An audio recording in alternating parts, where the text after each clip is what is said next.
Hey guys and welcome back to my channel. This is part 2 of What If Naruto Was the Dragonslayer of Acknowledge. Before we begin, don't forget to like, share and subscribe, and also go and support the author, link in description. Unknown location, year X 780. The son of Acknowledge, Dragonslayer of the Apocalypse, Bender of the Winds, Conqueror of the Orasion Seis, Master to a Daughter of the Sky. He was all of these things and many more. He had many strengths and hardly any weaknesses. Naruto had rarely any weaknesses because of his great power that could make him a god or dragon among men. However, as stated before, the blonde had weaknesses. Blah rrrggg. Trains were one of those things. Kurama was laughing so hard he began to shed tears. Naruto hung his head over the railing as he threw up from the back of the train car. It was a good thing these train cars always had those back doors and little platforms at the back of the train cars for people who wanted some fresh air, or in this case, eject whatever they had just eaten from their stomach. Ha ha ha ha ha. I swear, kid, out of all the weaknesses in the world, you had to be defeated by a freaking vehicle. Kurama laughed. Naruto growled as he turned to glare at the Exceed.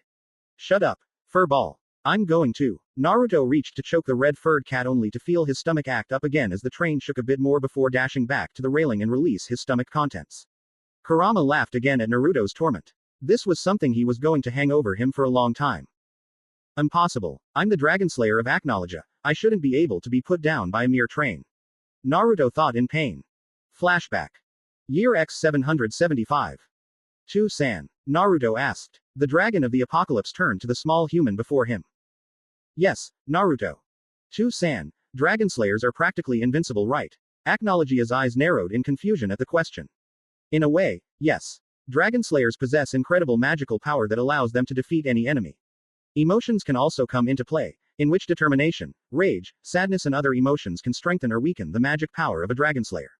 Acknowledge explained. Why do you ask, my son? Well, I was just curious, do Dragonslayers have any weaknesses? Acknowledge thought for a while, tapping his claw against the ground. Well, no, not really. Though there is one, a stupid weakness, it is in every dragon's opinion. Even the original Dragonslayers were affected by this weakness. Naruto's eyes widened.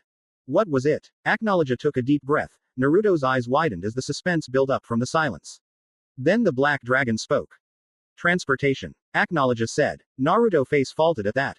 What? You mean I'm gonna die from riding a train? Acknowledge shook his head. No, you wouldn't die from riding vehicles. Rather, you get an extreme case of motion sickness. You see, Dragonslayers are affected by motion sickness depending on how powerful a Dragonslayer is. Strong Dragonslayers get extreme motion sickness, and since you are my Dragonslayer and no doubt you will be strong, I suggest you avoid riding those trains and any other moving vehicles that the humans developed. Weaker Dragonslayers will have little to no motion sickness when on a vehicle. Of course, Grandine's child will have an immunity to the motion sickness due to her great healing powers that make the body immune to it. Acknowledge said. Naruto scoffed. That's because they're weak. I can't be made sick by a mere vehicle. I bet I wouldn't feel a thing if I rode one of them. Naruto grinned. You may be my son, Naruto, but not even you can withstand your greatest weakness. Now get back to training. Naruto yelled. End flashback. Ooh, Naruto moaned as his face comically swelled up as he prepared to barf again. Natsu's face when he's about to vomit in the anime. Kurama laughed again. I swear, when I get off this thing, I'm gonna blarg. Naruto stopped as he threw up yet again. Kurama chuckled before grabbing the young blonde and hoisting him up into the air. Naruto then felt completely better when he didn't set foot on the train. It's a good thing you don't think of me as transportation. Wait, why didn't you just fly to wherever we're going? Kurama asked. Because I have no idea where we're going. Naruto replied. Kurama's sweat dropped at that. Useless human. Mangy fur ball. I'll rest you down on the train again. I'll punch you in the face again. That does it. Enjoy your ride of hell. Kurama dropped Naruto back onto the train. You little piece of blah erg. And so the puking, gagging, howling and vomiting began again. Life was good in the world of Naruto Uzumaki Namikaze. Anabu's town. I didn't think you were serious about that. Kurama deadpanned. I said I swore I would do it. Naruto said. I know, but, really. Did you have to blow up the train? They're abominations, blasphemies that should not be present on Earthland. Humans should learn to fly. Naruto said as he levitated in order to bring across his point. True to his word, he blew up the train to oblivion after he and everyone else got off. The local authorities and the Rune Knights of the Magic Council had searched for the perpetrator that blew up the train, but after a few hours they came to the conclusion that it might have been an engine malfunction and it caused the train to blow up. Unfortunately, the conductor got caught in the blast and was sent to the hospital, but thankfully he didn't see him blow up the train, so no problem. "I'll look at them fly," Naruto said with satisfaction at the destruction he caused, watching pieces of metal, wood and stuffing flying all over the place. Naruto had flown into the air a few moments after exiting the train, using his extreme speed coupled with wind magic so no one would notice him before using Mokushiryu no Hoko. The poor vehicle never stood a chance. "You're a sadistic bastard.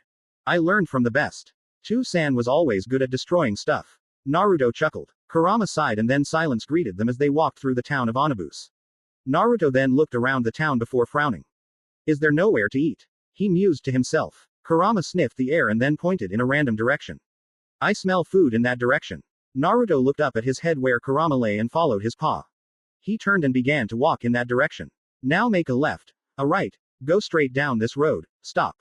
As Kurama yelled that, two speeding SE carriages came speeding down the road. Naruto's eyes narrowed at that. Humans have no consideration for the things around them. Naruto growled. "You do know you're a human, right? I'm a Dragonslayer, therefore I'm more than a human, so don't lump me with those pathetic excuses for lifeforms." Naruto said a bit bitterly. "What about Toichi, Ayame and the others? Cross this street," the fox costume wearing cat instructed. Naruto said nothing for a moment as he thought about his past friends. "They are exceptions to my opinion," Naruto replied, "as well as anyone else who is actually not a waste of my time." "What about Igneal's son? Will he be an exception as well? Turn left here." Naruto turned left at Kurama's instruction, but continued to answer Kurama's questions. "Should he be strong enough? Yes. And Wendy? Wendy is my student and my precious Imouto. She is a better Dragonslayer than anyone else, except for me of course." Kurama's sweat dropped at that last part. "You're rather self-absorbed, aren't you?" Naruto flicked the cat on his head. "Says the great Kurama," Naruto retorted sarcastically. Kurama rubbed his paining forehead where Naruto's finger had made contact with it. Says the great Kurama. "Now stop, we're here," Kurama announced. Naruto stopped and looked up to find himself in front of a place that sold pasta dishes. Scents of various cheeses, tomatoes and the dough used to make the pasta wafted through the air and entered Naruto's nasal canals. He inhaled deeply. "Not bad, not as good as Ichiraku's, but it'll do," Naruto murmured. "Nothing compared to your ramen, huh?" "Nothing ever will. Ramen is the food of the gods," Naruto replied. As he entered the restaurant, a young waitress walked up to him. The girl looked to be around 13 years old, judging by the fact that her breasts seemed to now be developing, given their small size. She had wavy blue hair that ended just below her neck. In the middle of her hair was an orange hairband. She wore the black and white waitress's outfit for the restaurant, which was actually doing a good job at accenting her developing curves. The waitress outfit left her shoulder blades to her mid-back, bare. The outfit was completed with some black high heels. "Hello, welcome to." The young waitress paused as her brown eyes gazed upon the 16-year-old blonde. Naruto and Kurama blinked as the girl seemed to stare at them, a slight tinge of pink appearing on her cheeks. "He's really hot," the girl thought. Naruto waved his hand on front of her face and seeing that didn't work, he snapped his fingers, causing her to blink rapidly as she returned to the world of the living. "Oh, I'm sorry. I was just thinking of something. Welcome to." The girl made a few arm movements and suddenly words solidified in midair above her head in bright colors, Olive Gardens. "Please come this way to your table, sir." Naruto followed his mage waitress to his table, which was by the large glass window which gave the customers a view of the outside of the store. Naruto raised an eyebrow at her. "Solid script," he stated. The girl blinked at that. "I'm sorry. Solid script. That's your magic, I presume. You're a mage, judging by the fact that you use magic. Given by the smell in the air, I'd say the cooks here use magic to cook, and you are on a job here because they don't want to lose business by hiring regular people as servers, and so you're on a request to act as the entertainment and a waitress." The girl blinked, a slight blush coming to her face as she realized she was staring again. Yeah, actually. You're pretty smart. Are you a mage too?" The girl grinned as she asked the blonde her question. Naruto remained stoic. "I'd like the spaghetti cooked with the red fire magic. That type of fire tends to bring out the most of the flavors from the seasonings in." Naruto's stomach released a growl of discontent, causing the waitress to giggle at him. He looked up. "On second thought, just give me a small plate of everything. And for my cat, get him some fire whiskey." The girl jotted the order down, but frowned a bit when she realized he had ignored her question. "Right away, sir, but if I may ask, why are you giving your cat alcohol?" Naruto looked at her with a serious look that caused her to flinch slightly from its intensity. "Because he likes it, of course," Naruto answered nonchalantly, causing the blue-haired waitress to face fault. "I see. Well, I'll get back to you with your order," the girl said cheerfully before walking away. Naruto's eyes followed the waitress until she disappeared behind the door that led to the kitchen. He then looked up when he heard Kurama snicker and looking at him with a grin. What? Seems you got yourself a little crush there, Romeo. Kurama winked. Naruto scoffed. She's a weak mage. Solid script, as useful as it is, results in a weak physical condition. She'd have to be stronger if she is to become worthy of being my mate. Naruto replied. Kurama chuckled. But you saw her eyes right. She's a bright girl. A sunny personality too, the kind of girl you would like. Naruto's eyes narrowed at the cat. I despise overly happy people. He deadpanned. Wendy was one and I don't recall you despising her, Kurama shot back. Naruto growled at Kurama's report as he thought about what he could say to counter his argument, but his mind had nothing for him. I hate you right now. I know you do. That's why it's so much fun to poke fun at you and make it seem as if you're flirting with people you don't like, but still, she does interest you, does she not? Kurama grinned like the vulpine he could become. Naruto nodded in agreement. She does interest me, but not enough that I would consider her a potential mate. Naruto then reached into his backpack and took out a small piece of paper which had a glowing red seal placed upon its surface. Naruto placed his hand on the seal. Seal magic. Release. With that, a rather small-sized book emerged upon Naruto channeling his magic energy into it. The book was a black one with a dark red magic seal imprinted on the cover. A complete guide to seal magic was what was written on the cover in a royal gold. Naruto opened the book and began to read as he awaited his order. Over the past few years, Naruto had come across books in libraries from the towns he had visited along the way. In the restricted section, there lay the books that had information on lost magics or magics that were banned by the council. Of course, this completely confused Naruto and Kurama when they learned this, because if the Magic Council didn't want anyone to learn the magic in the first place, why put it in a library and make a restricted section at all? Of course, Naruto made use of his storage seals and took every single book he could find on seal magic. He had been able to upgrade seals to store more than one object in a single piece of paper by making a matrix seal in which that specific seal forms a checkerboard-like structure within the pocket dimension. That pocket dimension then stores as much items in the blank areas of the checkerboard matrix. For example, if he were to use a 2x2 matrix, the maximum amount of items he'd be able to store would be 4. 3x3 matrices hold 9 items and so on and so forth. He had also learned how to use seal magic. Breakdown, which was a spell that allowed him to break down any spell and reveal its properties such as strengths, weaknesses and how it was made and constructed. Of course, the spell must be absorbed into a special magic seal to store the spell before it is analyzed by breakdown. Along with that, he had learned many elemental seals that allowed him to absorb elemental magics by coupling the seal magic, elemental seal and seal magic, pocket dimension absorption. Oh, this one seems useful. Kurama commented as he read along with Naruto. Seal magic. Protection, uses the user's magic energy to construct a shield out of pure magic energy. Downside is that it requires much magic energy in order to keep the spell stable. So far I have learned to break down and analyze spells with seal magic, break down by performing it on my own spells. I have also been able to upgrade my storage seals so I can use less paper mediums as the storage medium, however I'd need bigger sheets if I want to make larger matrices like 7x7 or higher. Maybe there's a seal in her that allows one to travel through the pocket dimensions like what celestial spirit mages do. They are able to utilize their keys as a medium to open the gate from the spirit world to the human world. Maybe I can do the same with seal magic. That would be useful if you wanted to go to anywhere you have been before. Like the mountain home where you and AC. Do not utter that name in public. People know of Two-San's destructive habits and they might become paranoid if they hear his name. Naruto explained to the crimson-eyed feline in a hushed tone. Kurama nodded. Yeah, so as I was saying, maybe you could use those seals to go through the pocket dimensions and go back to where he kept his treasures. True, but the gems and stones I have on me now are well above that of a regular jewel. I could buy the entirety of Onabu's town if I wanted to.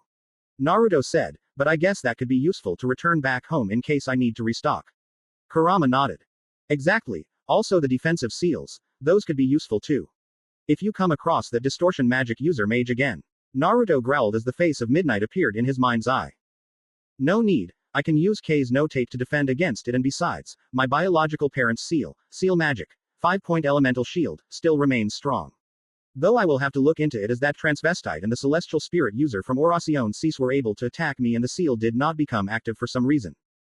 Still, it couldn't help to research other defensive seals. Kurama stated. Naruto nodded and then flipped through the book to read up on the defensive seals. Seal magic. 4 Guardian's defense looks like a useful seal. Forms an energy cube around the user and those whom the user wishes to be within the seal. It blocks every attack, however the weakness lies into the fact that the vertices of the cube are its weak points and any attack that strikes directly at the vertices could cause the seal to become unstable and shatter. Kurama said.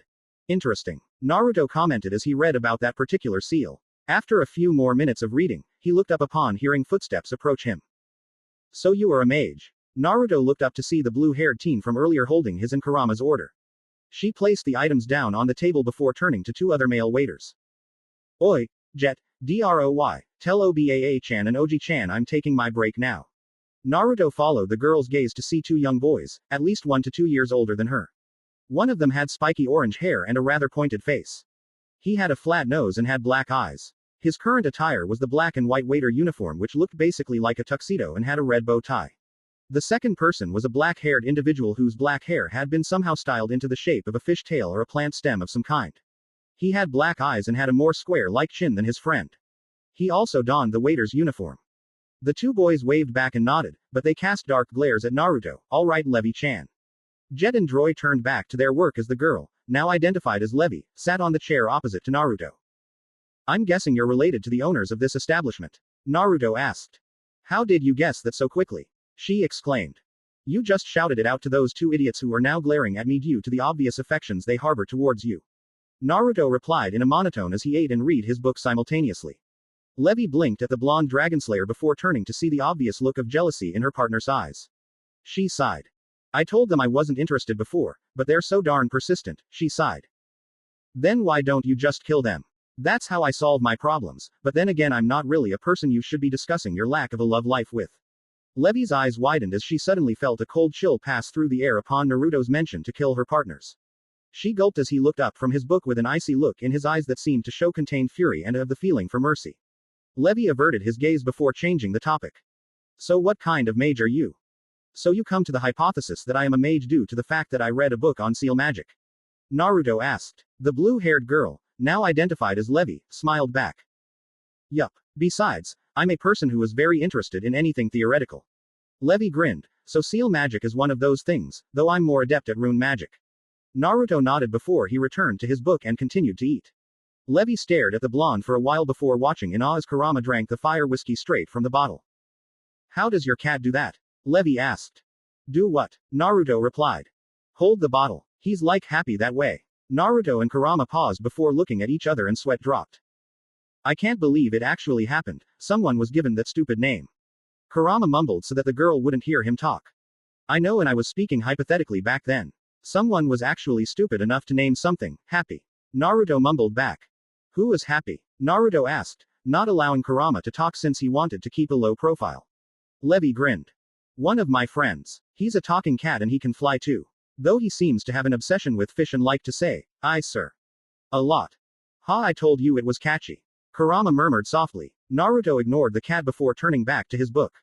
Alright, girl, are you going to keep bothering me? You have other customers. Levy frowned at the rejection, but stood up and then walked over to his side. Naruto then saw the girl look at one of the pages he was reading before reaching over and picked up his numerous amounts of empty plates. Unfortunately for Naruto, his eyes happened to look up from the book at the time and he was greeted with the view of her developing bosom, which actually wasn't that bad for a girl now starting her teenage years. Though they were noticeably smaller than how most of the female breasts appeared to be in his travels around Fury. A Dragonslayer is what he was. But a human male is what he also is, and as such. Naruto quickly grabbed his napkin to wipe away the small trickle of blood that left his nose before crumpling the paper and made sure to slice it to shreds with a small whirlwind from his hands. Once Levy took away his dishes and the now empty fire whiskey bottle, she returned to the table only to drop her writing pad that she used to take orders, behind her. Levy looked down and turned around, bending down to pick it up. Naruto wanted to pull his hair out in frustration. Oh come on, he mentally shouted as he caught a view of the girl's panties. Horizontal stripes of orange and white were what made the pattern on the undergarment and Naruto had to cover his nosebleed once more. Damn hormones. Why did Aknologia have to teach me about sexual reproduction? I wouldn't be having this problem if he didn't. Oh right, now I remember. To satisfy the mate I choose. The Dragonslayer of the Apocalypse thought. He quickly wiped away the blood from his nasal caverns before shredding the napkin just as Levy turned around. The young solid script mage gained a thoughtful look on her face as she watched Naruto continue to read. I'm Levy Magarden. Levy smiled brightly at him. That's nice to know. Now shoo. Naruto made a shoo motion with his hand as he continued to read. Have you ever thought of joining a guild? I'm a part of Fairy Tail and it's awesome. Levy grinned cheekily. Naruto sighed in annoyance. This girl just wouldn't leave him alone. Guilds. Nothing but stupid clubhouses where people try to earn money. You're tied down by the Magic Council and ergo you have no freedom in the world when you're in a guild. I have never been a part of a guild for those very reasons. My two-san advised me to not join a guild and I intend to keep it that way. Naruto growled. Levy's eyes narrowed. Well, fairy tale is different. People actually have fun and the master doesn't give a damn about the Magic Council and its laws. Your two-san gave you wrong advice then if he told you never to join a guild. Guilds are where people can form bonds. You can have fun, find nakama. The only nakama I need are my Imouto and Kurama. Naruto pointed at the fox-like cat, and if your master believes that if the bonds through a guild are the only way to make it through in this world then he is wrong. Your master is a fool to have even been a part of the guild in the first place if he knows there are consequences to not following the law of the Magic Council. Naruto then stood up and his piercing gaze met Levy's defiant one. And ever mention my two-san in such a disrespectful tone again and I will kill you, understand, little girl. Levy watched as his hands twitched showing that he was actually serious about him killing her. However, she ignored it and glared at him. You're a grumpy person, you know that. Levy said. Naruto's eyebrow twitched in annoyance but he reeled it in as he calmed down and turned a page in his book. And you're an annoying little girl who should be doing her job. Naruto retorted. Levy sighed as she tapped the tabletop. Have you tried to use a seal magic? Pocket dimension gates and seal magic. Summoning applied in conjunction with a seal magic. Speed enhancement along with seal magic. Reverse summoning to allow for high-speed movement from one place to another through the pocket dimensions. She asked. Naruto shook his head, but his eyebrows were now raised as his interest in the girl suddenly piqued. No, I am now learning the art and am yet to put most of the knowledge I know into practice as they say seal magic is very complex. I have basically learned the majority of what there is to know on the subject of seals and their effects, however until I know everything about it, I cannot say I have mastered it. The reason I have not attempted cross-dimensional travel through the pocket dimensions is that they say any single misstroke or miscalculation in the seal matrix of the pocket dimension seal can cause rather unsettling side effects if the magic is cast improperly. He replied, but the way she spoke told Naruto that she knew what she was talking about very clearly. Then why not strengthen the bonds of the matrix? Apply a seal magic. Chain support spell to hold it intact and fix any mistakes that you would have missed so that the seal itself doesn't fall apart. Then place it in conjunction with a seal magic. Guardian Protector to help you while in the pocket dimension should you be trapped within it. The Guardian Protector seal does allow one to survive for a minimum of 1 hour in any environment from what I've read. The pocket dimensions should be no different. Levy said as she unconsciously reached over and took a soda from the tray table cart that was passing by. Jet and Droy, who were rolling around said cart, narrowed their eyes at the oblivious duo as they began to discuss seal magic. The conversation actually lasted for more than a minute, much to the surprise of the Red Exceed. I knew she would catch his interest. Brat has a thing for smart girls it seems. Kurama grinned inwardly. I must admit you're rather intelligent for such a young girl. Not many people know about seal magic in such advanced detail. Naruto commented as he and Levy were talking about defensive seals. I'm 13, I'm not that young. I'm 16, I'm older ergo you're young. Naruto said as he dug back into his book. You're not that much older than me. It's only by 3 years. Levy deadpanned. But I'm still older, he said with a matter-of-fact tone causing the blue-haired girl to sigh in defeat. As to answer one of your earlier questions, I should tell you that seal magic, chain support does not help in fixing miscalculations or errors made in the seal. It is mainly to ensure the structure is stable when one believes the seal itself is unstable.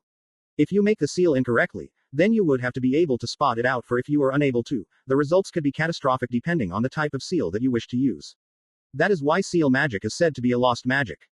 Guardian Protector only provides protection for as long as the magic power of the user is supplying to the seal. 1 hour is not an accurate time frame in estimating the minimum amount of time one can supply magic to the seal. Also, I already have a protection seal to help me whenever I need it. Now if you excuse me, I need to read my book. What about coupling the seal magic? Mind transfer with a seal magic. Breakdown. I heard that can increase the rate at which a spell to be absorbed into a containment seal can be broken down and the information can be reconstituted into your brain's cerebral cortex where memory is stored. Levy said. Listen little girl, didn't I tell you to? Naruto paused in his reading and quickly took out a sheet of paper and a pen-like object. Immediately magic seals began to be written upon the A4-sized sheet of paper. Levy watched in awe at how quickly he was writing those seals before he added a little bit of seals that made the shape of a box around the original seal array. Seal magic. Steel cage, interesting. He's using it as a way to prevent magic backlash when he activates the seal. Levy thought with an impressed look on her face. Nice choice of protection seal. She commented as she gestured to the steel cage seals. Naruto didn't respond as he then took out another piece of paper and drew up a seal for seal magic, pocket dimension absorption. The spell that allows one to seal away a spell into the pocket dimension. Naruto then drew a circle of symbols before adding the kanji for wind in the center of it all. I'm not revealing my wind magic abilities to some random girl, Naruto thought. He quickly told her he saw a giant cat outside. She instantly turned to watch before Naruto quickly made his move to activate the seal. Seal magic. Elemental absorption wind. He then added a slight amount of his wind-natured magic to the tip of his finger as informed a minuscule K's no Yeba, and placed it atop the magic seal. Once the wind magic was absorbed into the pocket dimension, he placed the paper atop the combination seal array for the fusion of mind transfer and breakdown. He placed a bit of his magic energy into the combination seal, and Levy turned back, having given up on looking for the giant cat, and watched in awe as the wind magic seal on the previous sheet suddenly began to break down completely before vanishing into nothing as if it were never there. Naruto blinked as he felt the information from his small wind spell enter his mind before looking up at Levy. Well, what do you know? You're not a complete idiot like other humans, he said. Levy tilted her head in confusion at the human remark. What do you mean by that? Naruto stood up and took out another piece of paper before unsealing a brown sack the size of his head. He reached into the sack and took out 2 sapphires and 3 emeralds. Here, this ought to pay for my meal. I hear alcohol prices have increased. Levy's sweat dropped at the alcohol comment, but she watched as he dropped the gems into her hands. What the? Why are you paying with these? Naruto raised an eyebrow at the intellectual before him. Because this is how I usually buy things. People have never complained before. In fact, they welcomed my use of precious stones as currency. The multi-magic user replied. The solid script mage gaped as she watched him reseal his money bag along with putting away his other items. I'll be on my way, so keep the change, Naruto said as he and Kurama were about to leave the establishment. Who are you? She asked. Naruto's eyes narrowed at that question. I am who I am. There's no need for me to answer such a question now. If you excuse me, I have to. A large explosion interrupted the blonde's dialogue and he looked to see a number of rowdy fire mages causing a commotion outside. The customers, Team Shadowgear, Naruto and Kurama watched as a bank was being robbed by the fire mages. Well, Naruto turned to see Levy looking at him. Well, what? He replied. You're a mage. Go and do something, Levy yelled. Naruto glared at the blue-haired teenager before him.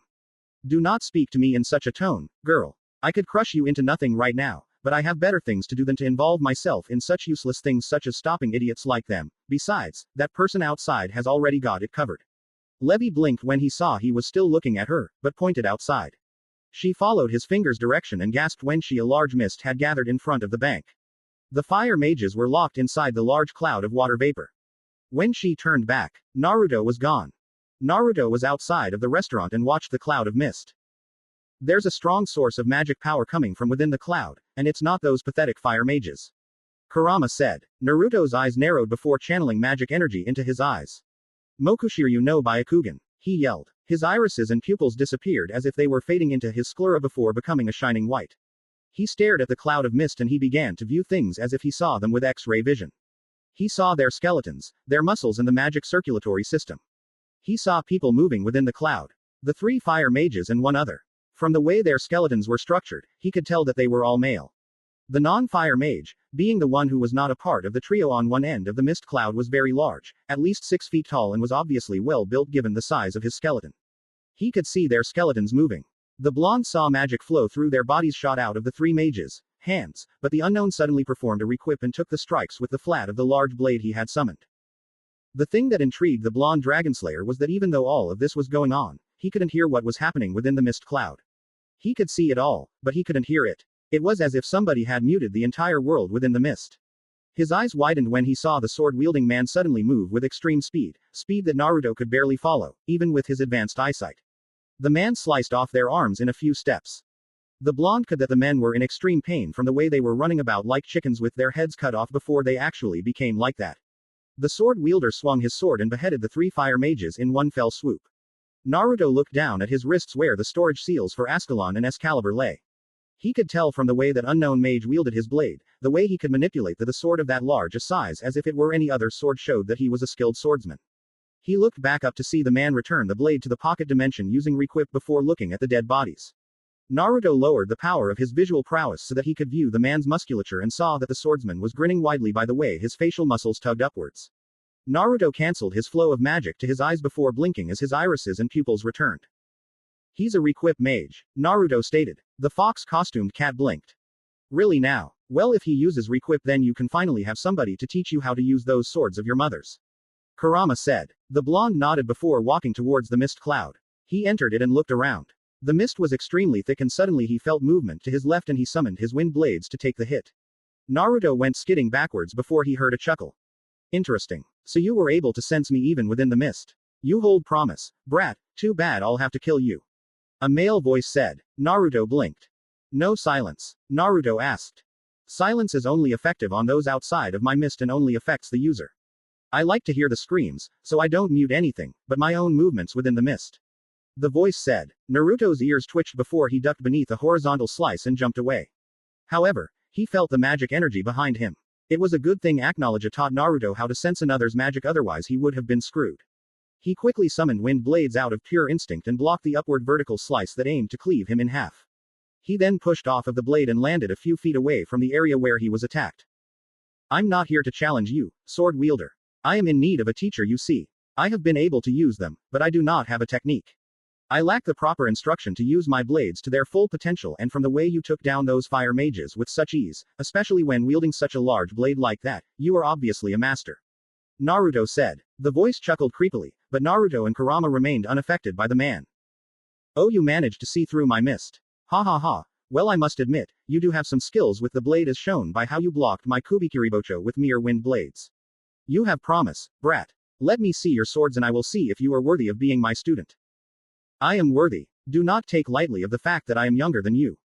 Naruto's eyes snapped open as he revealed the eyes of his draconian father.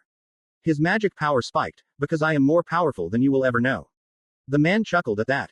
My, such strong magic power in one so young, but you still haven't shown me your swords. Naruto remained silent before tapping the seals on either wrist and Ascalon and Excalibur appeared in his hands. The man's breath hitched, a sound which caught Naruto's ears. You know of my blades. Where did you get those? Only few mages have ever been able to get their hands on Ascalon and Excalibur. The man exclaimed. Naruto twirled the blades in an expert fashion before stabbing them into the ground, causing the two blades to erupt into gold and silver flame. Naruto tightened his grip on the swords as he withdrew the flaming weapons. They are the swords of Merlin.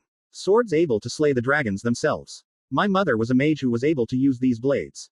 Naruto said. The man chuckled at that before the mist became less thick and Naruto saw the man in front of him, the dead fire mages before him. The man was rather muscular and was 6 feet tall like Naruto had assumed. His skin was a dark tan color. He wore a black, sleeveless shirt with matching black pants. He wore a pair of black boots. He had vertical, alternating dark blue and white stripes on his leg warmers and wrist warmers. He had bandages wrapped around his lower facial area and neck. A black headband was worn around his forehead. His hair was brown and spiky and he had coal black eyes. The large Zanpakuto, the Kubikiribocho, was held lazily across his shoulder with one hand. I've trained myself to use the blade, but I am still not a master. Though it is a blow to my pride, I require a teacher. I would like you to be that teacher. Naruto said. The man chuckled as he stabbed his blade through the already dead body of a fire mage and stuck it into the ground.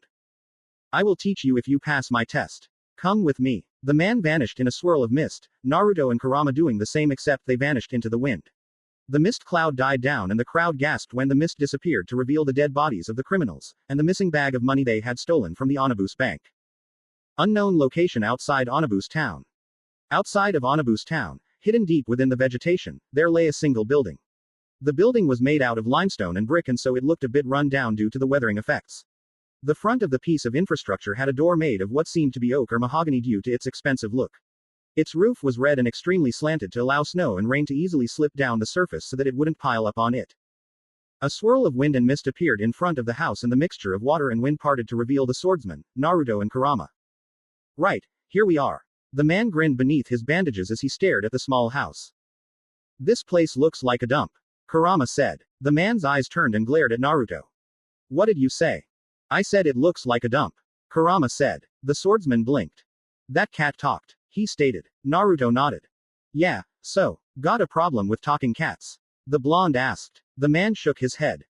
Nope, in fact my adoptive daughter has a cat that talks too, I just didn't know there were more than one. The man said. The two nodded. I see, so what is this exercise you wanted me to take so that you will teach me how to use my swords? The blonde Dragonslayer asked. The man grinned before snapping his fingers. Naruto's and Kurama's eyes widened when they felt movement to their left. Naruto quickly ducked and Kurama leapt upwards. The fox released a fireball to the left, but an ice wall suddenly formed out of thin air, causing a small explosion from the point of contact. Naruto stood up, but froze when he felt something cold placed against his neck. Zabuza-sama, who is this boy? Naruto turned to see a young girl, about 1 year older than himself, with long black hair and matching eyes. She had a rather curvaceous figure and wore a dark blue battle kimono that seemed to help highlight it. The kimono had a white snowflake pattern on it and she wore a pair of dark blue sandals. In her hands were trios of senbon made entirely of ice. They were currently being held to his jugular, but Naruto narrowed his eyes. It's not polite to point sharp objects. Naruto growled as the unknown girl gasped when she was suddenly sent flying through the air by a whirlwind that appeared out of nowhere. Haku flipped in the air and managed to plant her feet against a tree trunk and used it to ricochet towards the blonde. However, Zabuza appeared in between her and the blonde in a blur of movement and snatched her out of the air before placing her gently on the ground. Now Haku. No need to fight. Yet. This boy wants me to teach him how to use a sword, so I will teach him, but I need him to pass a test I have in mind first. The man, now identified as Zabuza, grinned. Who are you? The man waved his hand as Kurama settled back down on Naruto's head. Whoops, where are my manners? Name's Zabuza Momochi and this is my adoptive daughter I had told you about earlier, Haku. Now boy, the test I have in mind for you is that I want you to fight Haku. However, you don't use magic and you only use your swords. You can mix in melee combat with your sword strikes, but also you can't have your cat fight with you just like Haku. Kurama seemed intrigued by the mention of another exceed, having ignored Zabuza when he mentioned it earlier. Suddenly there was a slight chill in the air when a small, ice blue exceed appeared on Haku's shoulder. Haku-sama, what is wrong? Are you alright? The small cat asked. The cat was the same size as Kurama with shining, emerald green eyes. Her ears and tail were tipped with what looked like sharp pieces of ice. No, Yuki-chan, everything is fine, Haku told her cat. Yuki nodded before looking at the fox-costumed cat in front of her and gasped when she saw him pull back his fox head-like hood to reveal his face and head. You are like me, Yuki gasped. Kurama nodded. I am an exceed just like you. The crimson cat replied. Your partner is strong. Naruto complimented on Yuki's magic power. Haku nodded. As is yours. Fire and ice do not mix well though, Haku said as she remembered when Kurama sent a fireball her way. The two exceed jumped off of their partners and walked to the side as they watched their partners slip into fighting stances. Seal magic. Release. Naruto yelled. The seals on his wrists glowed before he summoned forth Ascalon and Excalibur. Zabuza-sama. Those are. Her surrogate father nodded. Yes, those are the blades of Merlin. The legendary first mage, the last person to possess such tools was my master. Naruto froze at that piece of information. Your master, was Kushina Uzumaki? Naruto asked with wide eyes. Zabuza flinched before summoning forth his giant blade and held out, the tip of the sharp blade stopping just in front of his face. How do you know the name of my master? Zabuza growled out. Naruto chuckled. How ironic. My mother really did a good job with you. Naruto laughed. Zabuza's eyes widened as he lowered his blade. Kushina Shisho was your mother. She never told me she was married, or had a child. Zabuza gasped. Naruto frowned slightly. Well, when you are a member of the 10 Wizard Saints you don't want many things to be public. Naruto replied. The student of Kushina nodded in agreement. True. I will address that matter later. For now, you and Haku will fight to determine whether or not you are worthy to be my student. Even if you are Kushina's son as you claim to be, I will not take on just anybody to be my student. Naruto nodded as he gripped his blades tightly.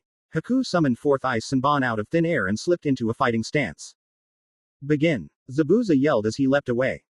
Naruto roared as he leapt towards Haku with amazing speed. Haku easily dodged the vertical slice from Ascalon before jumping in the air and with a flick of her wrists, sent two Senbon at the blonde.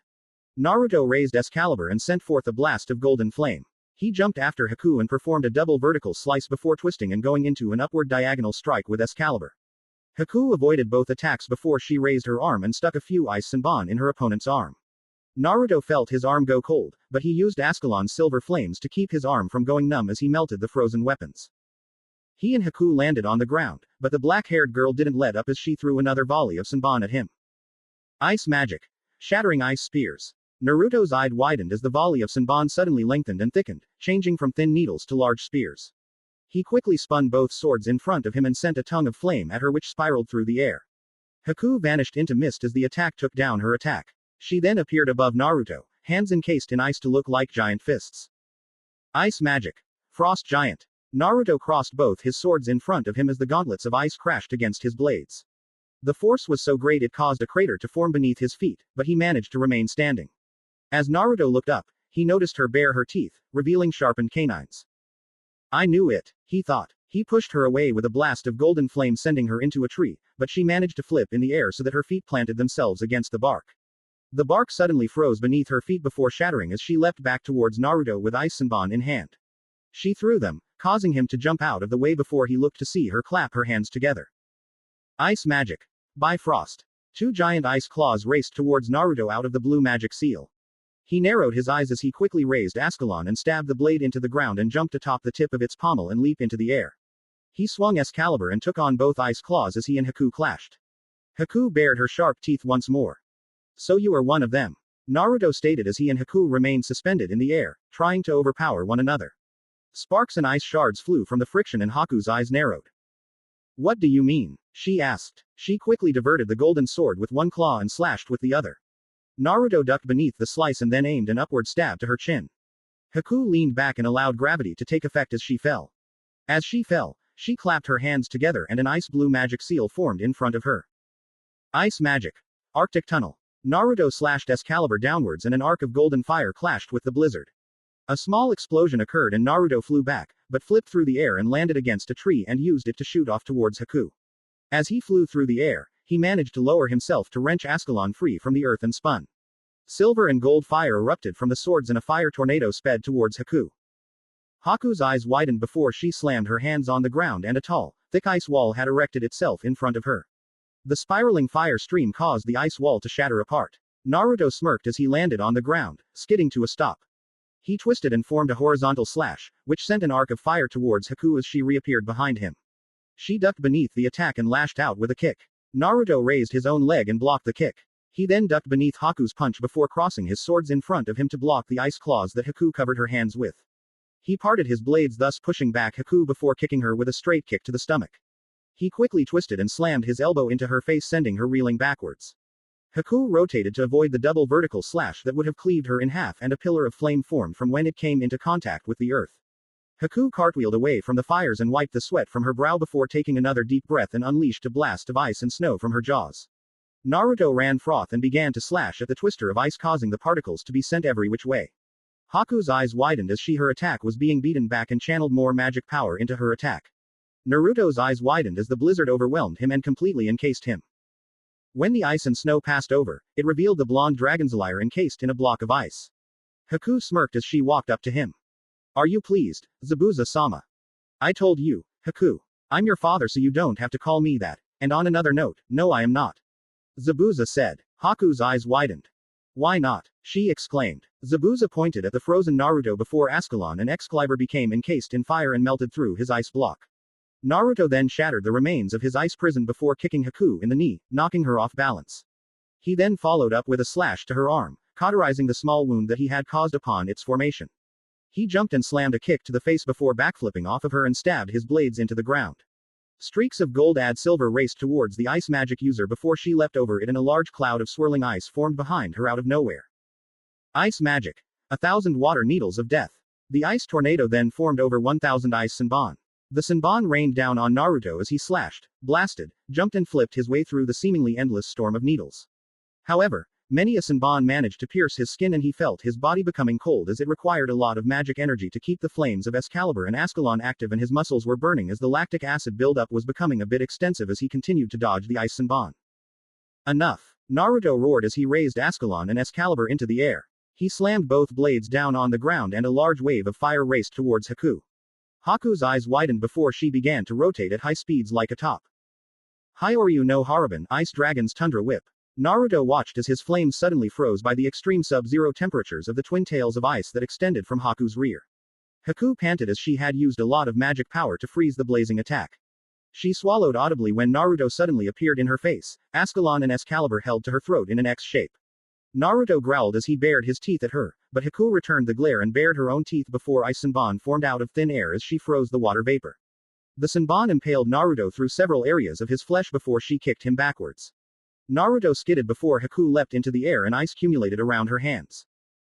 Hyoryu no Hyotenkaga, Ice Dragon Sub-Zero Fang. She yelled as the ice formed into the shape of sharp teeth. Naruto quickly slashed upwards with Escalating, sending a silver fire blast at the ice user. However, the flames suddenly froze in midair as the claws came into contact with them. The frozen flames shattered as Haku broke through them, much to Naruto's surprise before he ducked to avoid the attack to his head.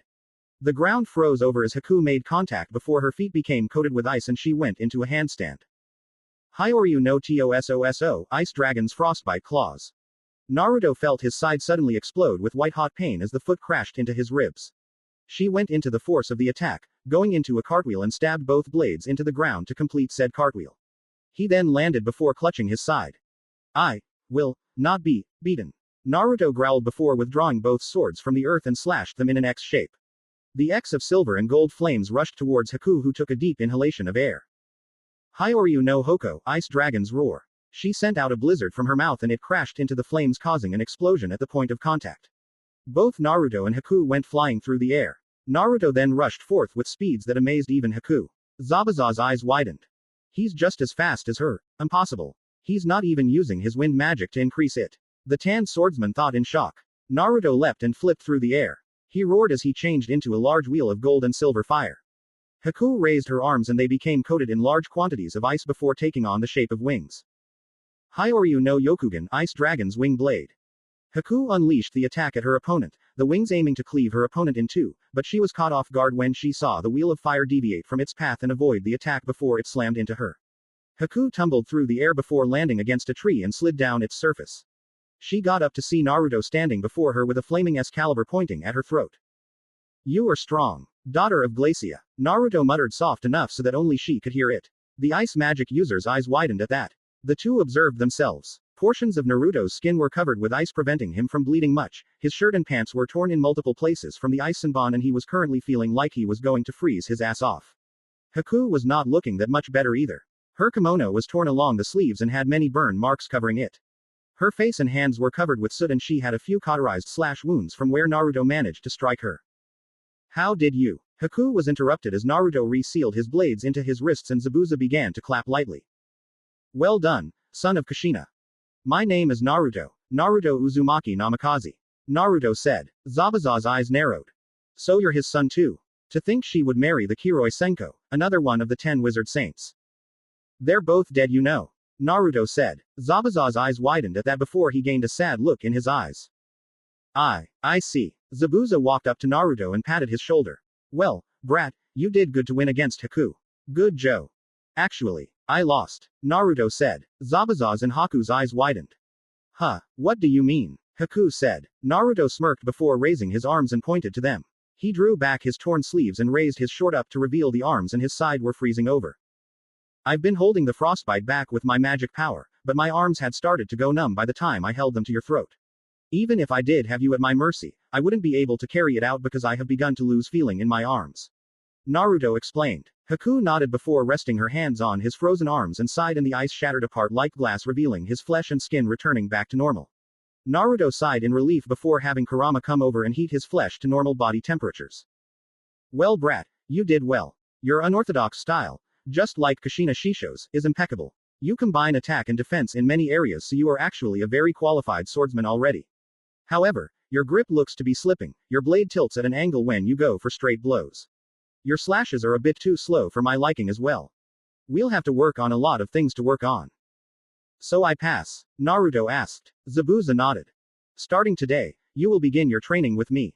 Haku, I'm going to hunt for some lunch first and then we'll begin after we eat. Show Naruto around the house in that time. Haku nodded to her father. Yes, Zabuza-sama.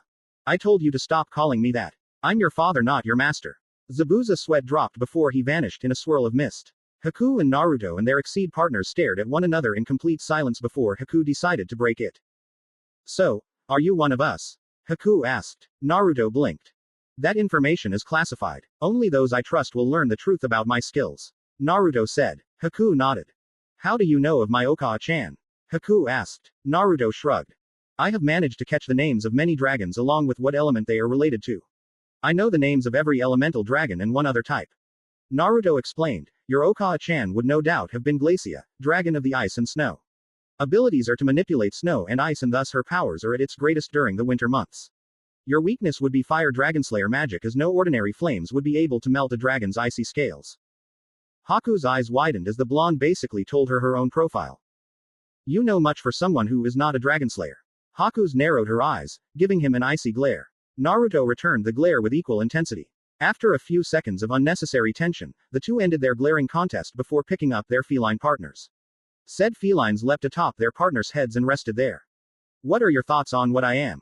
Naruto asked. Haku blinked at the sudden question as she led Naruto to the house. I think you are one of us. You know too much about our species to be labeled as a non-Dragonslayer. The only question is how you are able to mask the magic you have, because your magic is purely wind magic in nature and it is not that of Cyclonus, the wind dragon, or like Grandine the sky dragon. Dragonslayer magic has a specific feel about it that allows us to recognize one another, and yet you do not possess that feeling in your magic. Haku said. Naruto nodded. Then what is your conclusion? I conclude that either you are not a Dragonslayer or you are one, but you do a very good job at hiding it. Haku answered. Naruto smirked inwardly. Excellent. I can't have anyone other than Imouto and Kurama know of my true abilities. Naruto frowned though as the image of his Imouto came to mind, Wendy. He wondered how she was doing and if she still felt sad about him leaving her. He knew she'd be happy from getting that birthday gift he left her, but he knew she would be missing him not long after that. Well, Naruto looked up and saw Haku and Yuki holding the door open for him to enter. Naruto blinked before Kurama slapped him. What was that for? He grumbled. Go inside, you idiot, the fox-costumed cat ordered. Shut up, furball. Naruto yelled back as he flicked Kurama's ears. His actual ears, not the fox costume's own. Naruto observed the house. It was like any regular house. There was a kitchen, a living room, a small dining room, bathroom, and a flight of stairs that most likely led to the bedrooms and another bathroom. It's not much, but it's where we can live in, Haku stated. Naruto and Kurama nodded before they walked over to the couch. He sat down on it, Kurama jumping off of his head and bounced on the cushy surface and purred in content. After spending about an hour to eat, get acquainted with the home and just sit down and do nothing, the two Dragonslayers and Exceed sat on the couch with bored looks on their faces. Wanna train? Naruto asked. Yes, Haku yelled all too loudly. Naruto raised an eyebrow in amusement, causing Haku to blush in embarrassment. I mean, she cleared her throat. Yes, let us go train, Naruto-san. Zabuza was walking back from his hunting. A fully grown stag was draped over his shoulder as he returned his decapitating sword to the pocket dimension to await the time it was to be reequipped again. I'm walking in the woods. Dun dun dun dun. I'm walking in the woods. Dun dun dun dun. Got some dinner to eat. Dun dun dun dun. And then I'm gonna pound the brat into pulp with training. Yosh. Zabuza sang the words to himself. However, as he approached his home he paused when he heard odd noises. He focused on his sense of hearing and listened to what was occurring. Come on, Naruto-san. Move faster. Do it harder. I'm trying. Alright. Damn it. Just shut up. Come on. Damn it. Just do it already. Zabuza's left eye twitched as he began to hear loud, inappropriate sounds that like groaning, moaning, and grunting. Haku, we've been at this for hours and without rest too. I'm getting a bit nauseated from the constant motions. Maybe we should stop for a while. Are you mad? You're the only person who has managed to make me hit my breaking point. Now come at me. If you insist. Naruto sighed. Zabuza's eyes widened and his hands clenched into fists as he heard more groans and grunts reach his ears. The brat is dead. The swordsman roared as he tackled through the few bushes that separated him from his and his daughter's home. He then blinked and stared as he saw Naruto on top of Haku, hand wrapped around her throat, and Haku was holding a pair of ice claws to his stomach. Zabuza-san. I mean, Otu-san. Naruto got up and dusted himself off before helping Haku up. We were just training. Haku grinned innocently. I'll take that. Zabuza looked to see Kurama and Yuki taking away the dead stag. But I, you, and him, and her, with the, and the thing with, dot and gur. Zabuza stomped off, causing Naruto and Haku to look at each other with confused expressions. Your father is an odd person, Naruto commented. Haku shrugged. You get used to it. Wanna go again? She asked. No, he stated bluntly. Haku suddenly appeared on top of a tree, head hanging with the words, rejection, hanging above her head. He's so mean to me. She sobbed quietly to herself. Naruto couldn't withhold the sweat drop that formed itself on the back of his head. Women are still an enigma, he thought before going in to help Kurama with the stag. After cooking the stag and, per Zabuza's rules, Naruto and Haku had to have a shower before eating lunch. Of course, Zabuza made sure to look at Naruto carefully. That earlier incident made his mind wander a bit to the inappropriate side of the situations between the blonde and his daughter. After eating, Naruto and Zabuza set out to start their training. Alright, Naruto. Now the sword style I'm going to teach you is called the art of silent killing. Zabuza said. You're a wind magic user, so your wind magic allows you to move quickly, but the thing is that even if you attack, your opponent can still hear you. Come at me, Zabuza said as he held his Zanpakuto at the ready. Naruto held Escalating and Excalibur before vanishing into the wind. Suddenly, the grass rustled and he heard the soft whistle of the wind, so the experienced swordsman tilted to the right and he positions his large blade horizontally to take the blow from Naruto's swords. I heard the grass rustle. You see, everything generates sound waves, even wind. Wind is said to howl, whistle and whisper. I heard the wind you used and so I was able to counter effectively. Zabuza explained. Naruto's eyes widened at that. He always thought the wind was silent, but he was obviously wrong, and Naruto was not one who liked being wrong. I see, so how do I become silent? Naruto asked. Zabuza smirked beneath his bandages. Now you see, the art of silent killing is such that it causes you to make everything the user wishes to become silent, to become as such. This is done by releasing a thin, yet concentrated layer of magic energy into the air. This would act as a sort of sound blocker, muting everything around the opponent. It is a style that I developed myself so I know how it works. It's just hard to explain certain parts. The part with magic acting as a mute is such a part.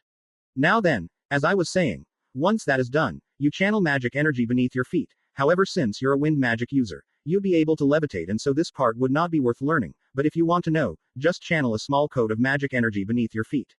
This allows the sounds your feet make with surfaces to become muted and thus you are basically silent. Like this? Naruto asked as he vanished into the wind. Zabuza's eyes widened as the boy seemed to disappear and he barely heard anything. Haku, Kurama and Yuki were looking around the training area from the sidelines for the blonde Dragonslayer. However, they suddenly gasped when they saw Naruto silently appearing out from behind a tree and stalking towards Zabuza. However, Zabuza's ears twitched as he caught Naruto's soft, almost inaudible breathing and the beating of his heart. Well done. I guess your use of wind magic allowed you to master the walking part, but you have to be able to silence even your breathing and your heartbeat. So we'll work on that. Naruto nodded as he vanished from behind Zabuza and reappeared back in front of him. Anything else? Now this style of sword play is best utilized in areas where visibility is low. So I will be training you in my water magic, hidden mist technique which is sure to lower your visibility to as low as possible. Then when that is done, I will take away the mist and you do it blindfolded. Your sense of hearing is good, Naruto. Zabuza said. Naruto's ears twitched when his master's voice vanished. He blinked and suddenly Zabuza disappeared from view and in another blink he was suddenly resting his arm on his left shoulder. But not good enough. Naruto turned, eyes wide as he saw the grinning swordsman. I didn't hear him at all, even with my advanced hearing. Impossible. Naruto gaped. Zabuza then raised his arms, one to his chest, while the other was raised high into the air. I will now train you in the art of silent killing. Water magic. Hidden mist. Zabuza yelled and suddenly water vapor surrounded the area. Naruto squinted. I can't see a damn thing. He thought only to suddenly feel cold steel against his neck. Focus, Naruto. Again. Zabuza vanished into the mist once more as he removed Kubikiribocho from new student's neck. Naruto took deep breath and he began to focus on his sense of hearing as well as his sight. He heard the wind blow and turned in that direction only to feel the tip of Zabuza's blade behind him. Good. You heard the wind from the speed I moved at, but you didn't catch me though. You're dead once again, Naruto. Again. Naruto gritted his teeth. This was going to be tougher than he thought. Timeskip. 4 months, year X 780. Steel clashed against steel as Naruto fought against Zabuza. Blindfolded. Good, you've improved these past few months, Naruto. Zabuza said before he crashed Kubikiribocho against Escalating. Naruto redirected the large blade and stabbed Zabuza's chest with Excalibur. However, the master swordsman deflected his student's blade with a kick to the elbow, but Naruto suddenly vanished into the wind as Zabuza's blade came crashing down on his blindfolded form. Hee, you're playing the old wind trick on me. Well brat, you may have gotten better. Zabuza sliced to his left causing Naruto to have to block with both of his swords, but you're still going to have to better if you want to keep up with me. You talk too much, Naruto said as he suddenly appeared to Zabuza's right causing the brown-haired man to gape beneath his bandaged mouth. Zabuza's eyes narrowed. That's my trick you know. And you gave it a shitty name too. The disappear trick. Really? Zabuza-sensei. Naruto said rolling his eyes beneath his blindfold before lazily blocking the Kubikiribocho with Excalibur and then spun and aimed an upward diagonal slash Zabuza's leg. The older male jumped and flipped in the air. Now this exercise seemed rather simple. Fight him with a blindfold on. However, the thing that made this a challenge was the fact that Zabuza had silenced everything around his student, everything but his own breathing, which was almost inaudible, his heartbeat and his vocal cords so that he could talk when he wanted to. Naruto jumped into the air and backflipped before landing in front of the house where Haku was sipping tea as she played chess with Kurama and Yuki. He has gotten better, Yuki commented in a soft voice, much like Haku's. The Ice Dragonslayer nodded. He has, but his arrogance and outlook on the human race hasn't changed at all. He sees all, but himself and those he sees as strong, as weaklings and a waste of his time. Actually, smarts also plays as strength in Naruto's opinion. Kurama told Haku and Yuki. In what way? The Blue Exceed asked as he watched as Naruto rolled to avoid a downward slash from Zabuza before sending an arc of gold fire at him. There was a time in a restaurant we had seen back in Onibu's town a few months back. Met a blue-haired waitress who was a part of that stupid guild called Fairy Ass or something. Fairy Tale. Yuki and Haku corrected him. The fire-using feline waved his paw. Yeah, Fairy Tale. Anyways, he was studying up on his seal magic when the waitress had decided to take the time and chat up our little blonde hero. Boy was he taken down a few pegs when she began to ask him these smart-sounding questions. Good thing he understood them too. Kurama laughed lightly. So he likes the girl? Haku asked with a smirk. She always thought Naruto was one to avoid relationships, but this girl made her think differently. Oh no. The girl was much too cheerful for his tastes, though when she became serious and began to ask him the seal magic questions, he was actually impressed with the girl to such a degree that he had practically, on the spot, changed his opinion of her being a weak little solid script mage. Kurama said. Haku blinked. Interesting. So he has a thing for smart girls. Gotta be strong too. Though from what I saw, that girl had mental strength like you wouldn't believe. It's just the physical aspects that were holding him back a bit, but nothing time won't change. Kurama said with a shrug. She was only 13 after all. Well, that's not too young. It's only 3 years apart. Haku said. She looked as the blindfolded blonde crossed his blades and took a strike from her father before he was being pushed back. He suddenly vanished into the wind and reappeared above her father and sent 2 blasts of fire from the tips of his mother's swords. A large explosion formed from the point of contact with the ground as Zabuza leapt out of the way. Hee, Naruto-kun, you really are one unpredictable boy, aren't you? The Ice Dragonslayer thought as she watched the panting Dragonslayer of the apocalypse. Good job, brat. You've gotten your sense of hearing to such a degree you could go toe-to-toe with just about anyone, except me of course. Naruto scoffed at his master's words. Please, Zabuza-sensei. I was kicking your ass, Naruto said as wiped the sweat from his brow before falling to the ground from exhaustion. A few moments passed as the group watched the downed blonde. A little help. Naruto's cry was muffled by the grass, causing everyone to sweat drop at the scene. Kurama shook his head as he flew over to the wind mage and picked him up as Zabuza walked towards Haku. I swear, you're gonna kill yourself one day with how hard you push yourself. The fox-costumed cat muttered to his blonde partner, friend. I'm a Dragonslayer. I refuse to be beaten by a mere human mage, even if it is one who obviously outclasses me. Naruto added. Kurama raised an eyebrow as he formed a puzzled expression on his face. You admit that someone is superior to you. If I could use my wind magic attacks with my swords, I would wipe the floor with Zabuza-sensei, but if terms of sword play alone, he is greater than me even when I used wind magic and the silencing technique. He certainly is an excellent fighter. Naruto admitted. I never thought I'd see the day, Naruto Uzumaki Namikaze, son of the Black Dragon, actually admit to being weaker than someone. I'm not weaker, he's just better. There's a difference, cause in a full-on fight with no restraints I'd dominate. The red-furred cat chuckled at that before resting Naruto on the porch in front of the house. You've gotten better, brat. In fact, you're close to being better than me if you keep doing what you're doing now, but I'll never be better than Okawa-chan. I know, you've told me that a million times. Naruto said with a bored expression as he took a sip of water from the bottle Zabuza threw to him. Exactly. I may be your teacher, but your mother was my teacher. You can't become better than a teacher's teacher. The bandage-wearing swordsman said as he deposited Kubikiribocho into the pocket dimension due to his requip. What else is there to learn, Zabuza-sensei? Naruto asked. Zabuza raised a non-existing eyebrow at that. I've taught you a great deal already, brat. And you've soaked it all up like a sponge. You learn too quickly for your own good, but if you want to learn anything else, then I guess the only thing that would be worth your time would be to teach you the entirety of my art of silent killing style, because Haku is not really one to wield a blade. Her Dragonslayer magic is not one which requires blades. I just teach her some stances to utilize with her attacks, but let's face it, brat, we're not getting any younger and I want to pass on my sword style to someone I trust. Naruto stared impassively at the brown-haired man before nodding. I'll do it. Huh, Zabuza stated intelligently. I said I'll do it. I'll carry on your legacy, my mother's legacy as well. I have her swords and like you said, I have her unorthodox style of sword fighting, but if I combine that with you style, sensei, I can carry both of yours and your sensei's sword styles. Naruto said. My mother died to protect me. I'd be damned if I didn't respect her for what she did, and carrying on the will of her and her student is the best thing I can do so far. I aim to become strong, stronger than my biological father and my adoptive one. Naruto stood up as he unleashed his flaming blades, his eyes burning with equally intense determination. Teach me the art of silent killing. Zabuza's eyes widened as he watched the boy before him and smirked. You got it, you idiotic brat. But I ain't going easy on you. Naruto growled in an intimidating fashion, his pupils unconsciously becoming vertical slits. Easiness is for the weak, Zabuza sensei. Time skip, unknown location, year X 784. Two figures walked through the forest. One was a man, about 20 years old. He had spiky blonde locks and cerulean blue eyes. 3 whisker marks adorned each cheek. His skin was slightly tanned and his body was lean, with barely, if not any, fat present. He wore a black, long-sleeved t-shirt with blue patterns on it that made it look like small wisps of flame.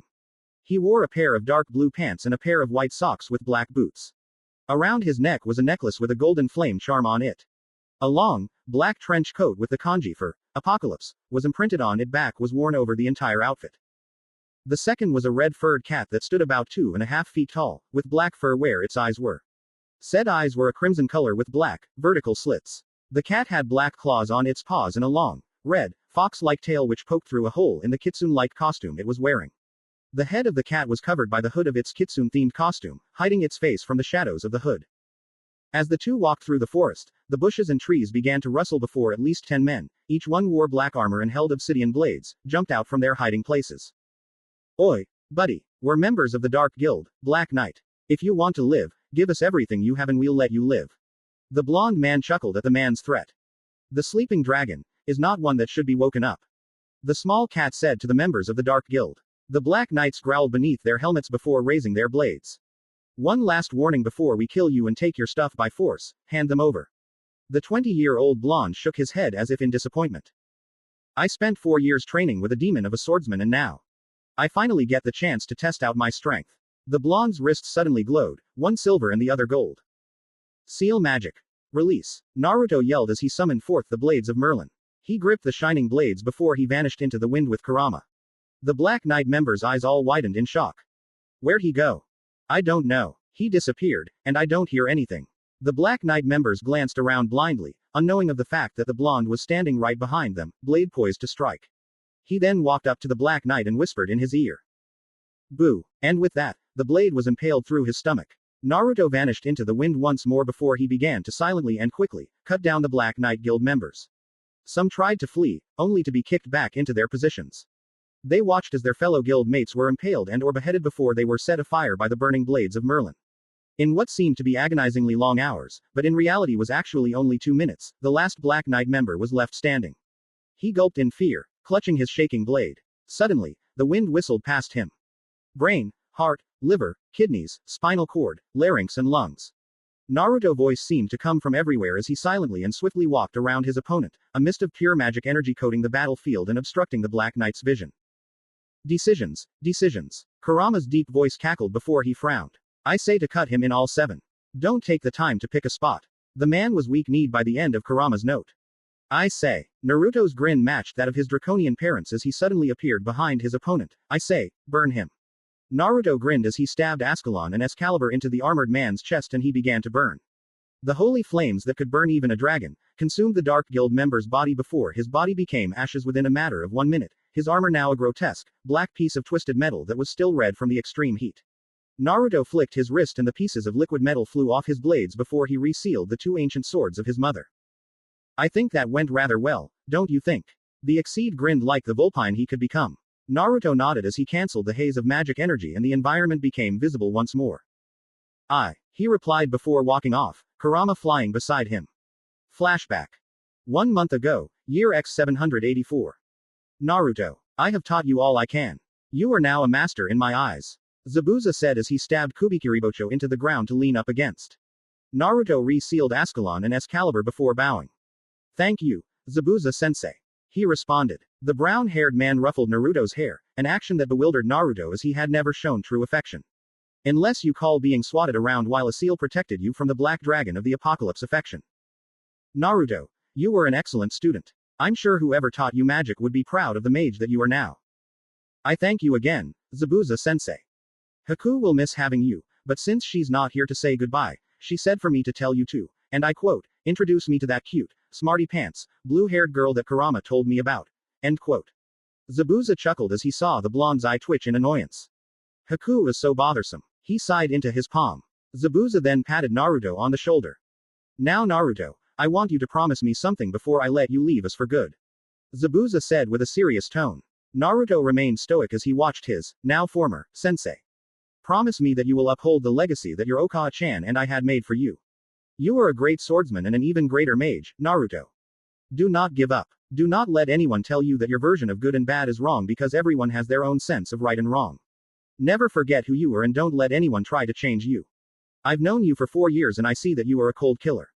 You see those who are weak as a waste of your time and do nothing to show your discontent towards them as you brutally end their lives, and as for the ones you see as strong, you make sure to have them remember you from the way you nearly end their lives, but I know that beneath that, you care for those you hold precious to you.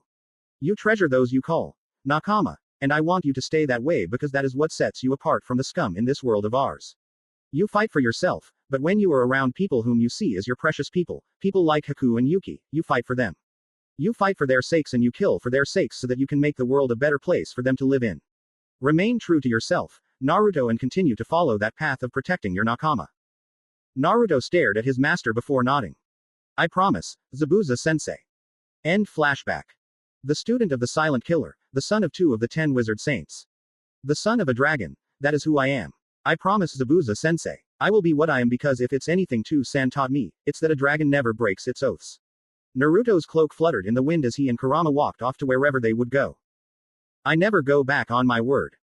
Unknown location, year X 784. The sky was seemingly set afire as it was now a mixture of reds, oranges, yellows, pinks and purples, thus marking that sundown was coming upon the kingdom of Fury.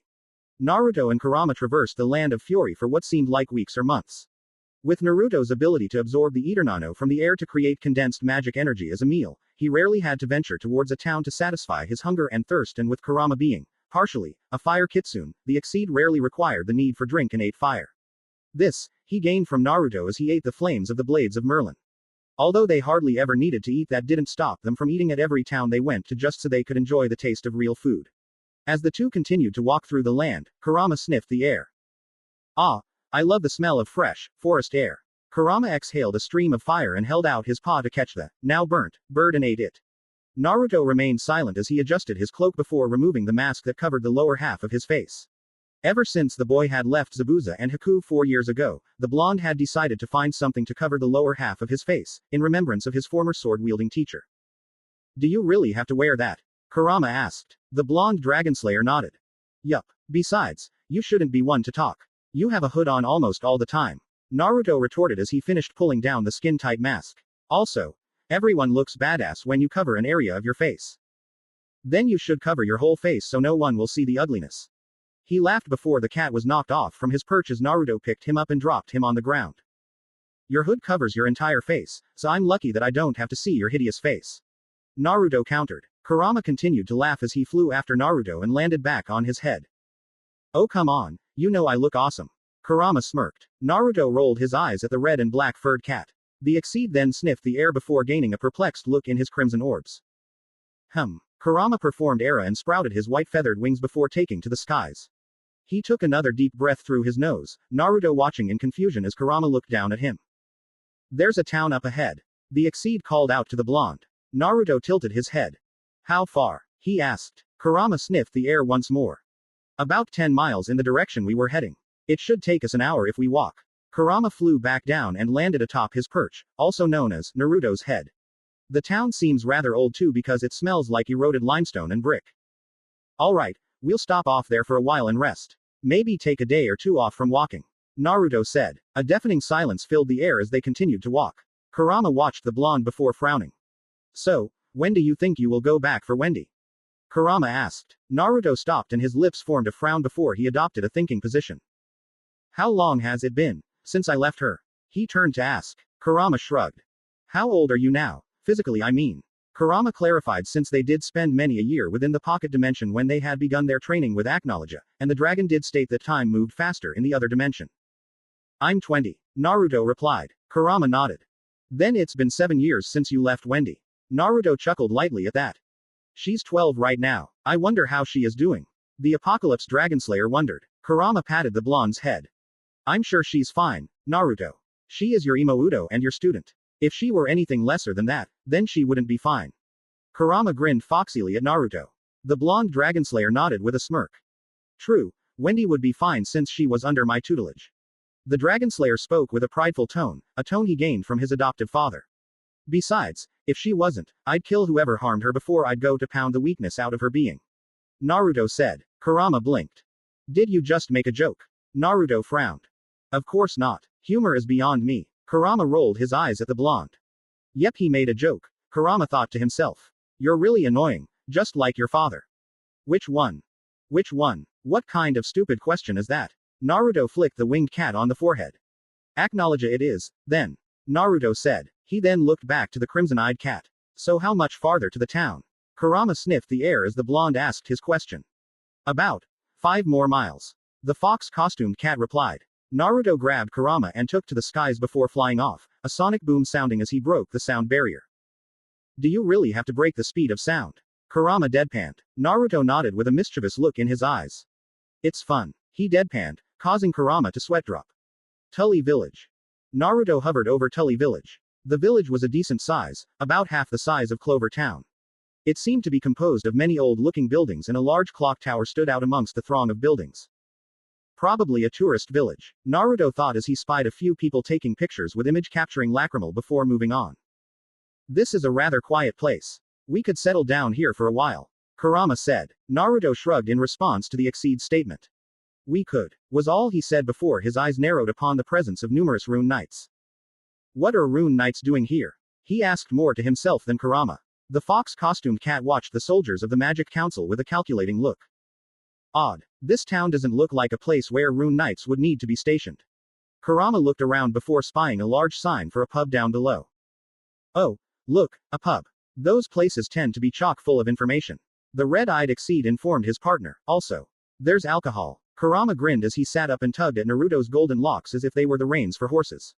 Mush, brat. The fire whiskey awaits. Naruto glanced upwards at the red-eyed cat. Are you serious? Look plastered on his face. The crimson Exceed grinned foxily in response. I see. Well, I'm only buying 10 bottles. No more. Oh please, you could afford to buy the whole place with what Acknowledge left behind as your inheritance. Kurama rolled his eyes. Naruto smirked. True, but try not to pass out this time. Nay, furball. Kurama huffed at that. Please, I burn through alcohol. Not when it comes to fire whiskey. Naruto replied before diving down from the skies and landed in front of the pub. The townsfolk below were in shock at seeing a man fall from the heavens and suddenly appear as if he were flying. The people began to talk amongst one another, and Naruto, deciding he wanted to look like a badass, pulled up his face mask and entered the pub, kicking the door open. The occupants stared at the blonde as he entered before returning to their own conversations. Naruto walked up to the bar and sat down. The bartender walked up to Naruto. Said bartender was a voluptuous, blue-haired woman with violet eyes. She wore a black dress with a slit along the length revealing much of her leg and a neckline that revealed much of which appealed to the eye. Naruto raised an eyebrow as the bartender winked at him. So, handsome, what can I get ya? She asked. Naruto kept back the urge to roll his eyes at the woman. Get me 10 bottles of fire whiskey for the cat, Naruto said as he laid out a few gems on the table. The woman gasped as she picked them up and studied them. Are these real? Real as real can get. They don't break, that's how you can tell they are real, Naruto said. The bartender threw down a ruby and picked it up and saw there were no cracks, no dents and nothing which revealed any physical damage. In fact, the floor was the one that received the damage. She smirked as she pocketed the rubies and emeralds before her and brought out the 10 bottles of fire whiskey. Kurama immediately jumped down from Naruto's head and threw back his hood. Upon doing so, he began to guzzle the fire whiskey as if it were his life source. So, care to tell me what's a handsome fella like you doing in a small town like Tully? The bartender asked as she wiped a glass clean. Naruto looked at the girl's name tag. Well, Miss Portia, you do know it is impolite to go around asking things that are none of your business, Naruto said as he scratched his cheek. The bartender, now identified as Portia, stroked her blue locks before reaching out to his mask. Well, I find people with a mysterious look to be rather enticing. She licked her lips. Naruto caught a glance from Kurama who hissed at the woman. Portia backed off a bit as the cat turned back to its whiskey before reaching to pull down Naruto's mask, but he grabbed the offending hand and slammed it forcefully on the back counter. Do not touch the mask, Naruto growled. Portia nodded as she felt the killer intent from the blonde. So, got a name, Boy? She asked. I believe we're not that far apart in age, so, boy, is not appropriate title for me. I'm guessing you're about 22. I'm 20. Anyways, I have no interest in granting you my identity, but I do have a question for you. Naruto asked. Portia blinked at the accurate measure of her age. Wow, you're good at guessing ages. You got mine spot on. Portia commented. Naruto gave a small smirk beneath his mask, but didn't respond verbally. Naruto and Portia remained silent for a while, taking in the sights of men and women drinking, flirting and partying to their heart's content. Then Naruto decided to break the ice. So about that question, Naruto said. Portia blinked in confusion before having her face meet her palm. Oh right, you wanted to ask me something. My bad. Naruto waved his hand to say that it was no trouble. Portia crossed her arms beneath her large chest as she bent over to lean against the bar counter. Naruto looked at her face so as to not get another nosebleed and have a repeat situation of what happened with Levy in Onibu's town. Alright, smart guy, what you got to ask me? She asked. I want to know why these people here are all uneasy. He said. Why? Portia pursed her lips as she stared into Naruto's emotionless blue orbs, and even if they revealed nothing to her, she could tell that he wouldn't leave without an answer. Well, the thing is that a various series of kidnappings have been occurring here in Tully village. The people of the village are being taken by the Devon theft family. They've been kidnapping people with the help of the Dark Guild, Black Knight. Naruto and Kurama looked at each other upon the mention of the Dark Guild. I've heard of them. Killed a few myself a while ago. Naruto said. Kurama continued to drink as he downed the 6th bottle of fire whiskey. Portia's eyes widened. You killed members from Black Knight? She asked. Naruto nodded. Tried to mug me. I stopped them before they could. He replied as he scratched behind Kurama's ear, causing the cat to purr. Portia leaned forward and then looked into the blonde Dragonslayer's eyes. Well, do you think you could help us? They've been doing it for a while and none of the guilds here in Fury have responded to the requests we've sent out. Portia pleaded. Naruto's eyes narrowed. And why should I help this town? People can't always be around to fight your battles. Get up and do it yourselves. Naruto said coldly. Portia's eyes lined with tears. You're a bastard, she exclaimed. And what if I am? Besides, what's so important about these Black Knight people? They're weak and insignificant. The blonde replied. They are hardly worth my time, and I'm not going to go and waste it to try and get rid of something that other guilds could have done long ago. Portia remained silent as tears flowed from her eyes. But my sister, she. Naruto sighed as he watched the blue-haired woman cry in front of him. However, he suddenly felt a tap on his shoulder. Naruto turned around. What? He asked. He looked to see a large man standing before him. He was rather fit, with bulging muscles that showed he spent a lot of time working his body. He was bald and wore a black leather jacket and no shirt underneath to show his 8-pack of abs. He also wore a pair of black ripped jeans. The man stared at Naruto, cracking his knuckles. What the fuck do you think you're doing, making my girl cry like that? The man growled out. Naruto stared at the Portia, who looked at the man. Rex, come on. Leave him alone, he didn't do anything. Portia said as she wiped away her tears. I'm just a bit upset from having Ileana taken from me. Rex's gaze hardened when he turned back to Naruto. You had her bring up Illy. That's it, you're dead. Rex picked up Naruto by the cloak collar and punched him, sending him flying through the air and crashing into a table. The table cracked in two and Naruto stood up, shaking his head to rid himself of the beer that got into his hair. Naruto stood back up, only to get punched in the face by Rex once more. Portia's eyes widened. Rex, stop it. Rex turned to the blue-haired girl and pulled his arm free from her grip as she tried to hold him back. This bastard made you cry by bringing up little Illy. I ain't gonna let that slide, Portia. Rex said. Naruto got up and adjusted his cloak and he turned to Portia. So, who is Ileana? Naruto asked. The members of the pub looked at the blonde. She's my little sister. She was taken away 2 days ago, and I don't know what the hell they've done with her. Portia sobbed. Naruto narrowed his eyes and looked at Kurama, who nodded in return. Kurama got up as he just finished his last bottle of fire whiskey and left the pub. Naruto then got up and was about to walk past Rex, but the larger man held back Naruto. Oi, I ain't done with you yet, Blondie. Rex growled as he went to punch Naruto once more, but Naruto simply raised his hand and caught the fist. The other occupants of the bar watched in awe as Naruto caught the larger man's fist as if it were a ball of paper. Naruto looked to Portia with a slightly softer look in his cold eyes. Where are they? He asked. The pub members watched Portia as they all had confused looks. Huh, what do you mean? She asked. Where are the headquarters for Black Knight and the Devon family? Naruto asked as he kept his grip on Rex's fist sturdy, ignoring the fact that the man's bones were currently being crushed as Naruto slowly applied more pressure. I don't know, Portia said. However, a random waitress raised her hand. Said waitress was a woman with a large bust and wide hips with red hair and gray eyes. I know where they are. I was taken to their base when they tried to kidnap me, but I managed to escape. The red-haired waitress said with a blush as she was suddenly feeling nervous at all the attention she was getting. She blushed a deeper crimson when she saw Naruto's beautiful, at least in her mind, cerulean blue eyes staring at her. And they are just 5 miles south of here. It's a large, black building. You can't miss it, the waitress said with a slightly dazed tone of voice as she continued to stare into Naruto's eyes. The Apocalypse Dragonslayer nodded.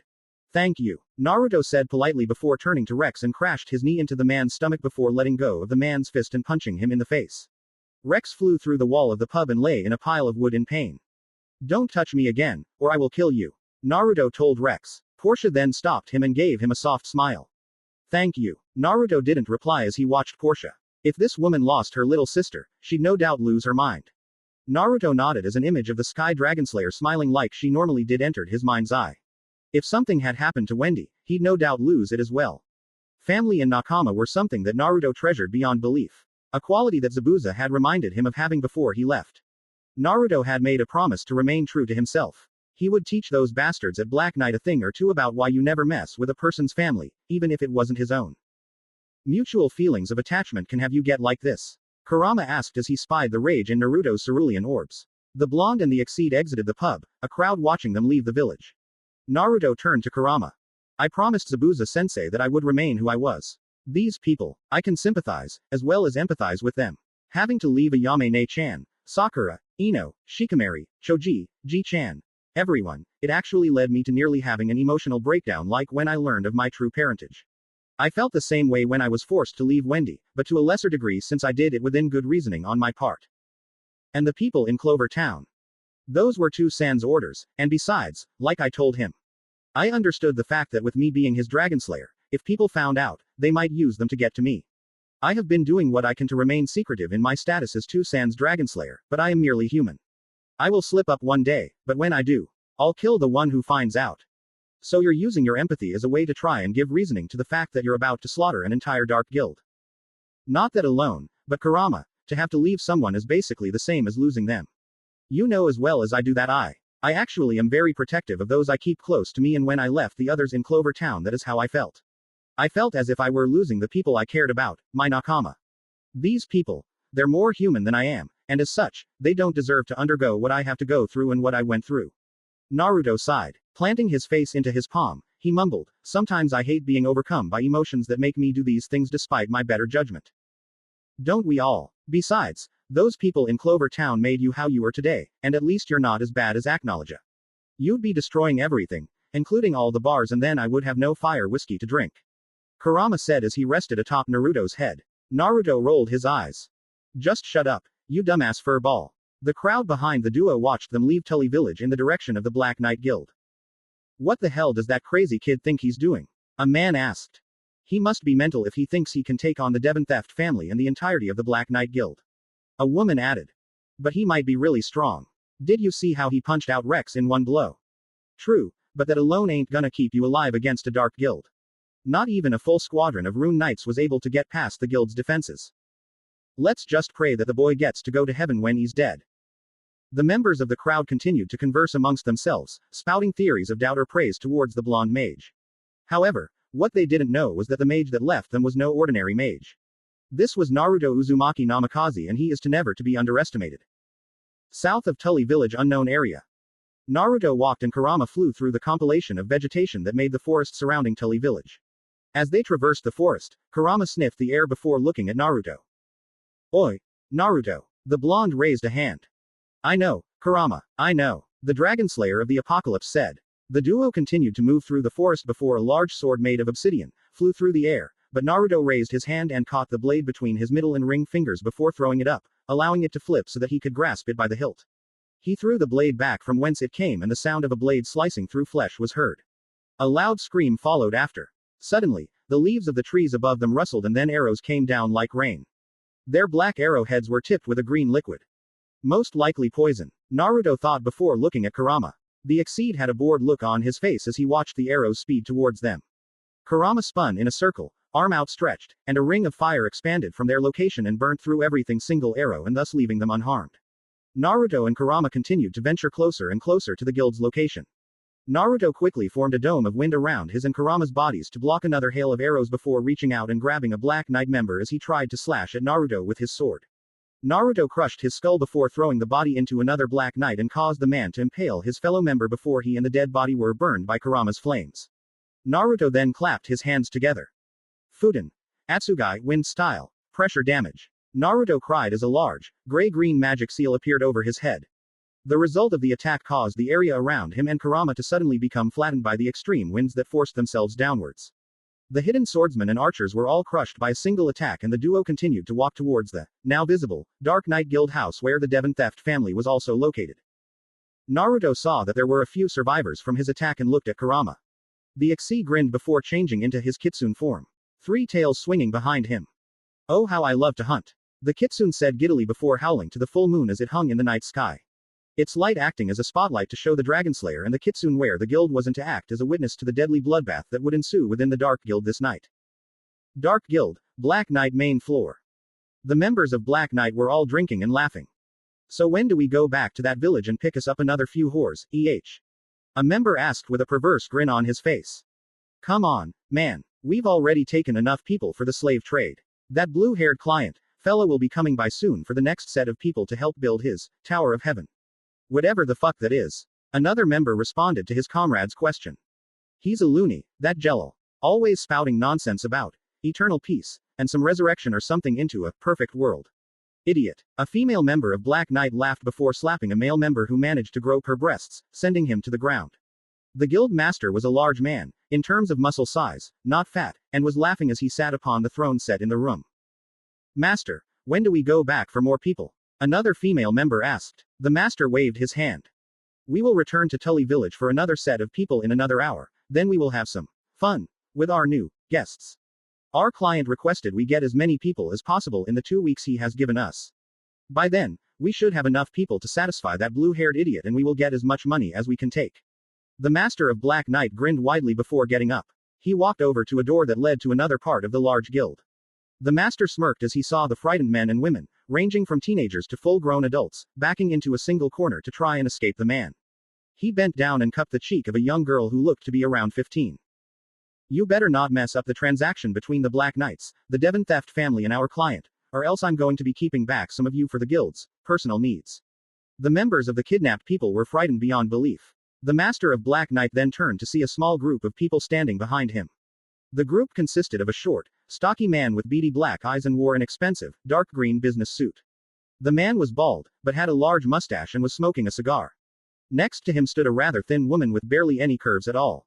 She had large brown eyes, and long black hair that flowed down to her shoulder blades, but had a long, thin nose making her look like a female Pinocchio.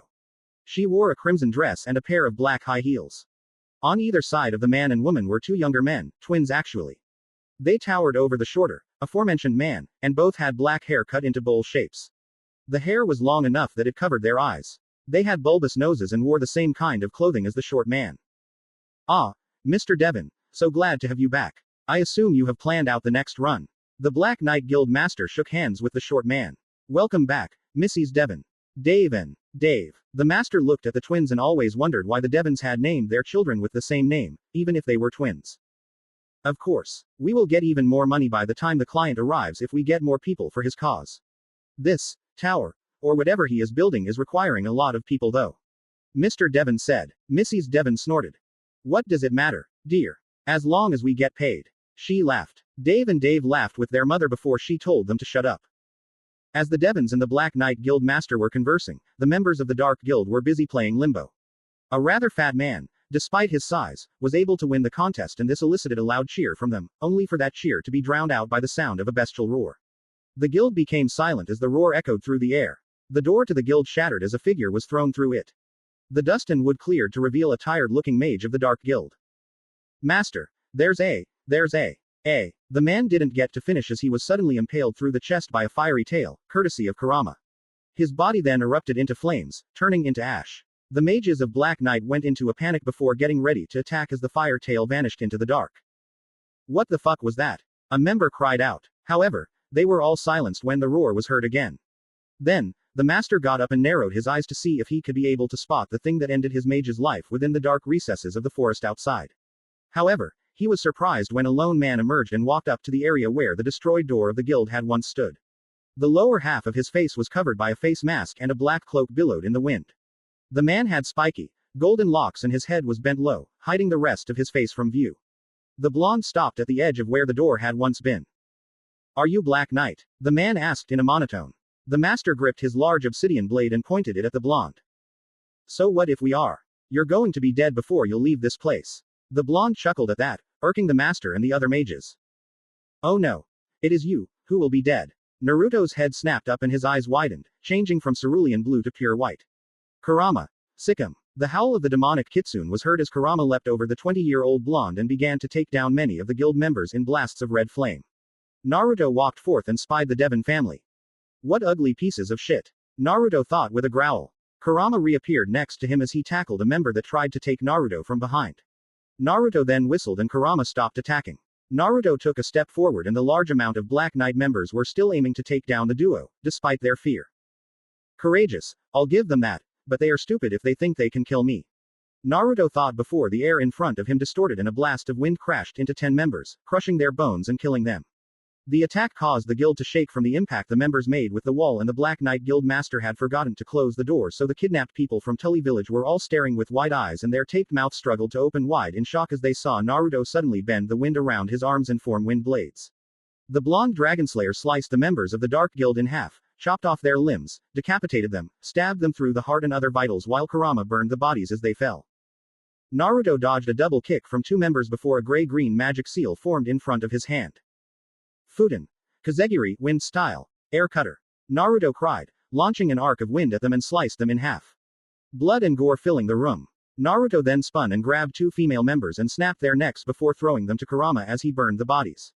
The kitsune was also taking down any of the mages that dared to use magic to try and stop his Dragonslayer partner's destructive rampage. The blonde kicked another 3 members with a wind-enhanced roundhouse which had allowed for him to simultaneously cut them in half at the hip as an arc of wind ejected from the point of contact with the member he hit. The arc of wind flew through their bodies like they were water and they fell to the ground, dead. Naruto took a deep breath. Futen. Furyuden. A large wind dragon spiraled out of his jaws and it began to tear apart the members that attacked him. He then twisted and placed his palms flat out in front of him. He drew them back before thrusting his palms forward. Futen.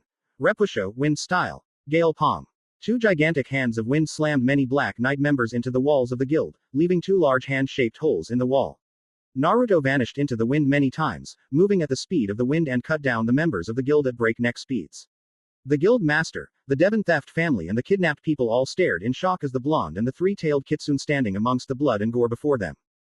The wind bent to his command as he sliced off the head of another member and then kicked another in the skull, causing the neck of the victim to snap from the force. Naruto ducked beneath a stab from a sword and grabbed the member's outstretched arm and broke the arm at the elbow joint causing the sword to fall. Naruto caught the blade and stabbed it into its original wielder's skull before withdrawing it and throwing it as if it were a kunai knife. The blade flew straight and true, impaling through at least 3 people in one go making them look like a shish kebab. Naruto twisted and slammed a fist into another member's face causing the nose to break before sending a blast of wind from the magic seal that formed in front of his palm, shredding the Black Knight member's face to the bone. Kurama then flipped and crashed a fireball down upon 3 members that tried to attack him with their magic and suffered a fiery end before another 3 had their faces burnt off by Kurama's tails wrapped around them. A lightning spell flew towards Naruto, but a shield of wind stopped the attack before a disc of wind sliced the man in half, vertically. A numerous amount of fire spells flew through the air towards the duo, but Kurama took the attacks and used them as a meal.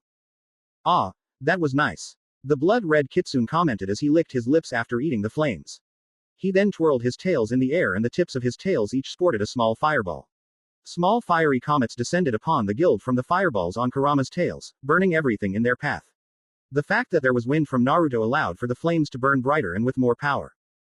During a small scuffle with a large crowd of Dark Knight members, the kidnapped people, despite they were tied up, managed to get up and hop out of a large hole in the wall. Futen. Kei's no Arashi. A shockwave of wind erupted from the center of a small mound of the Dark Guild's members as they tried to hold him down, but to no avail as the powerful tornado began to destroy all those that were unfortunate to stand in its way. The wind attack shredded their bodies and one fell down towards Naruto. The blonde caught the dead female member and crushed her skull like it was a grape, blood leaking down his hands. He threw the dead body amongst the others before going into a handstand and spun. Fuden. Senpuu Kyaku. Whirlwinds swirled around the blonde's legs to form miniature cyclones before a violent wind storm erupted as a result of the blonde man's rotation, cutting down another number of Black Knight members. Naruto bent his arms and then leapt into the air as he pushed off and flipped so that he was now right side up before encasing his arms in wind. Fuden. Arashi no Hunseki, wind style, storm crusher. He slammed his arms down and hurricane force winds erupted from the contact with the floor and sent bodies, both living and dead, flying through the air. Naruto waved his arms as if he were conducting an orchestra in streams of high velocity, gale force winds followed his directions. Naruto then manipulated the winds to form blades around his arms. Fuden. Kei's no Yaiba. Naruto then vanished into the wind as he began to move swiftly and silently to kill his opponents. Fuden no Kenjutsu. Shika's no Mai, wind-style sword technique, dance of the four winds. The bodies fell as they were continuously sliced, decapitated, impaled and other forms of being bodily harmed. Naruto then clapped his hands together and a strong vortex of wind surrounded him before it began to expand and shred everything that it came into contact with, not including Kurama. Fuden. Kami Oroshi, wind style, godly wind from the mountains. Naruto stopped as he nearly engulfed the entire guild and the wind vortex died down to a simple breeze before it became nothing. Naruto and Kurama observed their handiwork. The guild was burning and the two spotted the frightened guild master and the Devon theft family hiding behind a large set of boxes that contained their stash of rum and food among other things. Naruto's glowing white eyes appeared even more frightening to them as the light of the fires mixed in with them. Kurama's crimson eyes seemed to burn like the flames as his heated glare met their eyes. You humans disgust me, Naruto spoke. To think you sell your own species for the mere prospect of money, it sickens me greatly. Kurama added. The guild master was about to utter an excuse when Naruto turned to him. Quiet, human. The guild master immediately shut up and began to feel a warmth in his pants. He had just pissed himself. Naruto walked to the Devon theft family and held up his hands. A wind blade formed around the hand and he pointed it at them.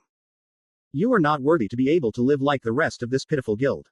I will destroy all humans who dare to perform such acts and I will purge them from the face of the planet. These red flames and the slicing winds will tear everything apart and you will all go down with it, but I have a more fitting end for you pieces of scum.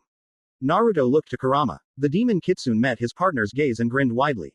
His toothy grin spoke volumes to the criminals before them and Kurama raised his claws and engulfed them in fire. Naruto quickly raised a hand and laid it out flat, palm facing the burning floor.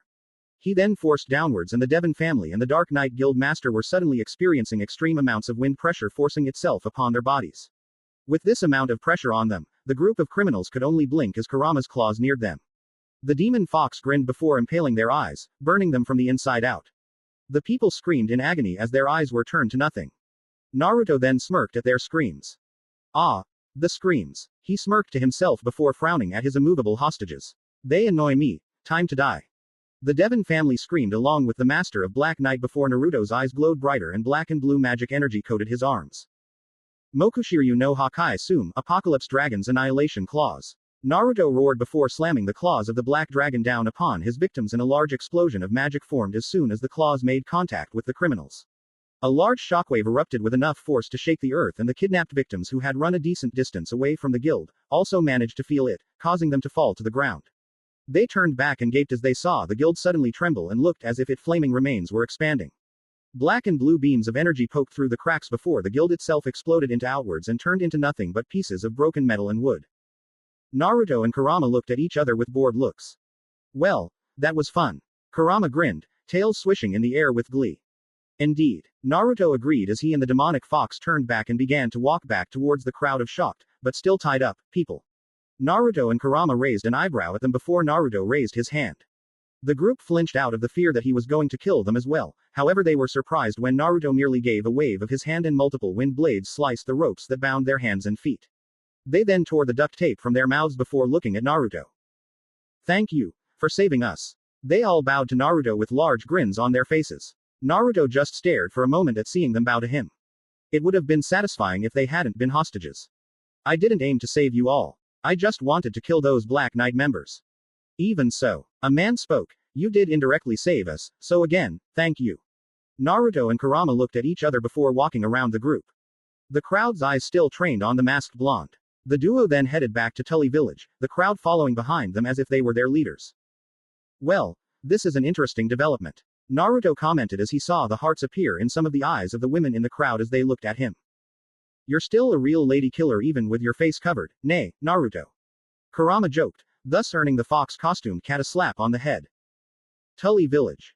Naruto and Kurama turned to the crowd of previous kidnaps and looked back at the entrance to the village. The sky was beginning to gain a golden glow as the sun was about to rise.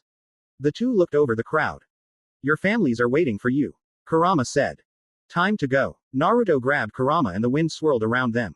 Shunpo no Kazejin. Wait. A young girl who looked to be about 16, with blue hair called out to the boy and Exceed before they vanished into the wind. The girl frowned as her hero had disappeared. However, she then took off towards the village, her fellow villagers running after her. Portia Ne-chan. The young teenage girl called out. The members of Tully village were all rudely awakened by the sudden shouting and screaming below and couldn't believe their eyes when they saw the kidnapped people had returned safely. Ileana. Portia ran towards her little sister and the 16-year-old hugged her older sister. How? It was awesome, Ne-chan. We were all trapped and stuff, but then this blonde guy wearing a mask came out of nowhere with a fox that could breathe fire and then he started beating up all the members of the Black Knight Guild. He was bending the wind, Portia. It was so cool, she said with a dreamy look in her eyes. Portia chuckled and was about to call her sister crazy when she began to hear the other victims of the kidnapping beginning to praise their saviors. Well, what do you know? A man from the pub spoke. The brat actually did it. I know, it was amazing.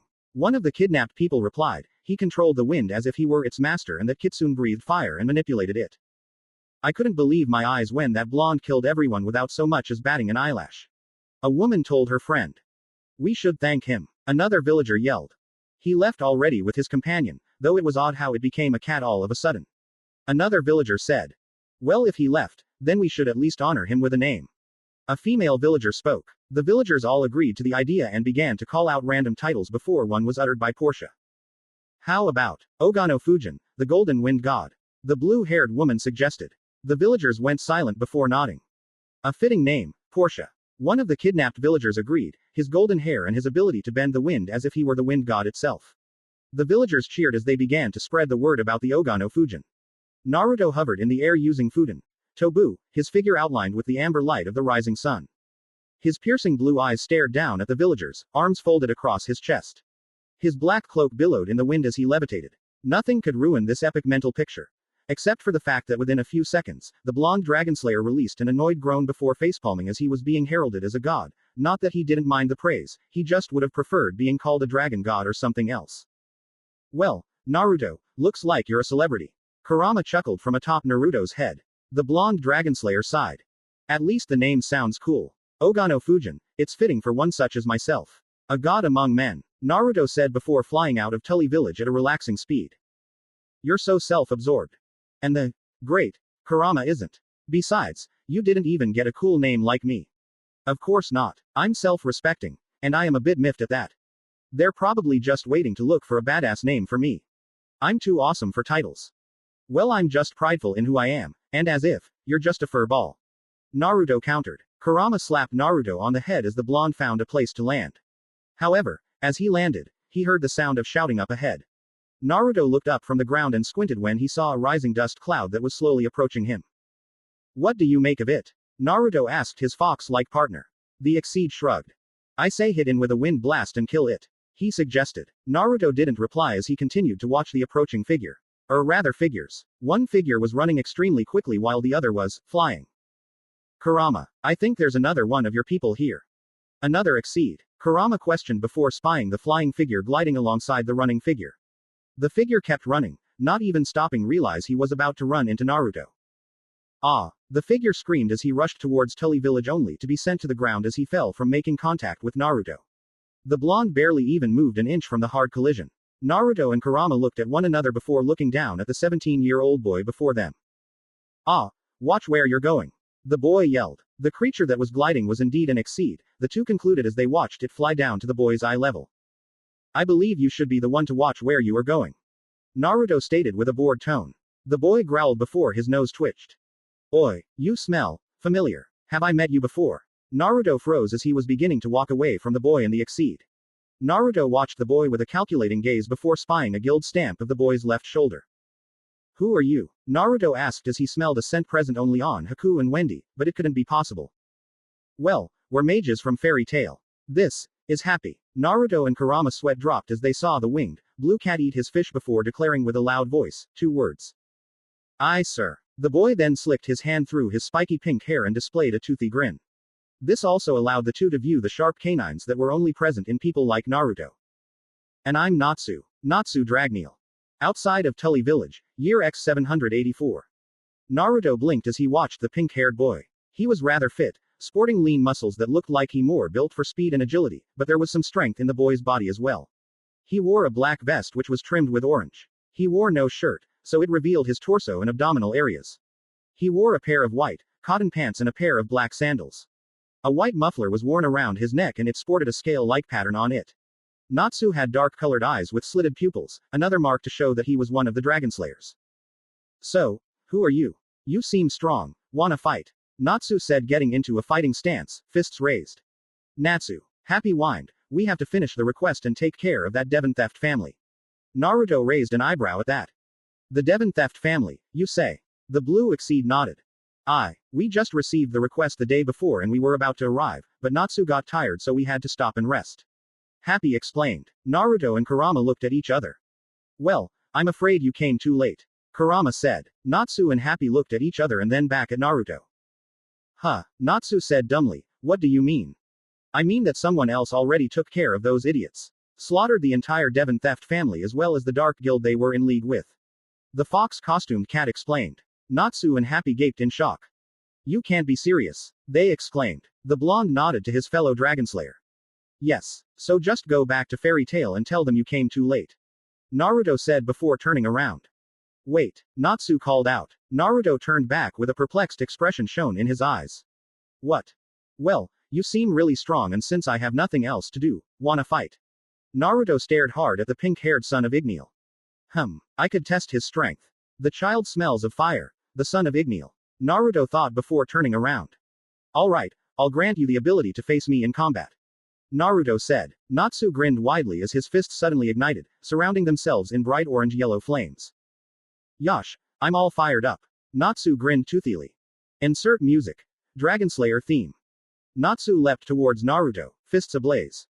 Karyu no Tekken, Fire Dragon's Iron Fist. Natsu declared before crashing the fist down upon Naruto. A large smoke cloud erupted from the point of contact and Natsu grinned. Aye, sir. Go Natsu. Happy cheered for the son of Igneel. However, as the smoke cloud cleared, Natsu's and Happy's eyes widened to see Naruto was no longer there and Kurama was flying above Natsu's head. You're slow, Fire Dragon. Naruto stated coldly before kicking Natsu in the back, sending the pink-haired boy soaring through the air. Naruto then vanished into the wind and appeared in front of the Fire Dragonslayer and slammed his fist down on Natsu's head. The pink-haired teenager was sent to the ground before Naruto grabbed Natsu by the back of his vest and threw him into a tree. Natsu released a cry of pain as he made contact with the bark before standing back up. You're really strong. Natsu's fists blazed once more. Awesome. Natsu inhaled deeply and Naruto smirked as he watched Natsu. Show me the power of Igneel, boy. Naruto muttered to himself as Natsu reared his head back. Karyu no Hoko, Fire Dragon's Roar. A red magic seal appeared in front of Natsu as he unleashed a blazing inferno from his jaws. The tongue of flame sped towards Naruto and the Apocalypse Dragonslayer took the attack head-on. Natsu grinned as he saw his opponent being engulfed by the flames. Alright, I got him. Natsu pumped his fist into the air in victory. However, the fires died down and Natsu's eyes widened when he saw Naruto standing with a shield of wind in front of him. I expected more from you, son of Igneel. Naruto stated. Natsu's eyes widened. How do you know Igneel? Do you know where he is? Naruto didn't respond as he sent a blast of wind from his mouth and it impacted with Natsu's chest, knocking the air out of his lungs and sent the Fire Dragonslayer skidding backwards. Natsu coughed as he aimed to retrieve the air within his lungs. Naruto shook his head as he saw Natsu clutch his injured body. Pity, Natsu Dragneel. I thought Igneel Tem would have done a better job at raising his child. Natsu's body froze. What did you call him? Igneel Tem, a bastard of a fire dragon. Are you deaf? Naruto asked. He then raised a curious eyebrow as Natsu's body became completely shrouded in fire, eyes seeming to glow red within the shroud. Do not insult Igneel. Do not insult my father. Natsu roared before taking off towards Naruto and shot a fiery kick to Naruto's face. Karyu no Kajutsume, Fire Dragon's Claw. Naruto easily dodged the straightforward attack by tilting his head, but Natsu suddenly rotated with the attack and went into a spin kick. Naruto ducked beneath it and grabbed Natsu's leg and threw him into the ground. However, the son of Igneel quickly recovered and shot a bicycle kick to Naruto's face. The blonde leaned back and jumped over the sweep kick that followed after before deflecting the fist that the pink-haired mage aimed for Naruto's stomach. Natsu jumped and slammed a flaming axe kick to Naruto's skull, but the Apocalypse Dragonslayer twisted his body to the side and the ground cracked from the impact Natsu made with the earth. Naruto slammed a straight kick to Natsu's face, but he remained stationary. A fact that caused Naruto to raise an eyebrow in confusion. Natsu had raised his hand and blocked the kick before setting his hand ablaze. Naruto quickly swept his hand to the side as if he were slapping the air, and a powerful gust of wind slammed into Natsu's body, causing the 17-year-old's grip to weaken. Naruto pulled his boot free and patted the flames down and frowned when he saw the small burn on it. He watched as Natsu gathered flames in both of his hands. Karyu no Kon, Fire Dragon's brilliant flame. Naruto watched the raging fireball that sped towards him before forming a wind blade. He allowed the blade to extend before rotating on his heel and used the momentum from the rotation to put more power into the downward slash of his Kase no Yaiba.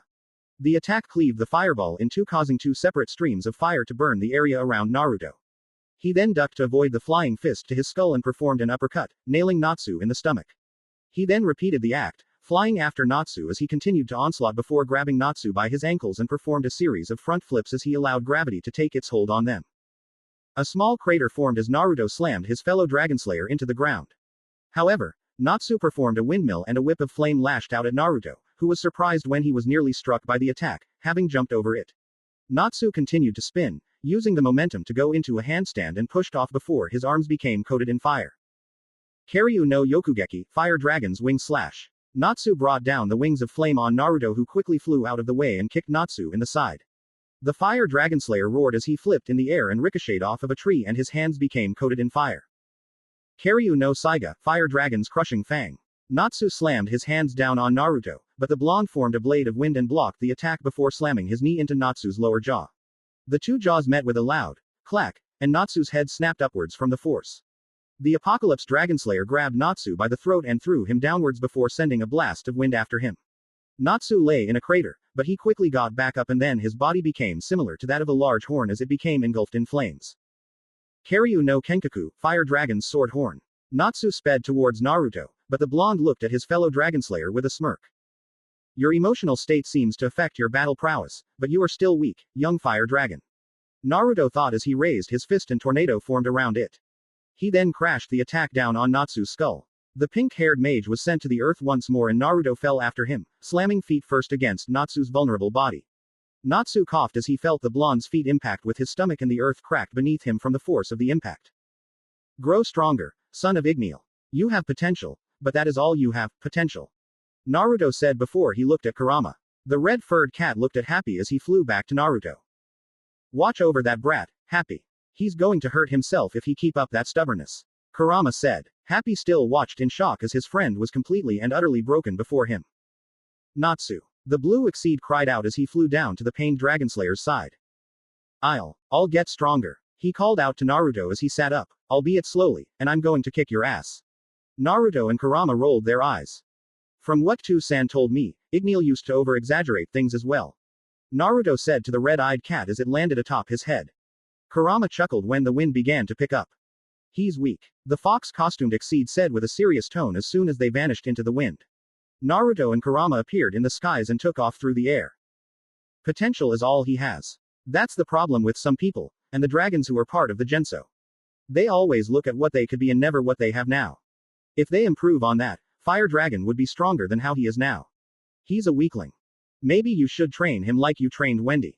Kurama suggested with a grin that would make the Cheshire cat proud. Naruto snorted in disgust. Me? Train the child of Igneal Tem? You have to be joking. The cat shrugged in response to Blonde's response. I'm just saying, if you could make Wendy strong, why not do the same for Natsu? Besides, you're going to need an army if you want to go and take on the Dragon King like what you told Aknowledge. Naruto growled as the thought of the ruler of the dragons came into his mind. I do not require weak soldiers.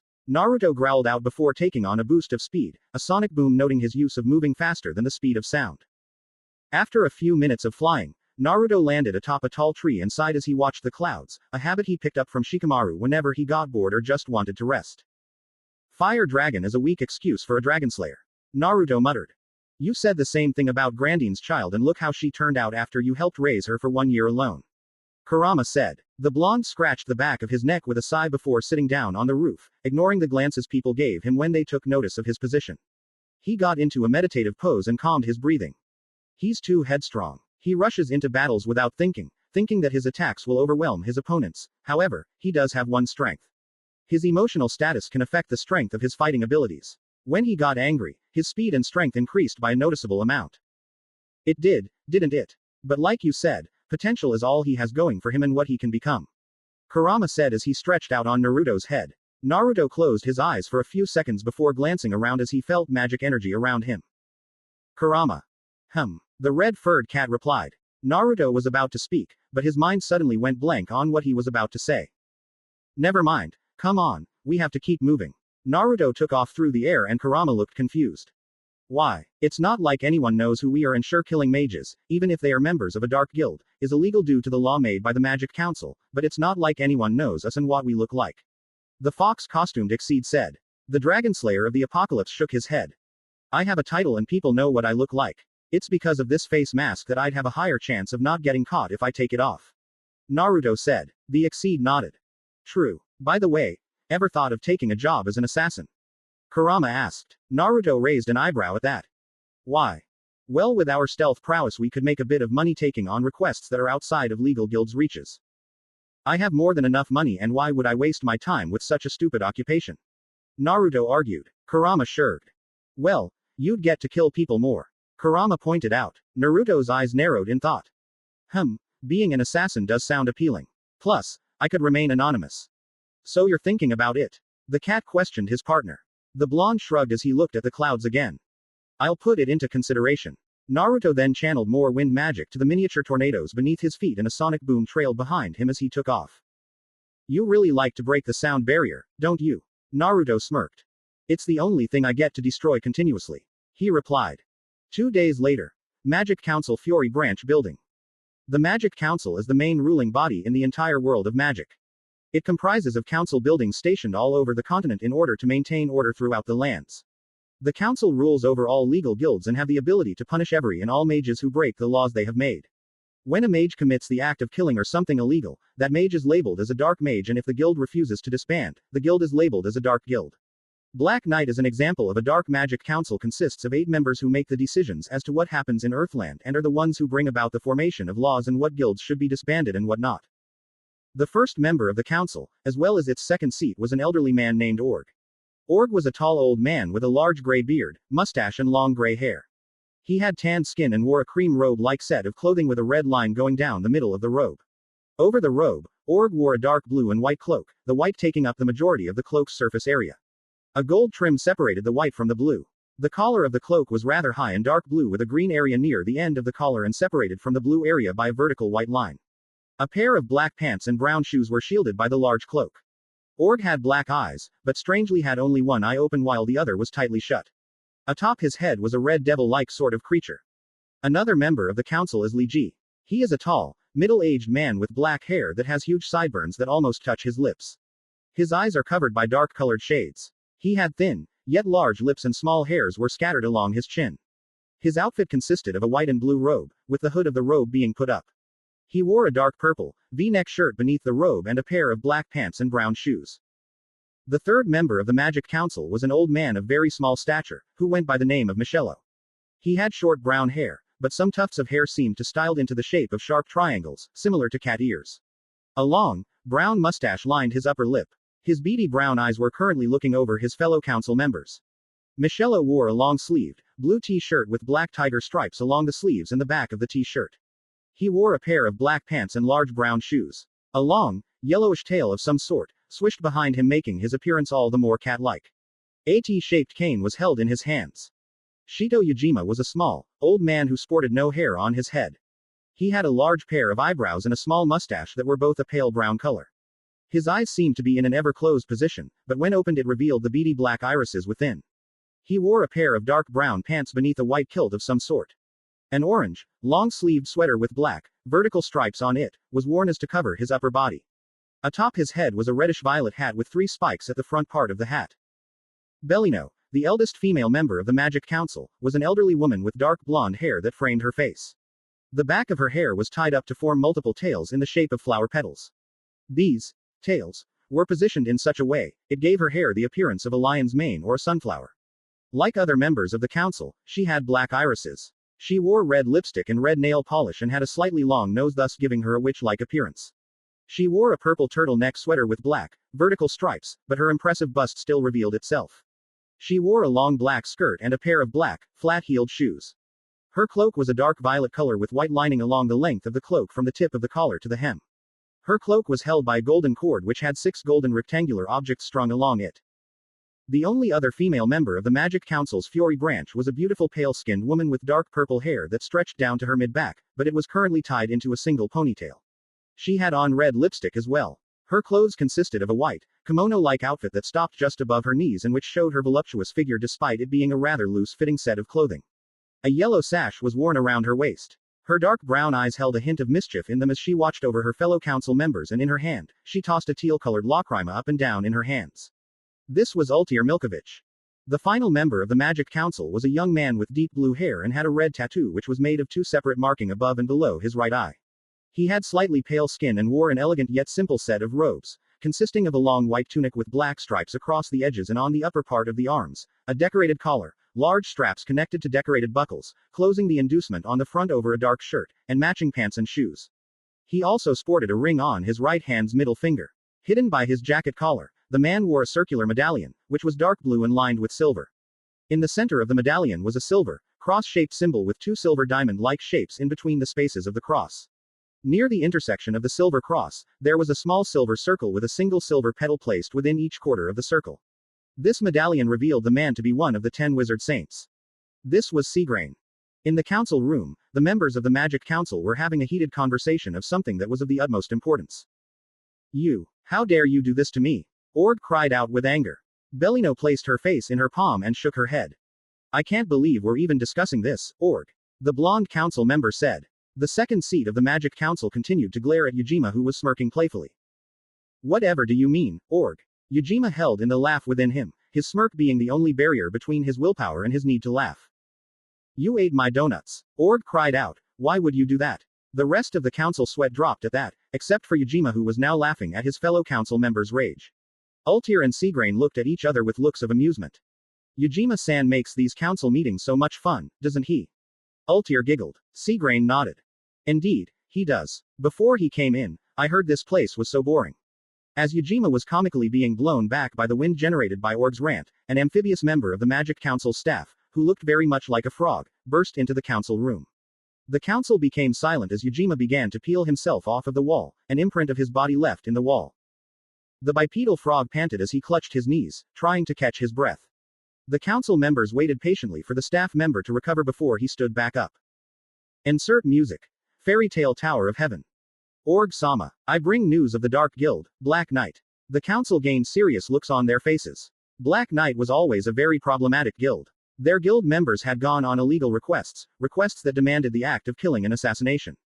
They had been found out 1 year ago when a platoon of Rune Knight had been wandering Clover Town and saw them drag a man into an ally and slit his throat before trying to make a break for it, only to be caught. Since then, they had been taking many security precautions to prevent from being taken down by the Magic Council. "What about them?" Ultier asked curiously. The frog took out a lacrima from his pocket and laid it out on the floor in the center of the council room. He placed his webbed hand atop the lacrima and pumped a small bit of magic power into it. The lacrima took on an electric blue glow before a similarly colored magic seal appeared above it and a holographic image of a destroyed and ruined forest was shown. This image was taken by the Rune Knights stationed by Tully village where Black Knight had been stationed. Okay, so it's a destroyed forest, probably done by one of the beasts in the forests or maybe a member of Fairy Tale. They have been known for their destructive tendencies. Seagrain said. The staff member shook his head.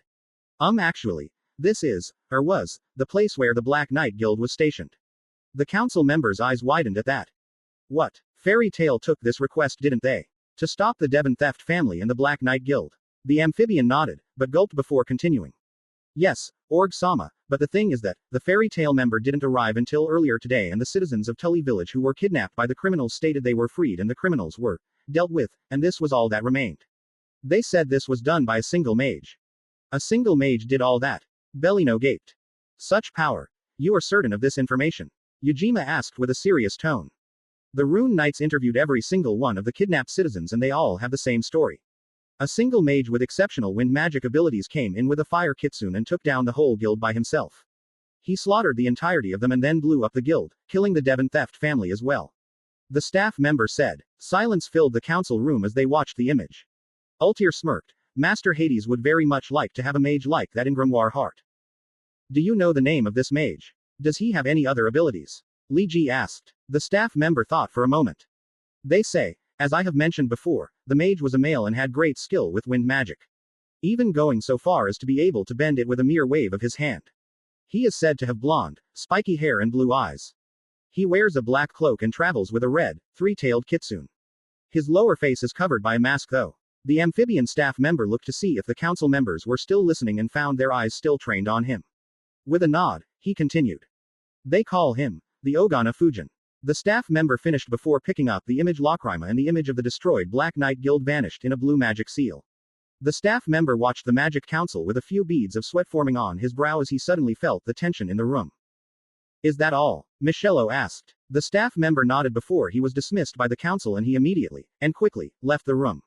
As soon as the door slammed shut, Org spoke. It seems we have a bit of a vigilante here in Fury. The second seat spoke. He's a criminal. Michello spoke, his tail swishing behind him. He has killed mages and thus has committed a felony.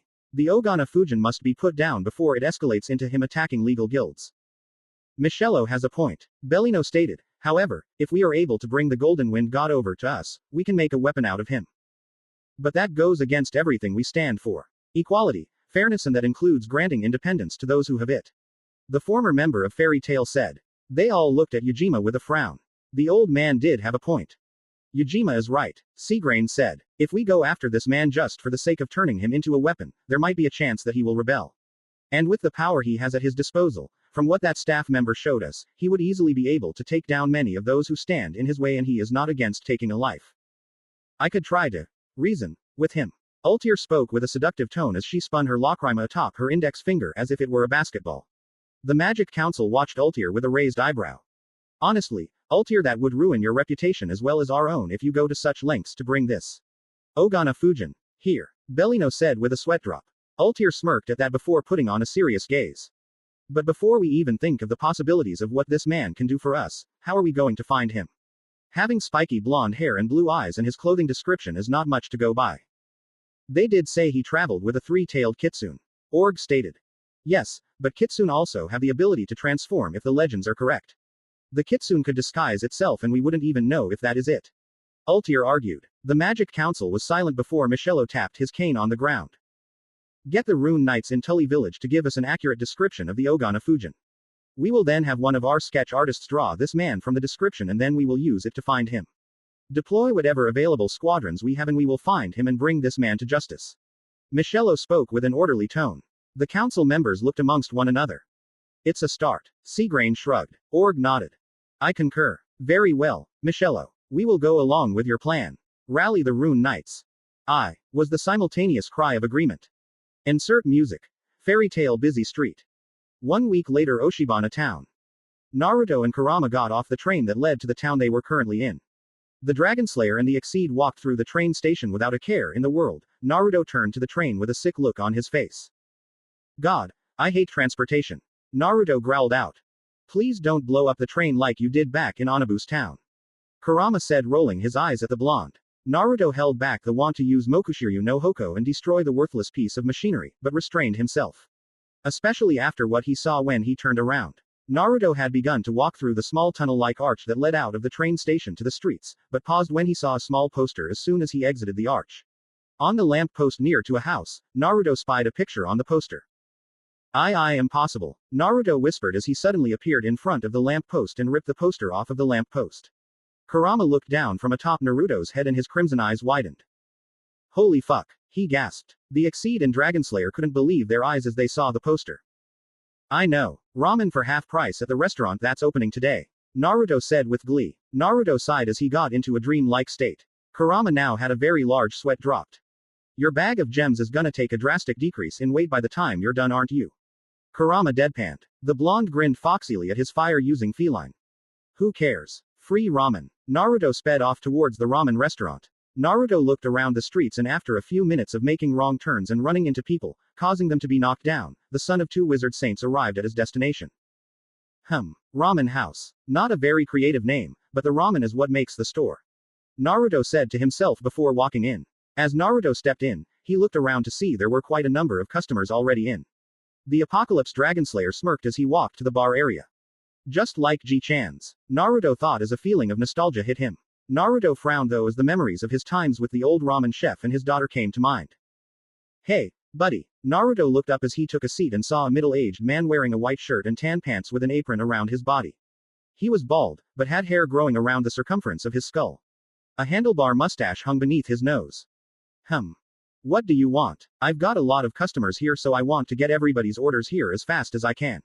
The man spoke. Naruto looked up at the large menu that was posted up on the wall. I'll have one of everything, each one in an extra large bowl. The whole restaurant suddenly went silent as they looked at Naruto with a, what the fuck? Look on their faces. Naruto turned to see everyone staring at him and then he glared at them. What? A guy can't eat his share of ramen or something? He snarled. The people flinched before turning back to their meals. Naruto snarled again, the nerve of some people. You sure, buddy? The man asked as he jotted down the order. Naruto cracked his neck and knuckles before putting on a grin that he only gave off when he was given a challenge. Is that a challenge? Naruto asked. The man's sweat dropped. No. I just want to know if you're sure about ordering this much ramen. There's about 102 different items on the menu. Naruto grinned wider at that and Kurama's eyes widened. Oh no. The cat muttered. Naruto pulled down his face mask and grinned his infamous fox-like grin. Bring the ida on. He shouted as he split his chopsticks. 2 hours later. The entirety of the restaurant watched in horror, disgust, amazement and many other things as they saw Naruto down the ramen as if they were bottles of fire whiskey to Kurama. Said fire using Exceed could only shake his head in amusement, a chuckle escaping from his throat as he watched Naruto continue to defy the laws of biology and physics, stacking up the bowls as he made a humongous tower. How much is that? A fellow who was sitting next to the blonde asked. Naruto grinned as he finished the bowl and used his wind magic to levitate the bowl and stack it neatly atop the others. Counting that one. That's number 101. One more. The fellow could only gape before he fainted upon seeing Naruto inhale the final bowl as if his mouth was vacuum and the ramen was air. The bowl sparkled as it was cleaned of any broth and noodle. Naruto sent the bowl soaring with a burst of wind magic and it landed perfectly atop the previous bowl. Everyone looked on in fear as the leaning tower of bowls was suddenly leaning to the right. The customers and waiters who had witnessed the near impossible feat, backed away into a single corner of the restaurant in fear that the tower of ceramic would come crashing down on them. Naruto watched the tower with a frown and growled. As if it were afraid of the blonde, the bowls suddenly returned to their original straight position and Naruto nodded with a look of pride. Naruto then turned to the mustached man who served him. So, how much is it? Naruto asked. The man blinked before shaking his head as he got over his shock. What was that? How much is it? Let's see all 102 items, all in extra large, that comes to a bit over 1 million jewels. Naruto nodded as the man was about to tell Naruto he could manage a discount, but Naruto didn't listen as he took out his bag of gems and then took about 3 handfuls from the bag and dumped them into the man's hand. There, that should cover it. See ya. Naruto deadpanned. Everyone's sweat dropped as he suddenly resealed the bag before Kurama fell from his head when the blonde leaned back to yawn. Kurama used his claws to climb back up to his perch before Naruto gave a small wave as the man thanked him for the generous payment. However, as Naruto shut the door to the establishment upon his leaving, the door had been shut a bit too forcefully and the bowls all came crashing down in a pile of broken pieces. It's all gone. The waiter sobbed as he watched the gems in hand knowing he would have to pay the restaurant owner for the broken bowls. Aw man, that was so damn good. Not as good as Ji-chan's, but good nonetheless and with the amount I ate it was even more satisfying. The fox-costumed feline rolled his eyes at the wind magic user. Kurama then patted Naruto's head. You okay, brat? Kurama asked. Naruto raised an eyebrow at that. What do you mean? I've known you for over 10 years, Naruto. You think I don't know you've been feeling a bit nostalgic from eating the ramen. Remembering Toichi and Ayame giving you ramen. Eating it with Sakura, Ino, Choji and Shikamaru. Naruto flinched slightly at the feline's words.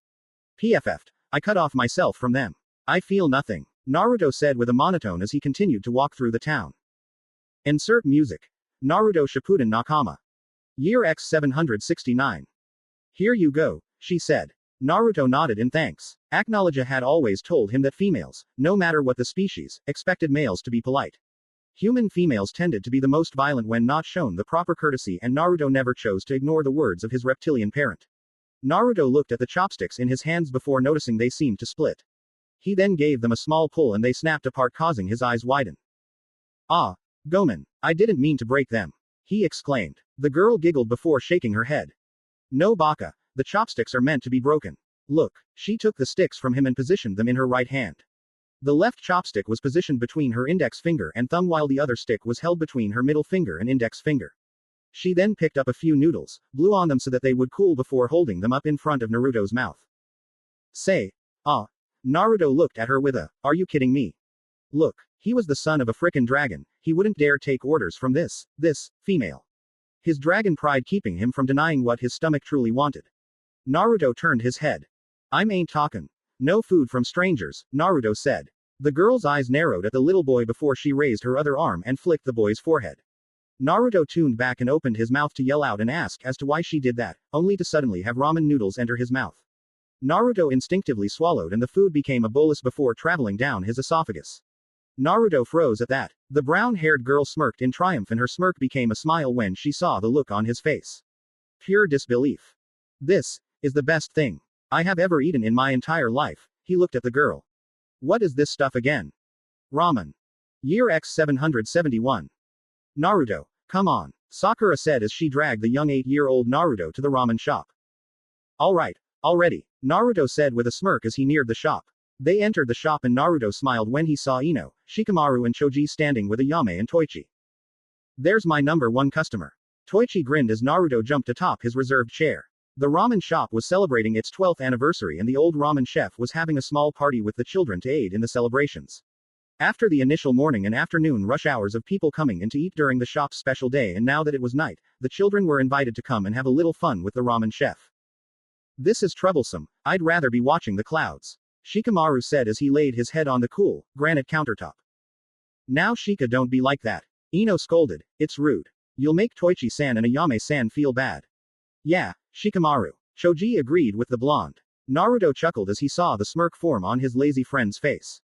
Tsuki and Ayame then set out the already prepared bowls of ramen before the children and they simultaneously clapped their hands together in prayer. Itadakimasu. They chorused before splitting their chopsticks and digging in. Amazing as ever, Toichi-san. Sakura said as she slurped up the noodles. Naruto placed down his bowl and grinned. Seconds, Ji-chan. Taiki chuckled as he adjusted the hat on his head.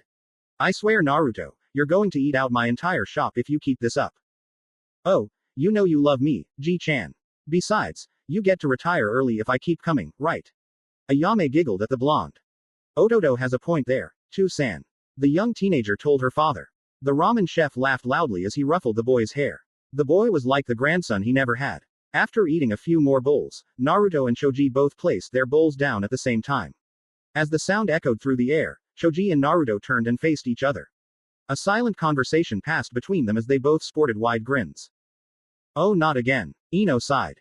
Boys will be boys, Ino. Sakura giggled as she adjusted her red hair band. Shikamaru had stopped eating a while ago and was now just staring up at the ceiling, counting the tiles. Troublesome. The boy muttered.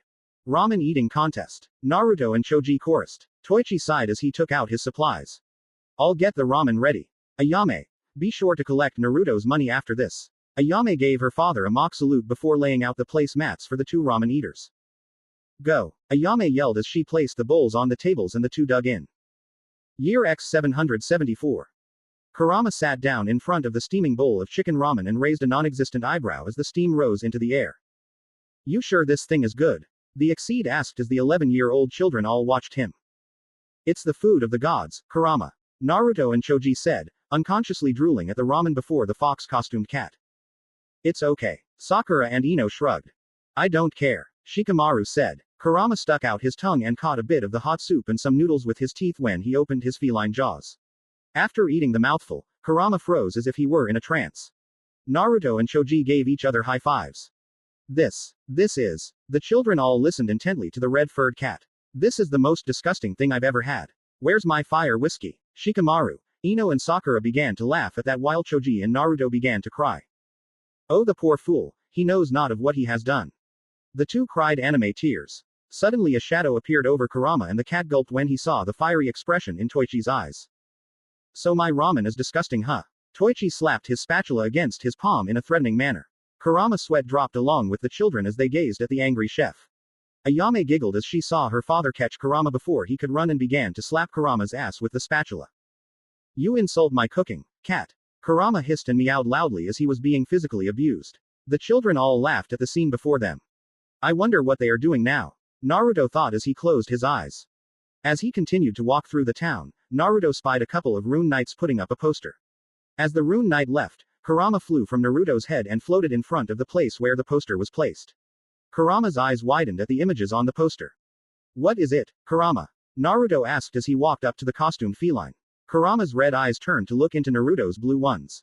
Naruto, we should get out of here. Naruto got even more confused at that. Why? Kurama moved aside and Naruto's eyes widened at what he saw. Impossible. The Dragonslayer tore the poster from the wall. It was a wanted poster, for him and Kurama. There was a pretty accurate drawing of him with his face mask on, and next to his headshot was one of Kurama's three-tailed, Kitsune form, though they made him look more like a wolf than a fox. Naruto read the descriptions below. Wanted. Ogana Fujin. Said to have spiky, blonde hair and blue eyes. Wears a face mask like the one drawn above. Abilities include high levels of physical combat, speed, strength, agility and endurance. Also has mastery of wind magic. A multi-tailed Kitsune is said to accompany him. Kitsune is said to be able to breathe fire and manipulate fire. If seen, please contact the Rune Knights in your area. Ogana Fujin is a wanted criminal for the killing of an entire guild of mages from the Dark Guild, Black Knight as well as the Devon Theft family. Naruto turned to Kurama and the two cursed in their minds. Naruto's hands trembled before he ripped the paper in half and shredded it with the wind. Those idiots. Naruto growled as he remembered the people from Tully village. I knew I should have killed them all when I had the chance, but no. I had to play the good guy. Don't worry, they only recognize you if you have your mask on. You don't, so it'd be easier to avoid detection. Besides, I think you still made the right choice in helping them out. It's not their fault the Rune Knights might have asked for a description of us. Naruto calmed down a bit after hearing that, but he's still annoyed at now having the freaking council on his ass. Easy for you to say, you can change into a cat. No one would suspect you to be a Kitsune. Naruto snarled back at his feline partner. Kurama shrugged. Not my fault, and besides, what are we gonna do about this? The Rune Knights would have obviously put up more posters around the town, and unless you want to waste your time looking for them to tear them down. Kurama said. Naruto looked around before jumping atop the roof of a nearby building when he saw people walking by with one of the posters in question. Dude, this guy is doing Fury a favor. I mean, he got rid of a dark guild. Yeah, but who is to say he's a wanted criminal himself?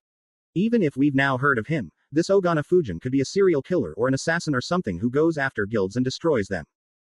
The Devon Theft family has been selling people for years now, it's about time somebody stopped them. But this guy's is said to have outright murdered them. Who's to say he won't come after us next? The Dragonslayer and the Exceed continued to listen to the varying opinions of his and Kurama's extracurricular activity. Remaining upon the roof, Naruto kept out of sight and continued to watch the people who walked through the streets. By the time night fell, Naruto and Kurama were still up on their roof. Naruto was lightly snoring, sitting in a cross-legged position. Kurama was curled up atop his head and was muttering things about how he loved fire whiskey among other things. However, the wind blew and Naruto's nose and ears twitched. His Dragonslayer senses sprung to life and Naruto's eyes snapped open, pupil changing from rounded to vertical slits. He quickly stood up, pulled up his face mask and blocked a fire spell that headed his way. Kurama wiped his eyes as he woke up, his wings unconsciously sprouting from his back as he felt himself falling through the air when Naruto got up. Suddenly, a group of, Naruto counted his opponents, 10 people appeared, all dressed in black. Black cloaks were worn over their skin-tight leotards, the hoods kept up to cover their heads. White masks covered their faces. 3 of his enemies branded weapons, while the others had colorful magic seals in front of them, making Naruto look like he was being surrounded by a rainbow. That's a waste of a thought. Naruto's eyes narrowed at the fact he just wasted another thought to think of that thought. The light of the crescent moon and the lamp posts being the things to illuminate the flat rooftop Naruto was on. Kurama floated next to Naruto, still rubbing the sleepiness from his eyes. Naruto adjusted his face mask and then went into a relaxed position before chuckling. Seriously, this is who the Magic Council sends for me. You weak humans. I expected much stronger mages from the Magic Council. The mages surrounding Naruto didn't budge, but one spoke a sentence that piqued Naruto's and Kurama's curiosity. We're not from the Magic Council. The mage then jumped, sword held high above his head to bring it down on Naruto, however Naruto didn't move at all. Kurama appeared in front of the masked mage's face and grabbed it with a fiery hand. The hand burned the mask, flesh and everything else until only charred bone was left. His screams were loud, but they were silenced to everyone, but the Dragonslayer of Aknologia and the former citizen of Edolis as Naruto performed the magic, Silent Mist. The technique he learned from Zabuza, in which he expanded a cloud of pure magic energy, since he had the reserves for it, and caused it to mute anything and everything the user wishes to mute within the cloud. Naruto took out Escalon and Excalibur and ignited the blades of his mother. Naruto felt Kurama sit atop his shoulder and the blonde's eyes closed as he channeled magic energy into them. His blue irises vanished and as they shot open, became a startling white. Mokushiryu no Byakugan. Naruto growled out as he saw through the mist, watching the now frightened forms of his prey. Naruto looked at Kurama who looked back at him. Time to hunt. The Exceed grinned before changing into his kitsune form. His senses now heightened to a whole new level, the one-tailed kitsune took off and began to tear into the throat of one of the cloaked mages. Naruto walked on the air as he used his wind magic to help him move silently across his battleground. He tapped the shoulder of the mage he now stood behind and grinned widely as he could tell the mage was now scared out of his mind. Weak. Naruto said as his eyes became cold and merciless. Insert music. Naruto Shippuden Kokuden. He then cut off the mage's head before heading to the other. Kurama impaled one through the stomach and the skull with his flaming tail, burning his brain, face and internal organs and literally killed him from the inside out. Naruto sliced one in two as he cut the body in half, vertically with Escalon. He then threw the blade to his left as a mage had managed to see him and tried to hit him with a wind spell. Escalon speared through the wind spell, the silver flames burning even brighter than before as it impaled itself through the victim's sternum. The mage screamed in agony, a scream that could not be heard no matter how loud he screamed. Kurama then appeared and tore off the mage's head and crushed it between his strong jaws. The demon fox grinned as he licked the blood along his teeth, savoring the coppery taste. Naruto and Kurama split apart and began to take down their opponents quickly and silently, the way Zabuza taught them to. Naruto stabbed one mage through the heart before throwing the body into the body of his comrade. The comrade released a scream of fear, a mistake that cost said comrade her life as it gave away her position and thus Kurama was able to wrap his hand-like forepaws around her throat. Kurama grabbed the top of her head and tugged it harshly to the side and a snap echoed through the air as the neck was broken. The body fell to the ground like a rag doll. The three remaining mages wandered blindly before they were quickly slashes and burned by Naruto and Kurama. Naruto then lowered the concentration of magic in the cloud to give Kurama a bit more visibility. Burn them, Naruto ordered. Kurama nodded and trotted over each one of the 10 bodies and set them aflame, turning them to ash in mere seconds with the crimson flames he expelled. As Naruto took out the magic from his eyes, reverting them back to their normal form before he used the wind to clean his shirt of the little blood spatter he got on him.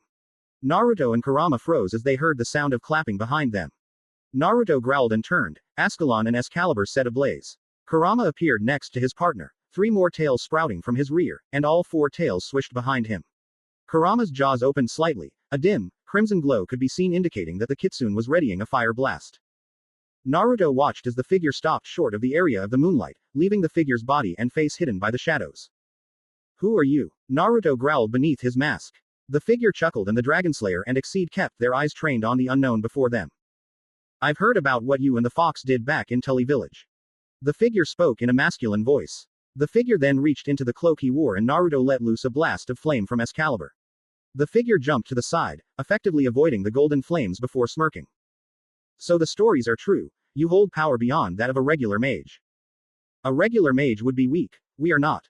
Kurama snarled as he, himself released a crimson flame from his jaws. The figure avoided that attack as well. Naruto and Kurama let loose a sea of fire at their enemy and the figure frowned in the darkness when the fires stopped.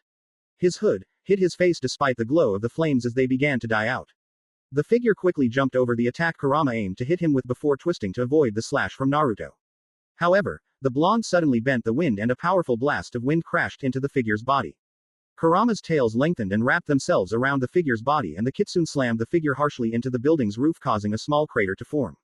Kurama then threw the figure away, but the unknown enemy flipped in the air and managed to right himself and thus was able to avoid the arc of golden flames sent at him. The figure rushed at Naruto and cocked back his fist, ready to strike the Apocalypse Dragonslayer. However, he immediately dodged the punch and then the enemy's knee came up. Naruto raised his arms and blocked the attack before twisted to appear to his enemy's side and jammed his elbow into his opponent's ribs. A cracking sound was heard as a result of the force.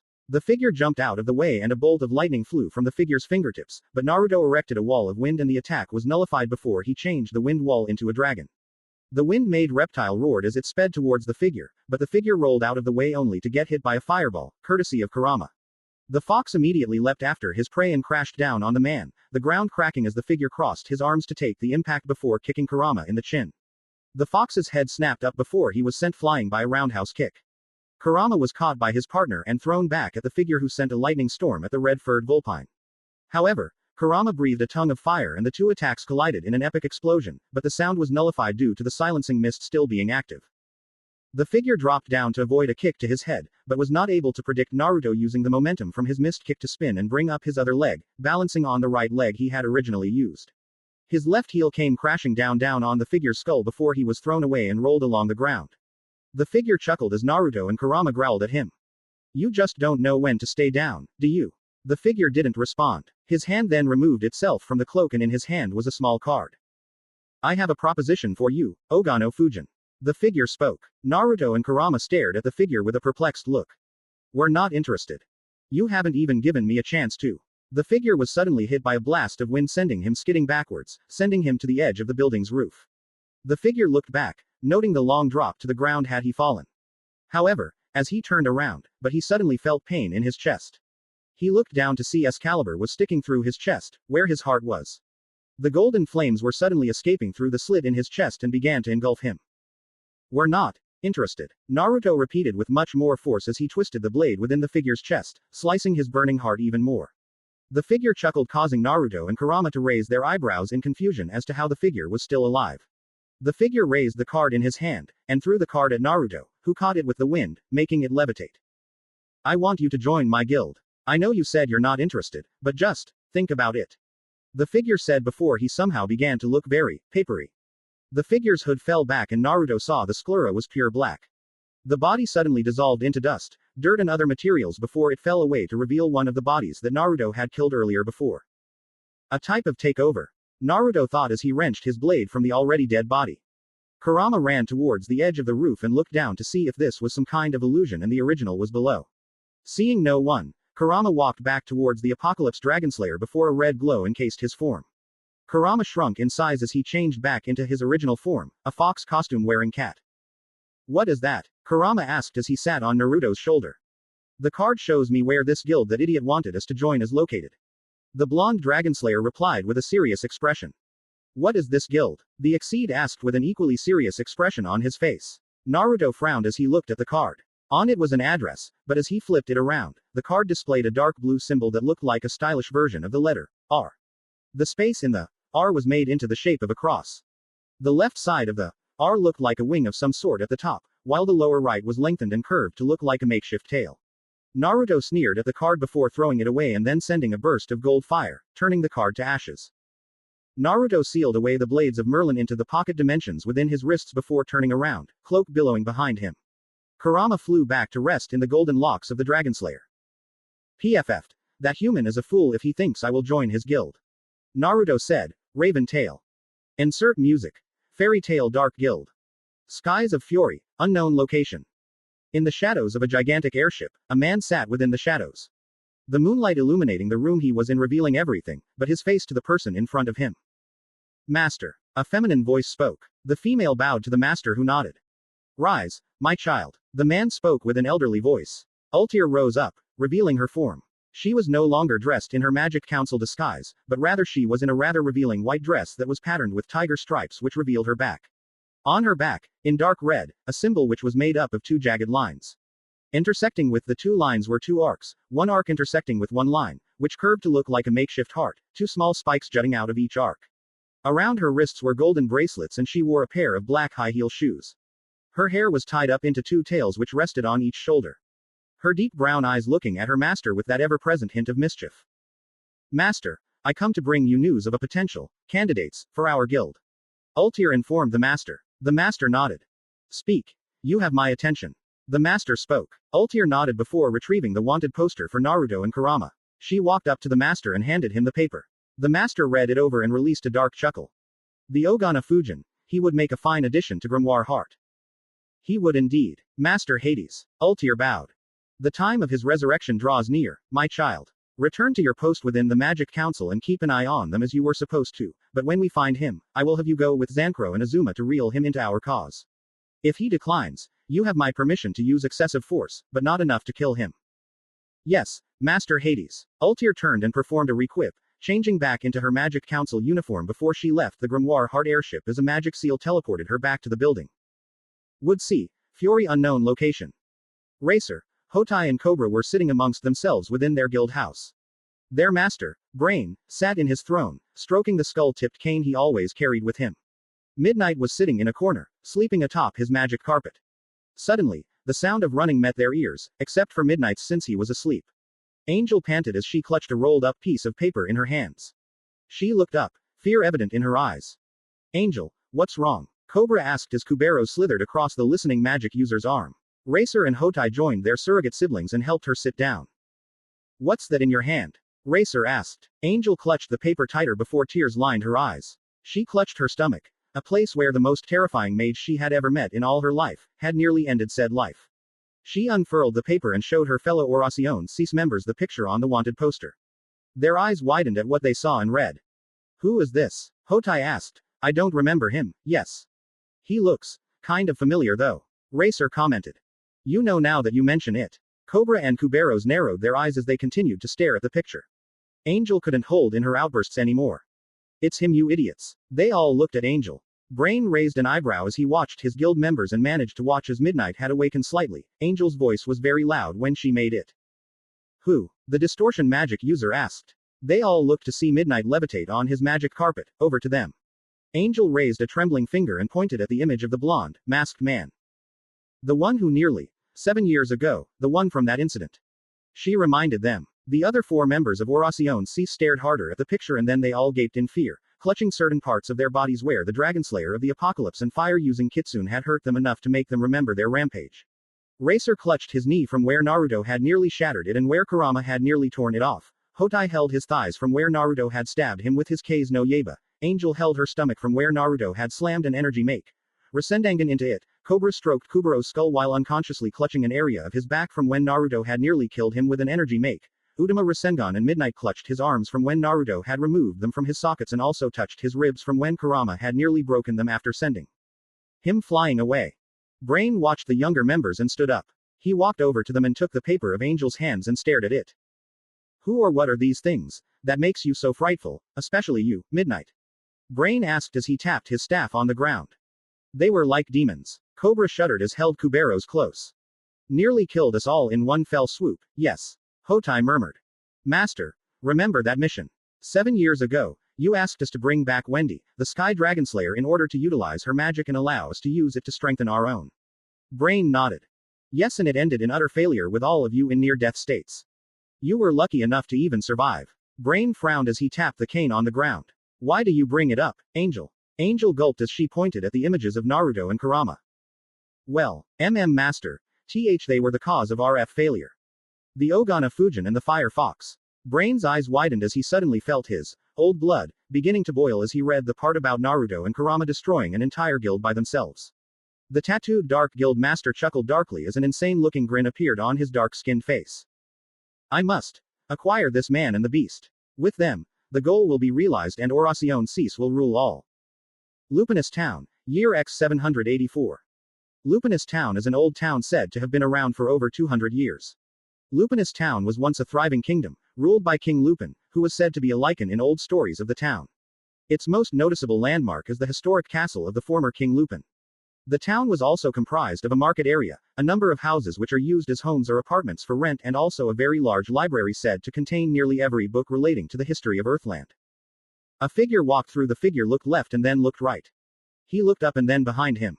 With a nod of what seemed to be approval, the figure walked towards the Lupinus library and entered the building. The figure walked into the depth of the library, the spiky blonde hair of the Apocalypse Dragonslayer shining in the light that the sun made. Naruto Uzumaki Namikaze, known as the Ogana Fujin, master of the wind and labeled a high-class criminal by the Magic Council, sighed in relief as he scratched his head. Atop those blonde locks of Aknologia's son was the crimson exceed known as Kurama, but to others, he was recognized as a multi-tailed kitsune known as the Onabi Myobu, the name had given to Kurama. In order to avoid detection, Naruto was advised by the Crimson Exceed to shed his cloak, much to his chagrin, but the cloak was actually the thing that made him look like his alias, the Ogano Fujin. Besides, the cloak was old and torn from countless sparring sessions with Kurama. As a result, Naruto complied to release the cloak and change his outfit as well. Though Naruto complied, he didn't really change his look all that much. He wore a dark blue, long-sleeved t-shirt with black flames lining the hem as well as the cuffs of the sleeves. Attached to the neck of the shirt, the face mask was attached. It had become a sort of a trademark for him to have the face mask. He wore a pair of black cargo pants and similarly colored boots. He still wore the necklace he had gotten from Seiko for his 12th birthday. The golden flame charm dangled as he walked. However, because he wanted to, he still bought a black cloak with a hood for whenever he would go into battle as a sort of a trademark to go with his mask. After all, a dragon takes pride in its appearance. Naruto sighed as he watched the books on the shelves. Kurama wiped his eyes as he was previously sleeping before looking around. Naruto, why are we in a library? I need to do some research on the Magic Council. Study them and know about what they do should they be able to find us. Naruto said as he looked at the numerous amount of books that lined the shelves. He continued to look around before he spotted the librarian of the establishment. The librarian was an old woman, probably in her late 50s. She had pale and wrinkled skin which was shown to be thinning as a majority of her veins were visible. The librarian wore a wine-red dress which was colored pale lavender at the cuffs of the long sleeves and at the hem of the dress. A pale blue, crystal cross was attached to the necklace she wore around her neck. She wore a large pair of spectacles and her silvery hair was tied up into a bun. He noticed the woman was putting away a few books before walking up to the elderly woman.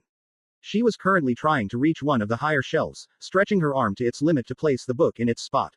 However, the book slipped from her hand, landed on her head before falling to the ground. The librarian muttered curses as she rubbed her cranium before looking down for the book, only to find in the hands of the blonde Dragonslayer of Aknologia. He easily placed the book into its intended place. Naruto towered over the shorter woman who looked up at him with a grandmotherly smile. Well, hello there, young man. How may I help you this fine day? The librarian smiled. Naruto nodded.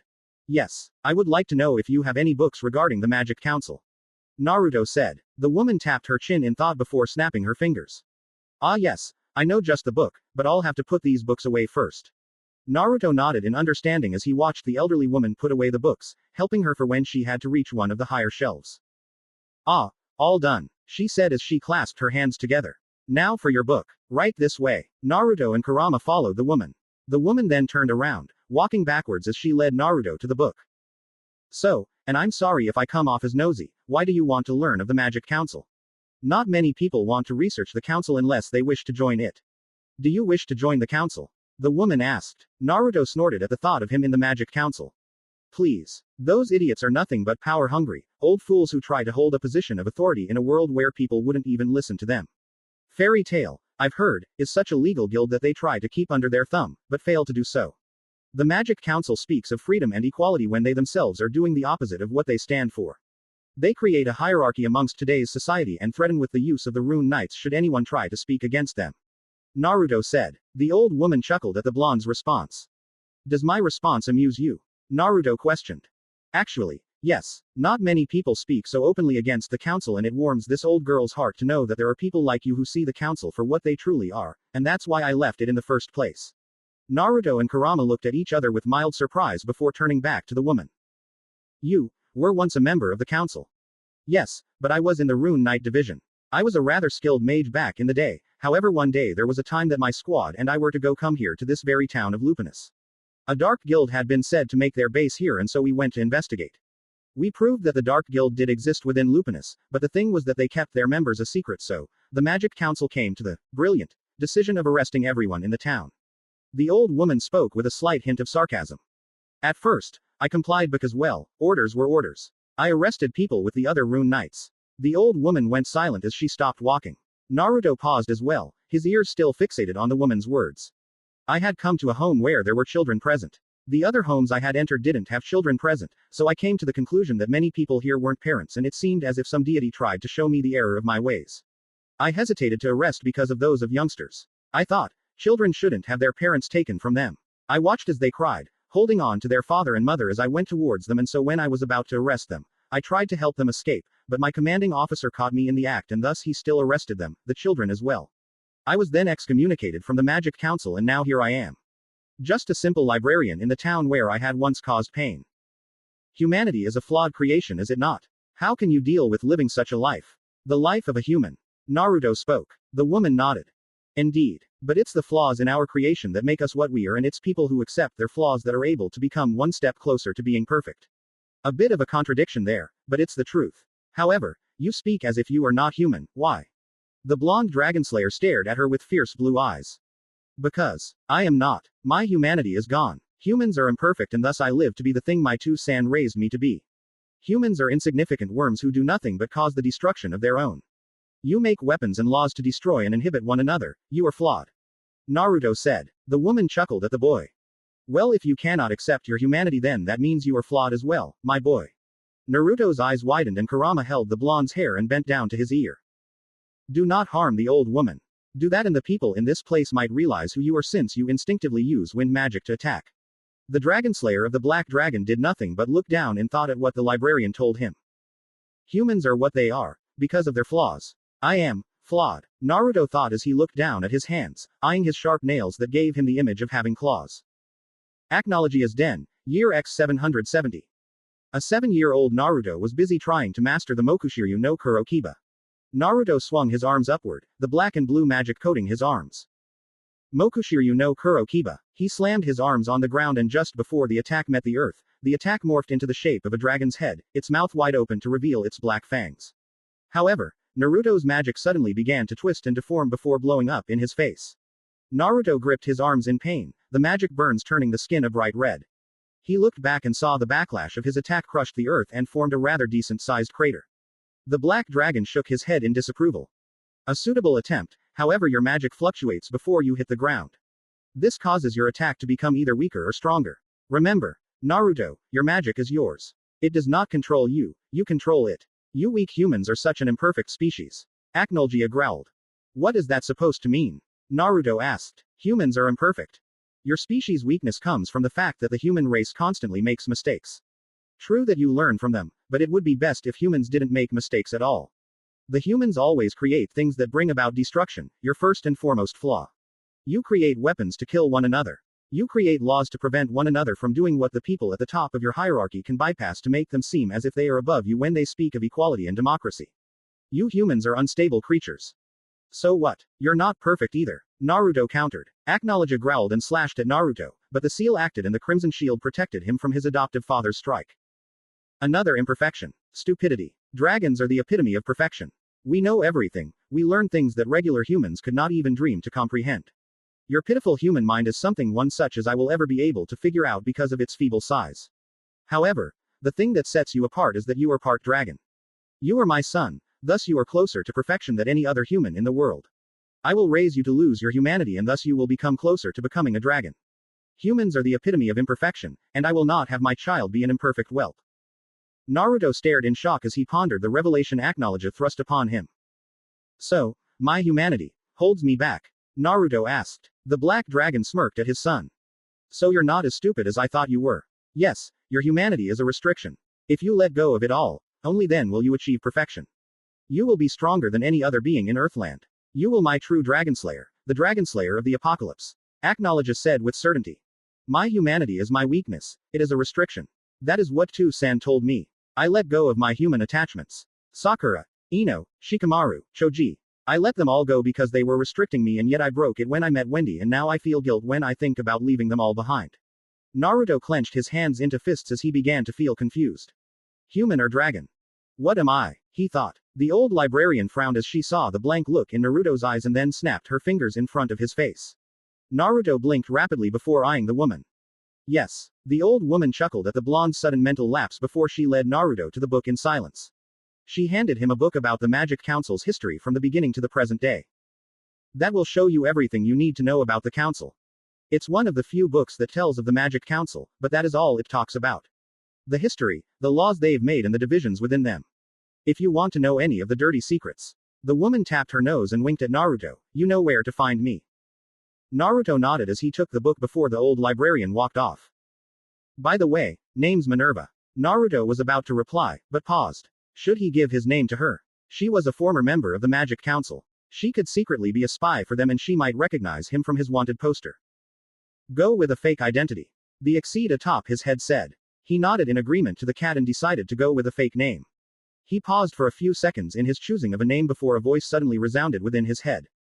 You look just Minato-kun, my little Naru-chan. Naruto's eyes widened in surprise before glancing around, but became a bit confused as he realized that there was no one there and the voice he heard was obviously a young, female voice so it couldn't have either Kurama or the old woman, Manurva, before him.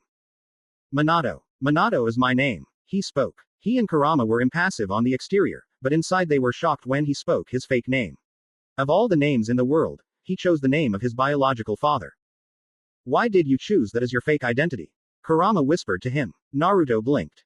I don't know. It just popped into my head. He whispered back. The woman smirked. A fine name, Minato. Well, if you need any more help, I'll be at the front desk. Manurva smiled warmly before turning around. Naruto stared at the book in his hand before walking over to a table and sat down. He opened said book and began to read, Kurama reading as well from atop his head.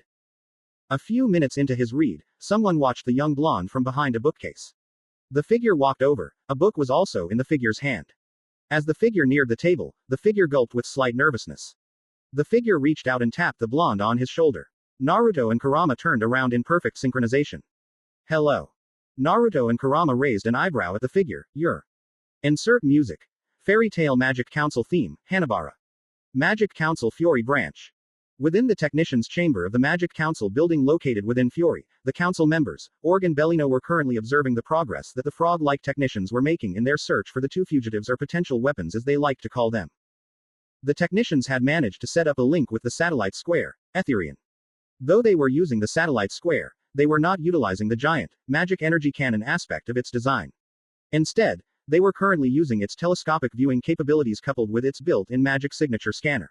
Each type of mage has a certain magic signature they give off, and thus they are able to be located using the satellite square. However, magics of the same type give off the same kind of energy signature.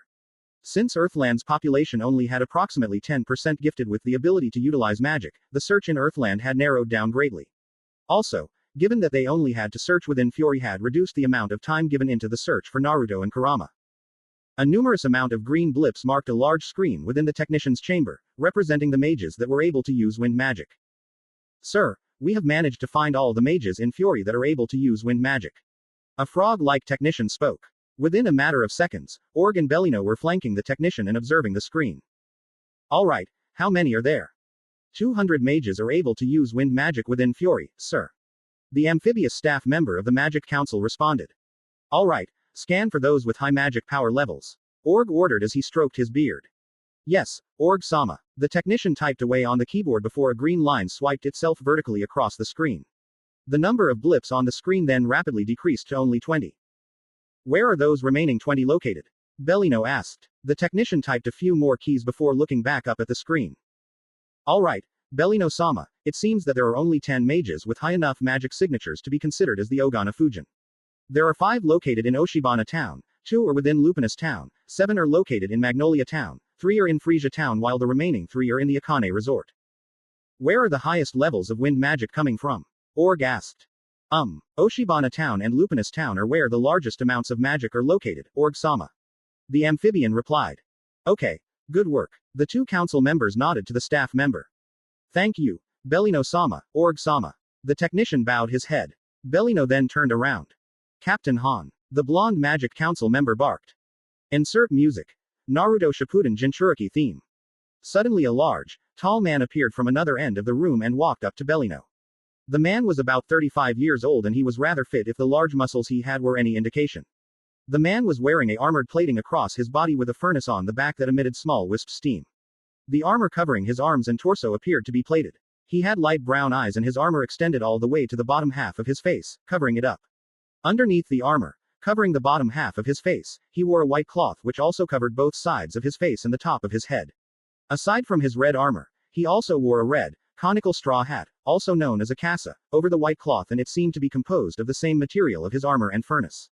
Over his armor, the man wore a black gi with the sleeves appearing to have been torn off and a pair of black gloves.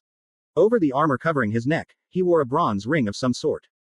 As the man walked casually up to the elderly woman, he humming a tune before coming to a stop. He gave a salute to the blonde woman. What you got for me, Bellino-sama? Han asked. Bellino pinched the bridge of her nose at the blatant disrespect he gave to her, but she, like the other members of the council, came to accept that it was part of who he was. Plus, given the fact that he was the head captain of the entire Rune Knight division and thus the strongest member of infantry in their arsenal. Deploy a squadron of Rune Knight at every single location on the screen. The highest levels appear to come from Oshibana and Lupinus. We cannot let the Ogana Fujin and the Anabi Mayobu run wild. You have permission to use excessive force to take them down. Han gave a salute to the woman. Yes, Bellino-sama, I will personally go to Lupinus town since those 2 blips seem to have the highest amounts of magic power.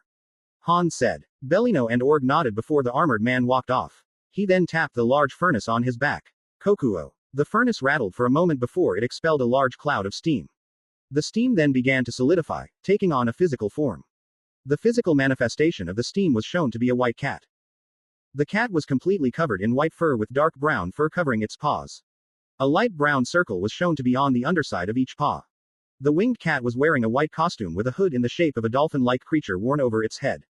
The dolphin-like hood had 4 horns protruding from its skull. 2 of the horns, which were placed behind the frontal horns, were longer and more curved than the frontal horns. Each horn was white, but tipped with a light brown color. The underside of the cat's eyes were outlined with red markings and snapped open to reveal the dark blue-green irises within. The cat hovered in the air by the pair of white wings sprouting out of its back, revealing it to be an exceed. You called, Han-san? The exceed asked with a polite and respectful tone. Han nodded. Yes, Kokuo. We're going to Lupinus town to combat the Ogana Fujin and the Onabi Myobu. He informed the white-furred cat. Kokuo nodded. I see, and you are certain that this is the location of the 2, Han-san? Kokuo asked. The armored captain of the Rune Knights nodded once more. Yes. Kokuo's voice then went down to a whisper. Well then, I must inform you that when you find the Ogana Fujin and Onabi Myobu, to lead them out of the town, for you see when in combat, my brother tends to wreak widespread destruction even when he doesn't mean to. Yes, he is that powerful after all, he is the strongest of us 9. Han nodded when Kokuo answered the unasked question. Alright, but we are ordered not to kill them. However, I find that disappointing seeing as I would to test myself to see if I can kill someone as powerful as the Golden Wind God. Kokuo chuckled at the man. As do I when I wish to combat my brother. If he is your brother, then do you not tell us his name? Han asked. Kokuo shook his head, his aqua-colored eyes narrowing at Han. We may be ordered to take him down, but I will not reveal the identity of my brother. We are still family. Han nodded. I respect that, but unfortunately, if the Magic Council learns of your relation to the Onabi Myobu, you might be interrogated for treason. Kokuo nodded before dispersing into steam. I understand, Han-san. Kokuo retreated into the furnace once more. Han continued to walk through the halls of the Magic Council, unaware of the fact that Ultier had managed to hear the majority of their conversation, up until when Kokuo had dropped to a whisper. Though she would have liked to hear what they were talking about that Kokuo had to whisper so quietly, she needed to report to Master Hades about the Magic Council's activity. However, Ultier was unaware of the fact that she, the spy, was being spied on. A little, black devil-like creature cackled as it had seen everything it needed to see before vanishing in a plume of black smoke for its next destination. Insert music. Fairy Tale Dark Guild. Skies of Fury, unknown location. Master Hades sat in his throne, stroking his beard as he faced Caprico. Caprico was a tall, white individual who looked like an anthropomorphic goat.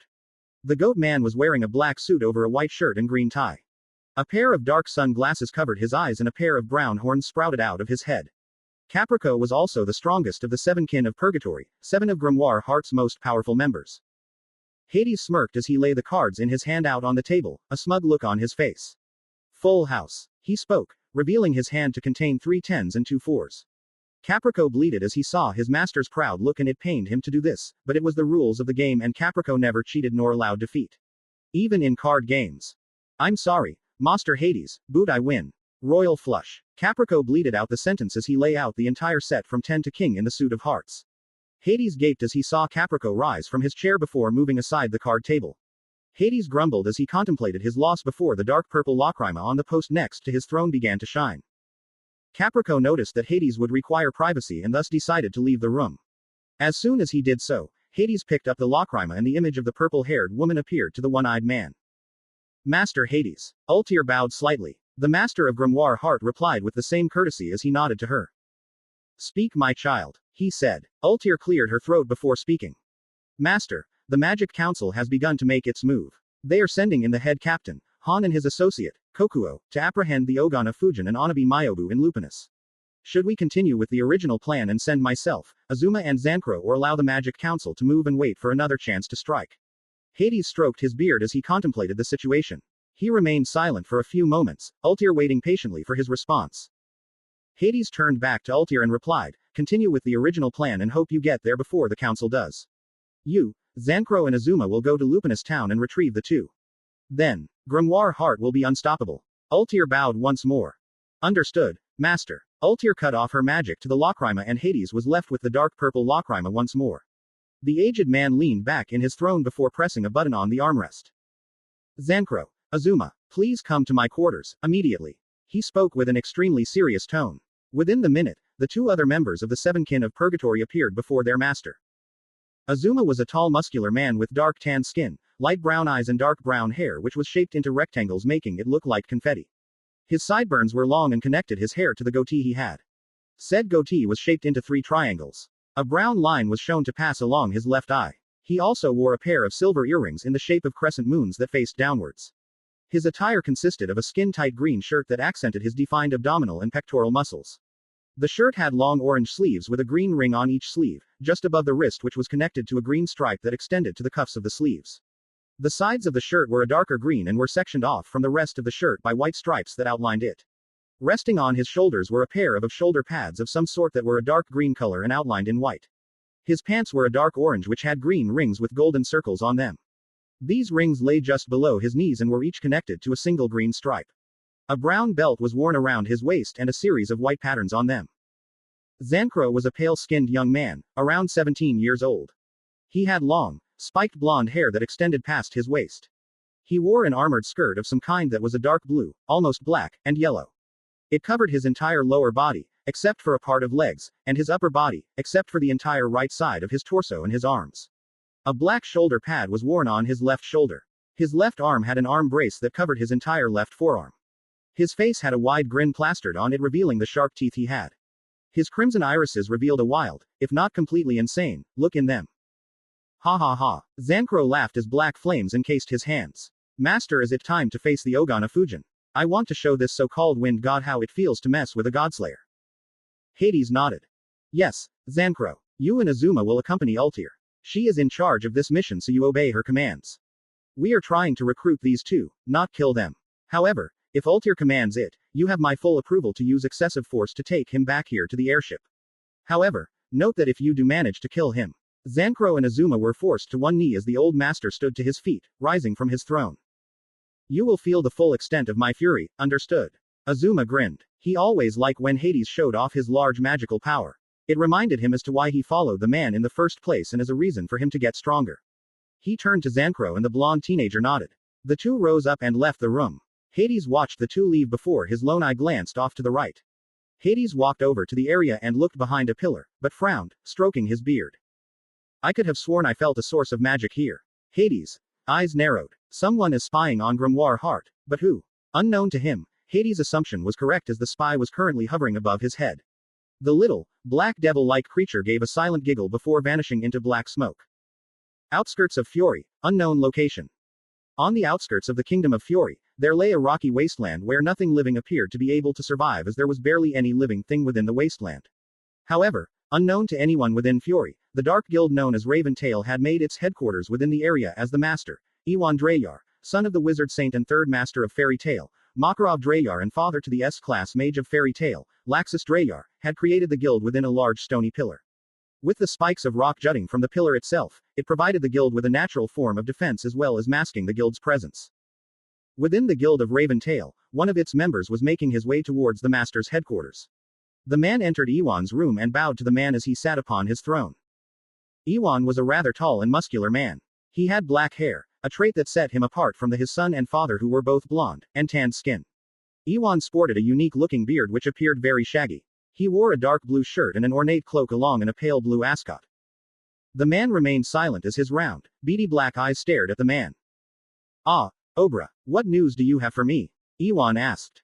Obra was an extremely tall man with pale blue skin and round, beady, black eyes. Said eyes lacked a sclera making them look purely emotionless and also seemed comparable to that of a bird's or rat's. His long, pale blue hair stretched way past his shoulders and was tied into a ponytail. He had a fairly long neck and the upper areas of his face seemed to protrude forward. His nose was rather long and he had pink lips. Across his nose were 2 white belts with round studs placed upon them. His outfit consisted of a large, black, poncho-like cape which hid away the majority of his body and had a collar which seemed to cling to his neck and hide his chin from view. 3 white bow ties were bound to his neck by straps in a vertical line. He wore a pair of long black pants which were shown as a part of his legs managed to extend past the length of the cape. A pair of black dress shoes were worn as well. His outfit was completed by a black top hat which had 2 bronze-colored stripes encircling it. Obra stretched out a long arm from the confines of his cape and opened his closed hand. In a plume of black smoke, the small devil-like creature appeared. Lucy has returned, I see. Lucy, what news do you have for me? The black devil cackled loudly before exploding into a plume of black smoke. The smoke then twisted and turned to form a large ring in midair. In the middle of the ring, an image formed relaying the information it had recorded. Iwan stroked his beard before sighing. Though it would be nice to beat down the Magic Council and the 3 members of Grimoire Heart, we cannot risk the Magic Council knowing of our presence as yet.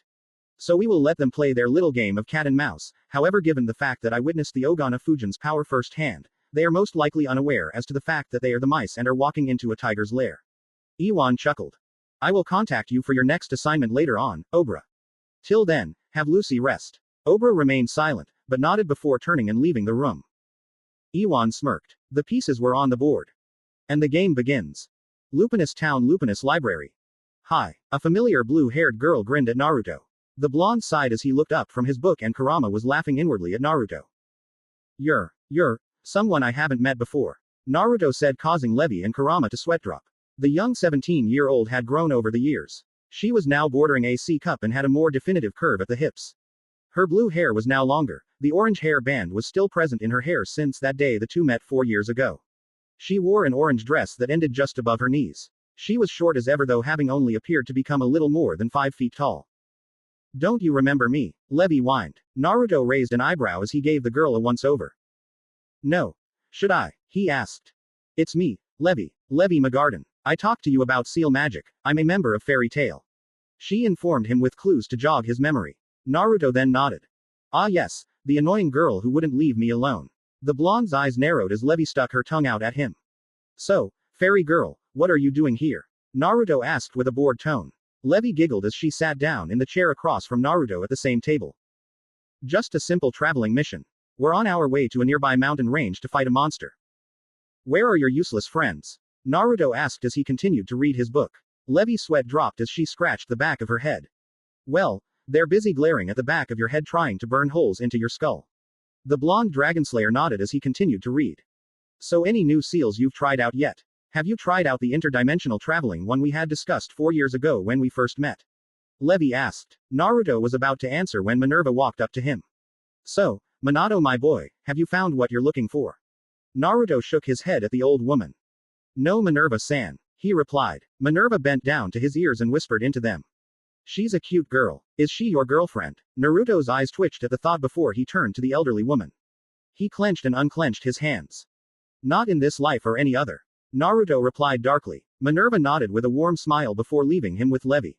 Droy and Jet were still busy trying to burn holes into Naruto's skull with their glares. Yes, you were saying. Yeah, the traveling seal spell we discussed. You try it out yet? She asked. I have. And, Naruto remained silent and that was enough to give her answer. It failed, huh? Naruto remained silent as he turned another page in his book. Don't you have a mission to do? Naruto asked as he buried himself into the book. He had attempted the spell to travel through the pocket dimensions, but when he performed the tests with rocks and some of the bodies of the people he would kill along the way, well, let's just say, they never made it out in one piece. I wonder where the other half of that guy's body ended up. Naruto thought. A few minutes had passed with Levy and Naruto conversing about seal magic as they both read their chosen books at the same time. However, during a moment of silence when he realized Levy was still sitting with him, observing him read, he noticed her calculating gaze. What? I've just been wondering where I heard the name Minato before. That librarian called you Minato. Levy then tapped her chin. Where have I heard that name before? Kurama chuckled inwardly. Oh, I love the situations the kid is put into. The fox costume wearing exceed thought. Levy snapped her fingers as the name came to her. All right, I remember. Naruto raised an eyebrow as he looked up from his book.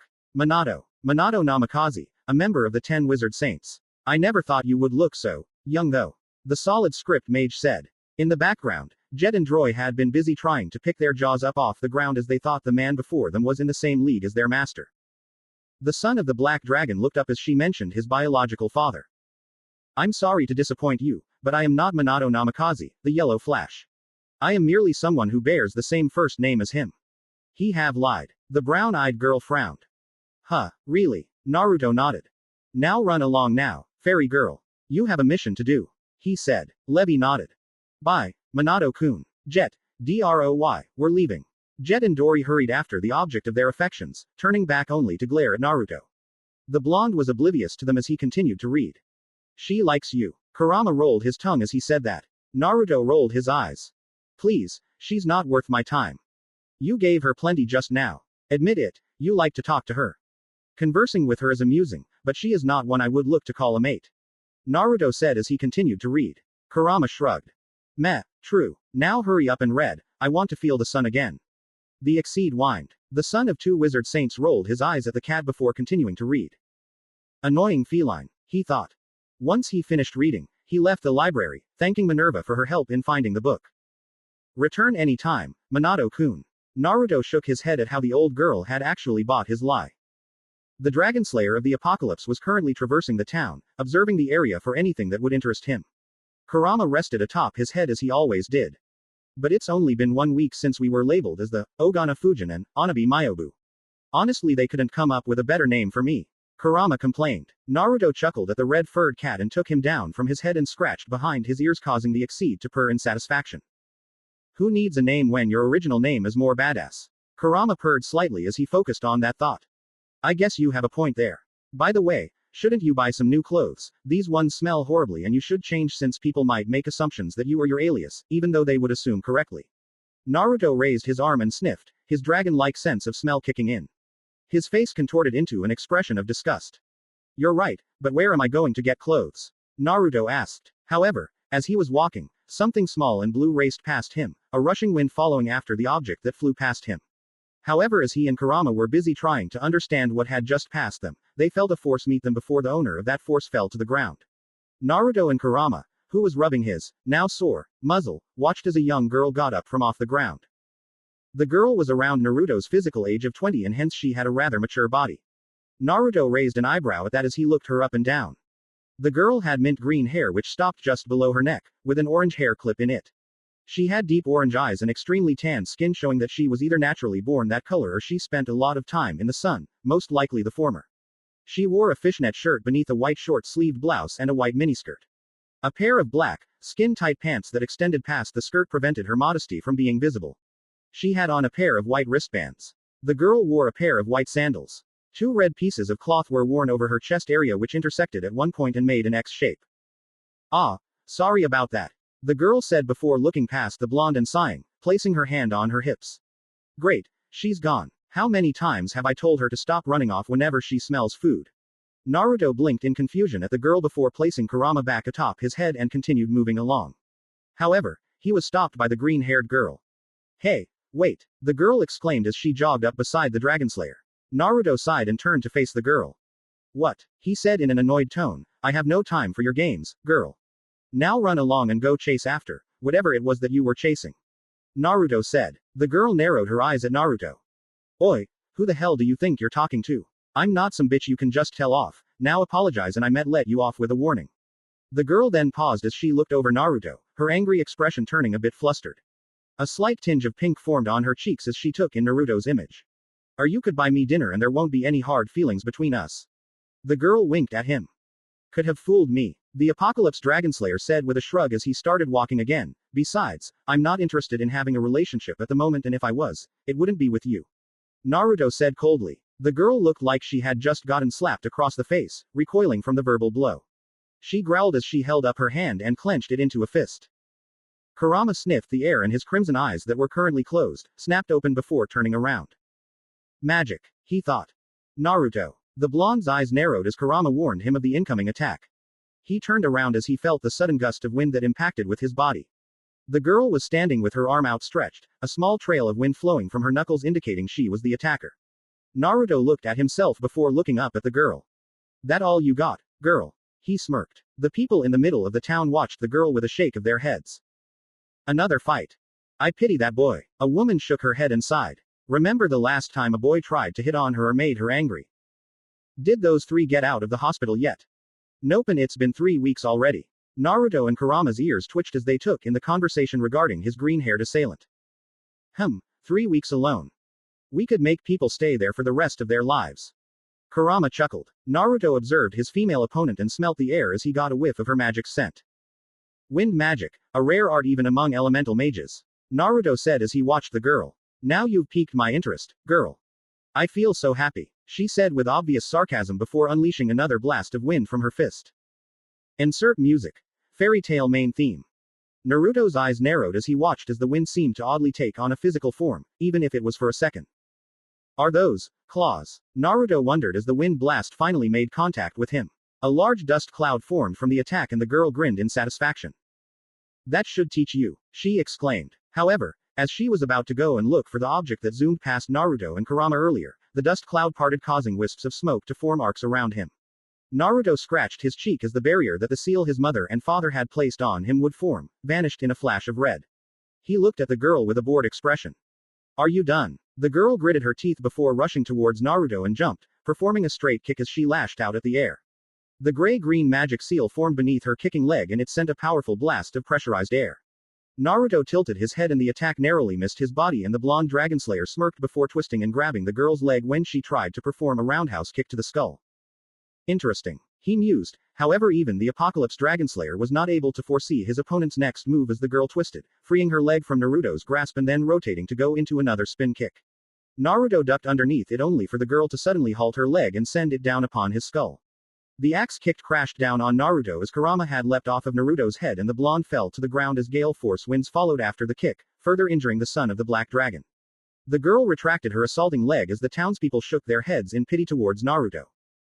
Poor boy must have a splitting headache now. One man muttered before moving on. It seemed as if this girl attacking people was a rather common thing. Naruto blinked as he continued to lie on the ground. The kick had some power in it, enough to send him to ground and give him a bit of a bruise on his scalp, but the 5-point elemental seal his mother and father left on his person would make quick work as it granted him a healing factor as one of its side effects. Also, over the years, Naruto had managed to have the seal inspected by himself when he finally mastered his seal magic arts over the 4 years he spent training with Zabuza in the art of the sword. He had come to realize that the seal would react to his own thoughts at times, only activating when he wanted it to activate and form the shield. In other words, Naruto could now choose when for the seal to become active by mere thought. The girl stood back from Naruto, watching as he slowly stood back up and dusted himself off. Why won't you stay down? The girl roared as she lashed a straight kick to Naruto's stomach. Naruto grunted slightly as he was hit in the solar plexus from the girl's elbow before she slammed a palm strike to his lower jaw. His head snapped upwards from the blow before she leapt at him, wrapping her legs around his neck as she did so. Naruto's eyes opened to get a view of what was below the skirt she was wearing, and although it was covered by her skin-tight, black pants, it was still a rather interesting sight for the blonde Dragonslayer.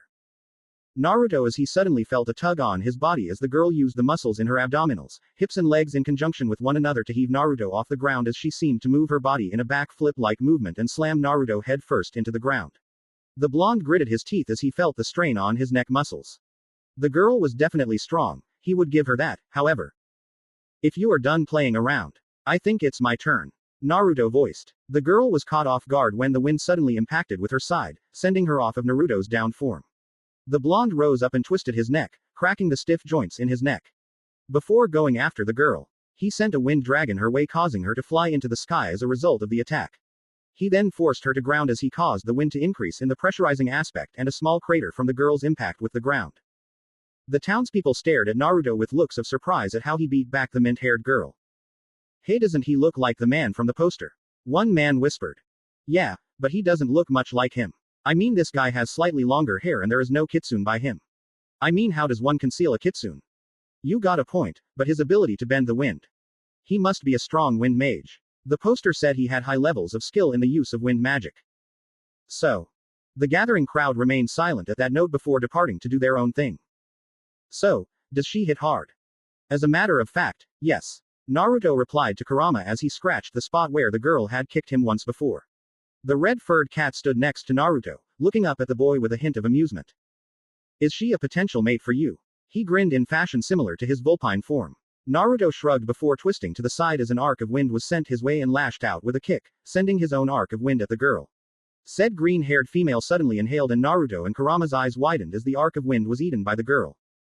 She's eating the wind. It must be Cyclonus's daughter. Naruto realized. The girl growled before channeling wind magic into her feet, the magic seal forming there, and she took off like a shot. Used to moving at such speeds, Naruto was able to keep up and thus he simply raised his arm and wrapped it around her neck when she got close enough. He raised her struggling form and choke-slammed her, causing the brown earth to crack from the impact she made with the ground. However, as Naruto was about to continue, he suddenly gripped his ears when a high-pitched sound reached them. He cried out in pain as he felt his eardrums would burst. Kurama felt the same thing, howling like the fox he could become, but he looked around and his hearing, since it was less affected by the attack due to him wearing his fox head-like hood, managed to pinpoint the source. Kurama ran off and performed era. Shaking his head to try and somehow reduce the effect of the high-pitched sound waves, he took off towards a nearby roof and looked to see a small, dark blue-colored figure. The figure was about 2 feet tall, the same height as Kurama, and had a single dark blue tail that was tipped with light green swishing behind it. A pair of insect-like wings that had orange-yellow membrane attached to a pale green exoskeleton-like material, sprouted of its back. Kurama then noticed there were 4 tattoos below the wings. 2 on either side, each one in the shape of a wing similar to that of the ones the figure was now flapping furiously to create the high-pitched sound as the wings rubbed together. Kurama struggled to move forward as the closer he got to the figure, the greater the intensity of the sound wave on his paining hearing organs. After a few more, slowly made steps, he reached his objective. He then sent his paw ablaze and slammed the flaming paw down on the blue figure, which he then realized was a cat. The cat fell to the ground, clutching its paining cranium. Ouch, what the hell is wrong with you? The cat said as it turned around. With its wings no longer buzzing, Kurama's hearing was slowly returning to regular levels. As he shook his head to rid of the ringing sound, he looked back up and his red eyes widened. The blue cat stared at Kurama with pure black eyes. No way, it couldn't be. Kurama whispered loudly. His eyes then drifted downwards and then settled on the cat's stomach. There is black, a tattoo of the kanji for the word lucky, next to a tattoo of the number 7, was present. Kurama's eyes widened to an even greater extent. It's really you, Kurama exclaimed. The blue cat stared at the fox costume wearing Exceed and tilted its head in confusion. Who are you? The cat asked in a feminine voice. The red-eyed cat looked flabbergasted. I'm hurt. How could you not recognize me? Kurama pulled back his hood to give the cat a better look at him and the blue cat's eyes widened before her mouth opened to speak. Kurama. The cat's eyes widened as she saw Kurama smirk. Hey. Kurama gave a lazy wave. Ni-chan. The blue-furred cat slammed into Kurama as she embraced him in a hug. Kurama chuckled as he was tackled to the ground and patted the small, blue cat on her head. Nice to see you too, Chome. Naruto shook his head as he was trying to get the ringing out of his head. Apparently his opponent wasn't affected, meaning that he was now being beaten back by the green-haired girl as she bombarded him with wind attacks, punches and kicks. Naruto continued to clutch his ears in pain as a wind blast struck him in the chest, sending him skidding backwards. The girl then appeared above him and slammed an axe kick down on his head, forcing him to bend over from the force. She then landed and went low to appear beneath his form and rapidly crashed a series of uppercuts to his face. Wind swirled around her fists as she performed said uppercuts, sending him even higher into the air, and finally, she stretched out her arms. Wind spiraled around her arms before she clapped them together. A shockwave of wind crashed into Naruto, but suddenly the ringing sound stopped just as Naruto was hit. Naruto shook his head before grinning, stopping in midair as he applied his wind magic to fly.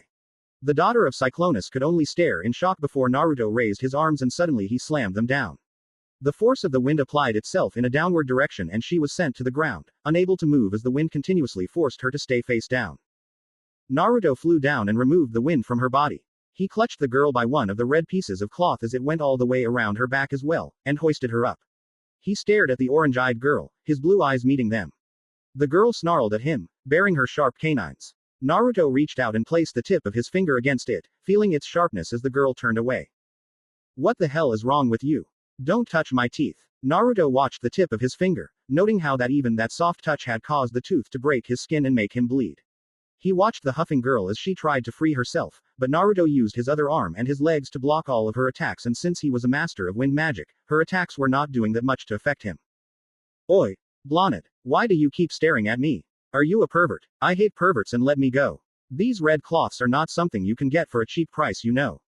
Naruto smirked at the girl as she continued to rant. She reminded him so much of Ino with her tomboyish attitude and her never-ending mouth, though that aspect he could do without, for even without the screeching sound from earlier, his ears were still being assaulted.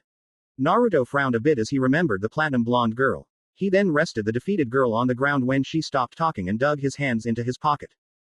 So what do you recommend? He asked out of the blue. The girl blinked in confusion as she stared at him. Huh, she replied with the utmost intelligence. Naruto sighed, planting his face in his palm. You wanted to go out for dinner, right? What do you recommend? The girl stared in shock before grinning and grabbing Naruto by his hand.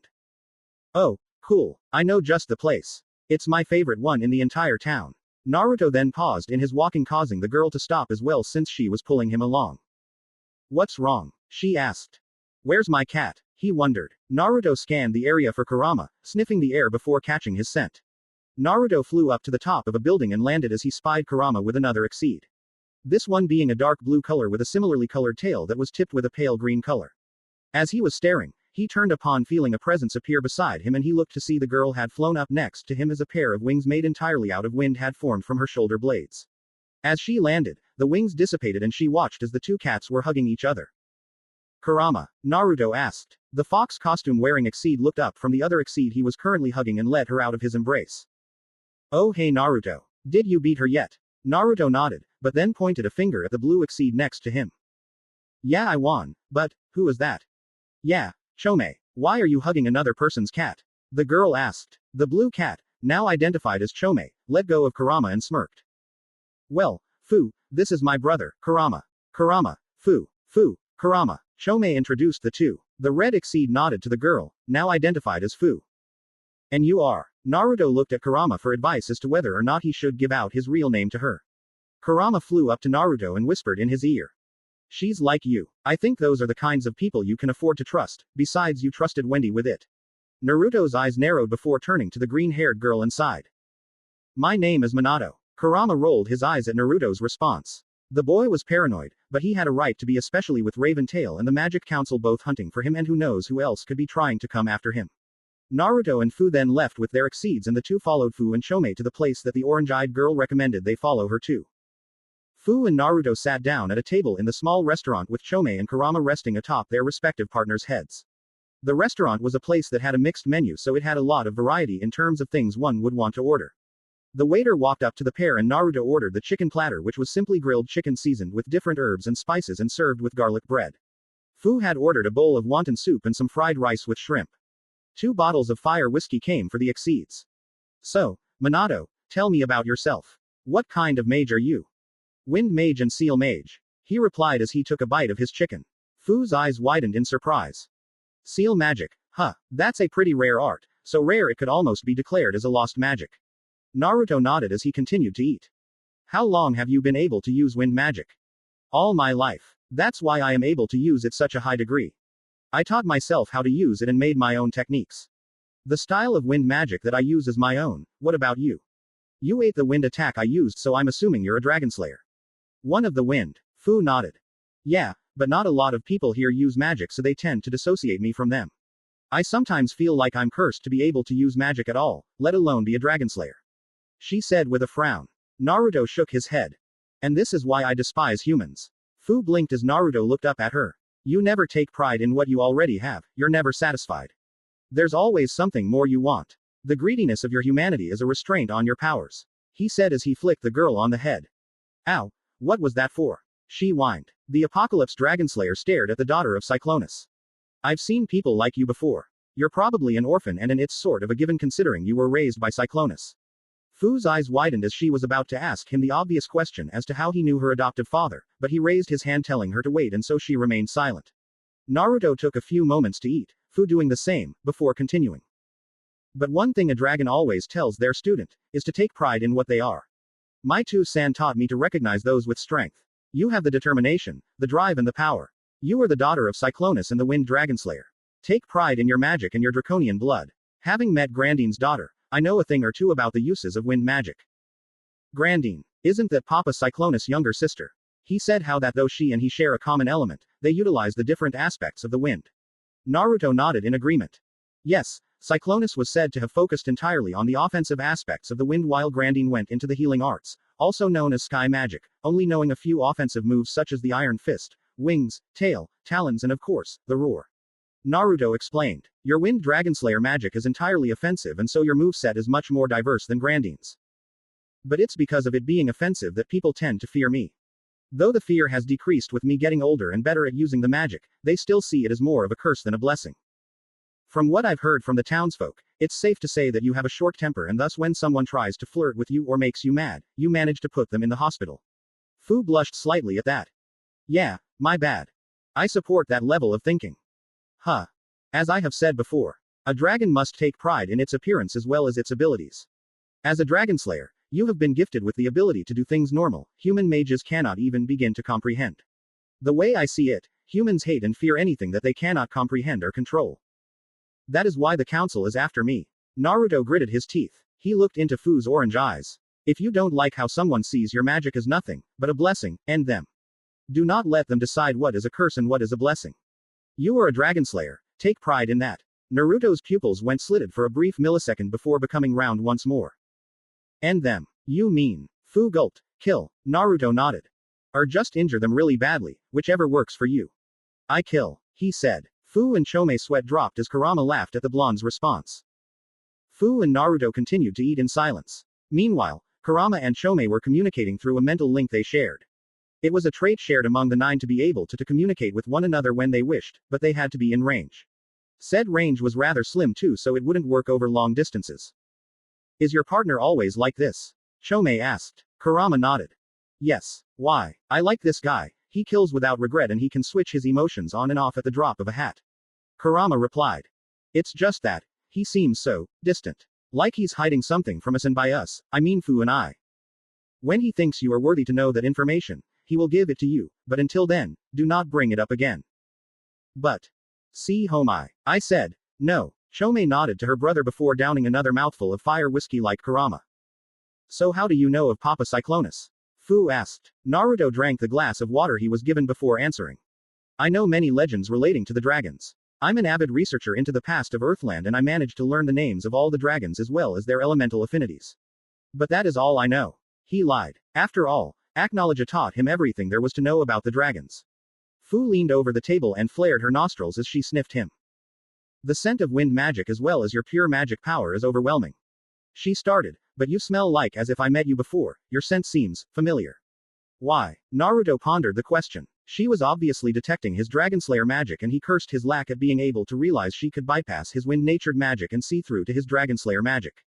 Being highly attuned to wind magic, Fu could be able to spot the differentiation between Acknowledge's magic as well as the wind magic.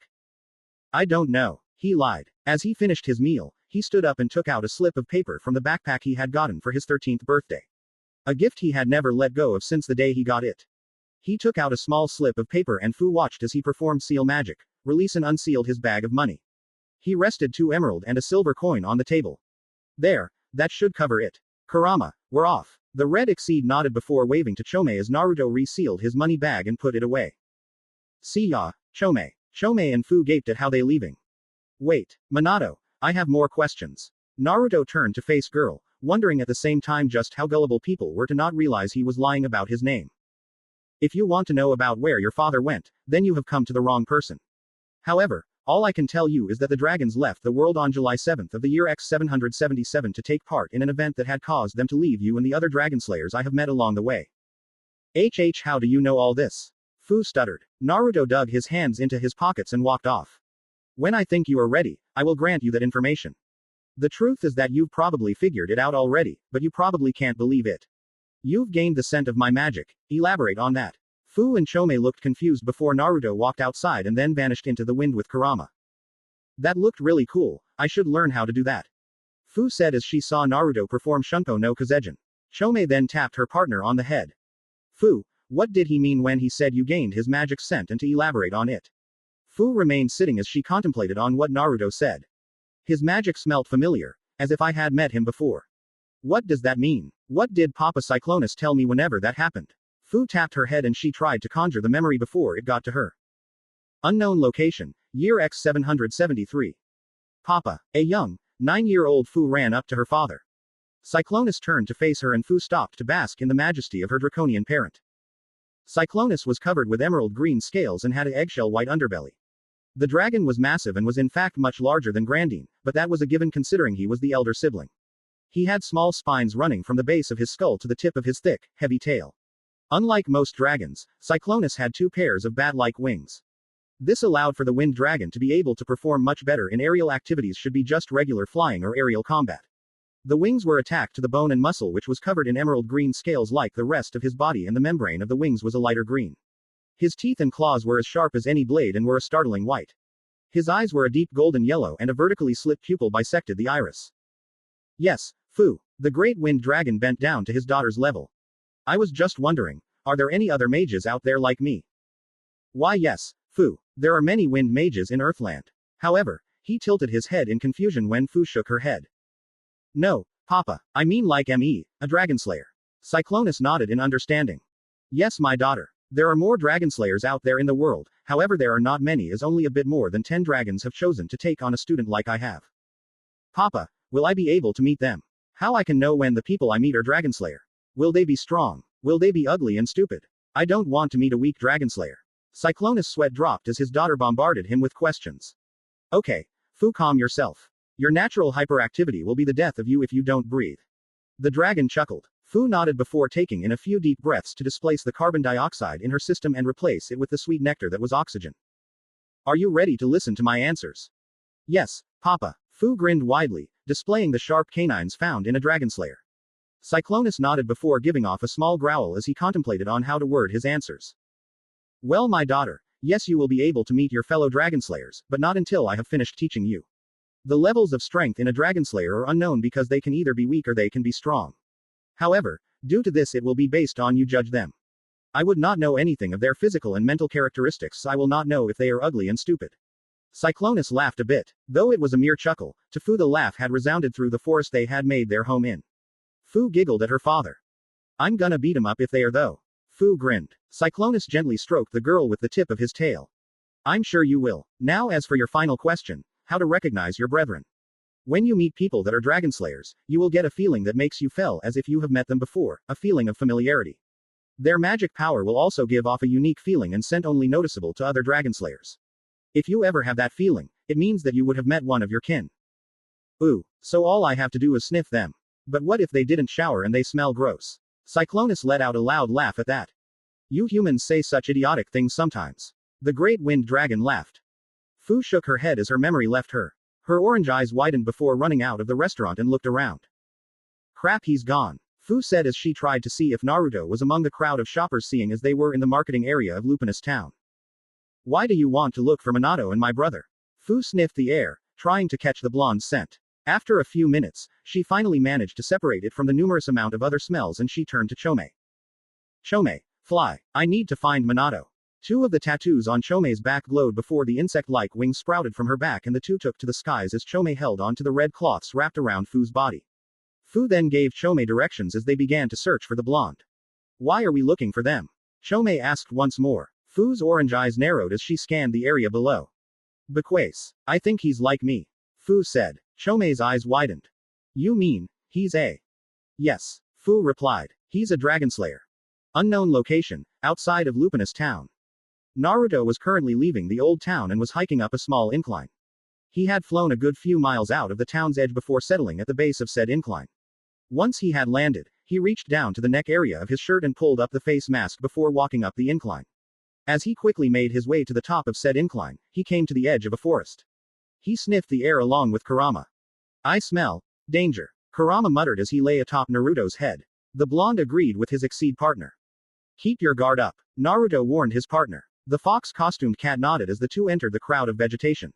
After walking through the forest for a while, Naruto and Kurama paused before sniffing the air once more. Naruto then spun in a circle, the air distorted around his arm as he formed K's no Yaiba. The trees encircling him fell to the ground as they were cleanly sliced through their trunks and Naruto and Kurama looked up to see a woman standing there. Hee, so you were able to detect my presence. Well done, Ogana Fujin. The woman giggled. Naruto's sapphire eyes narrowed as the woman walked up to him, putting a sway in her hips as she did so, which caused his eyes to involuntarily stare as she moved. Naruto observed the woman as she walked up to him. Her body was very appealing to the eye as she was very voluptuous. She wore a very revealing white dress which was patterned with black tiger stripes. There was a slit along the length of the dress from her thigh down which revealed much of her right leg. The dress revealed much of her impressive cleavage and Naruto couldn't help but attempt to hold back the nosebleed he was certain he would have gotten. She also wore a pair of black boots and her dark purple hair was tied into lengthy ponytail. Looking into her eyes he could see mischief in them and an exceptionally high level of magic power that caught his attention. Insert music. Naruto Shippuden Pain's theme. Who are you? Naruto growled as the woman stopped right in front of him. Ultier chuckled as she looked up at the taller man. My so demanding. You're wasting my time, wench. Naruto snarled before turning around before going to leave only for the dark purple-haired woman to grab at his arm. Now hold on there, handsome. I have a proposition for you. If it's to join that guild of yours, Raven Tail. Ultier's eyes widened at that, then I'll say it again, I'm not interested. Ultier's eyes narrowed. So Raven Tail is after him as well. Along with the Magic Council, this could prove troublesome. I have to get him now. Oh no, I'm not a part of Raven Tail. That's nice to hear, Naruto said before trying to leave once more, only for Ultier to spin around and suddenly appear in his face. She was dangerously close to him, her finger running up and down his chest as she pressed her breasts up against him. The action for some reason sent a shiver running up his spine. Now, the proposition I have is not to join Raven Tail, but to join a much better and powerful guild.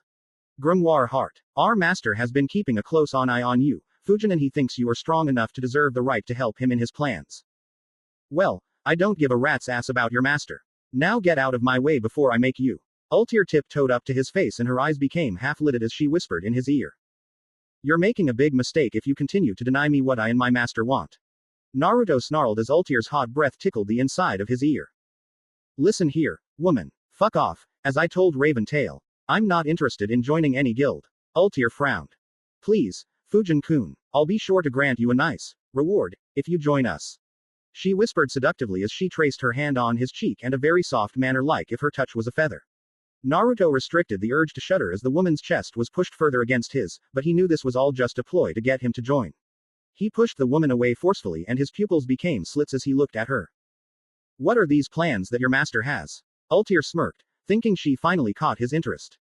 Well, the master plans to find the hidden keys and use them to bring about the resurrection of a great and powerful mage. Ultier blushed at thought of seeing such a powerful wizard in her presence. And who is this mage? Why, Zirf-sama, of course. Zirf-sama will bring about the age of magic and destroy all those who are able to use magic. He will create the one magic.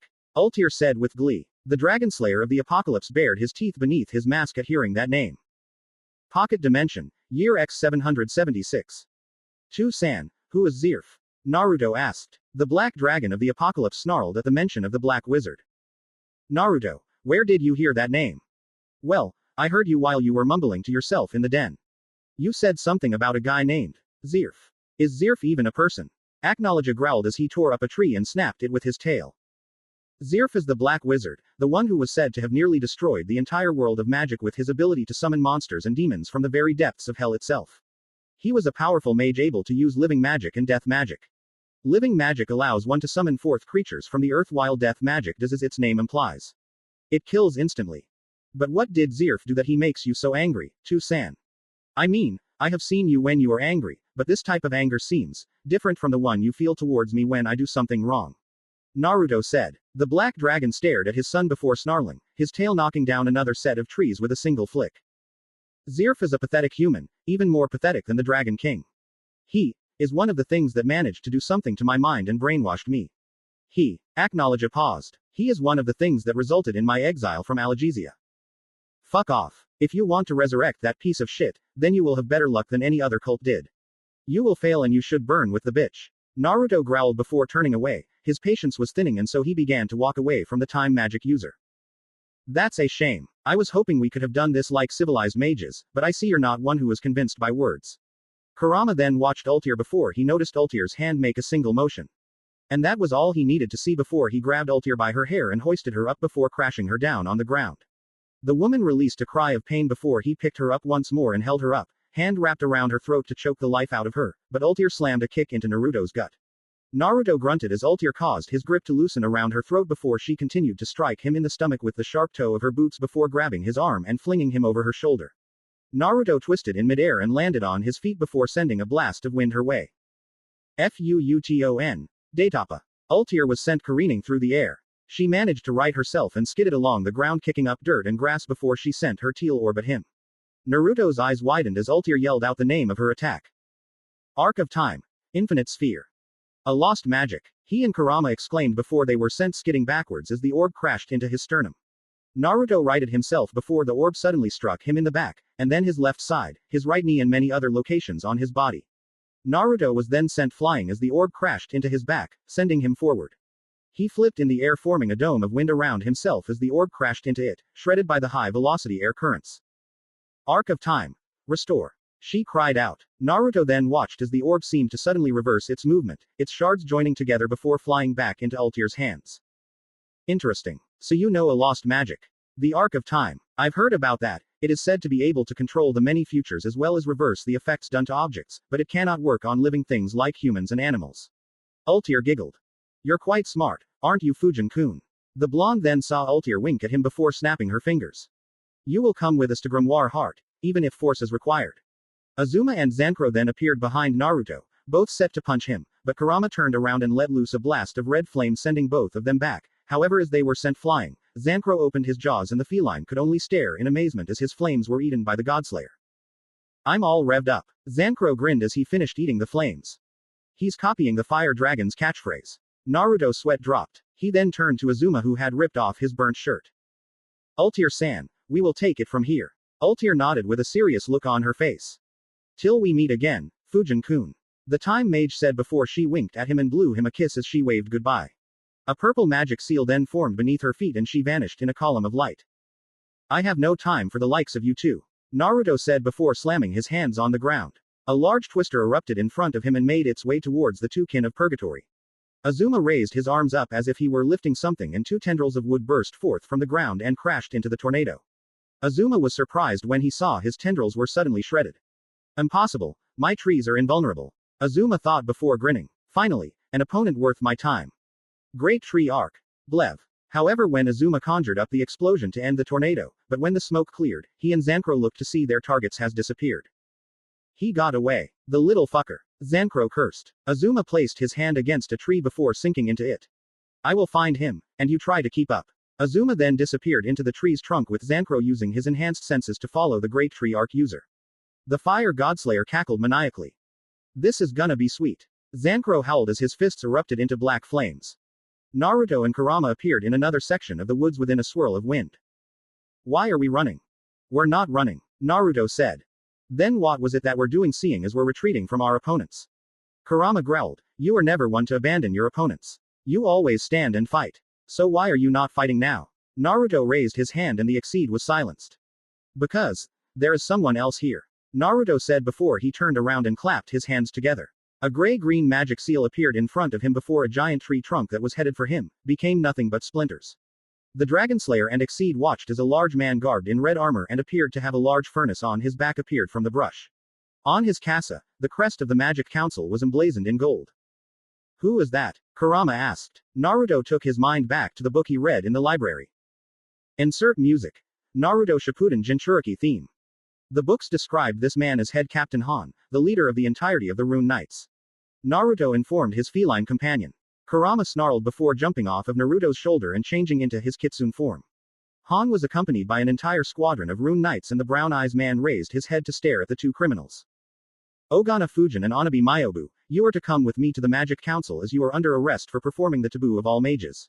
You have killed through the use of your magic. Come quietly and you will be given a fair trial. If not, Han smashed his fist against his palm. Things might get a little messy.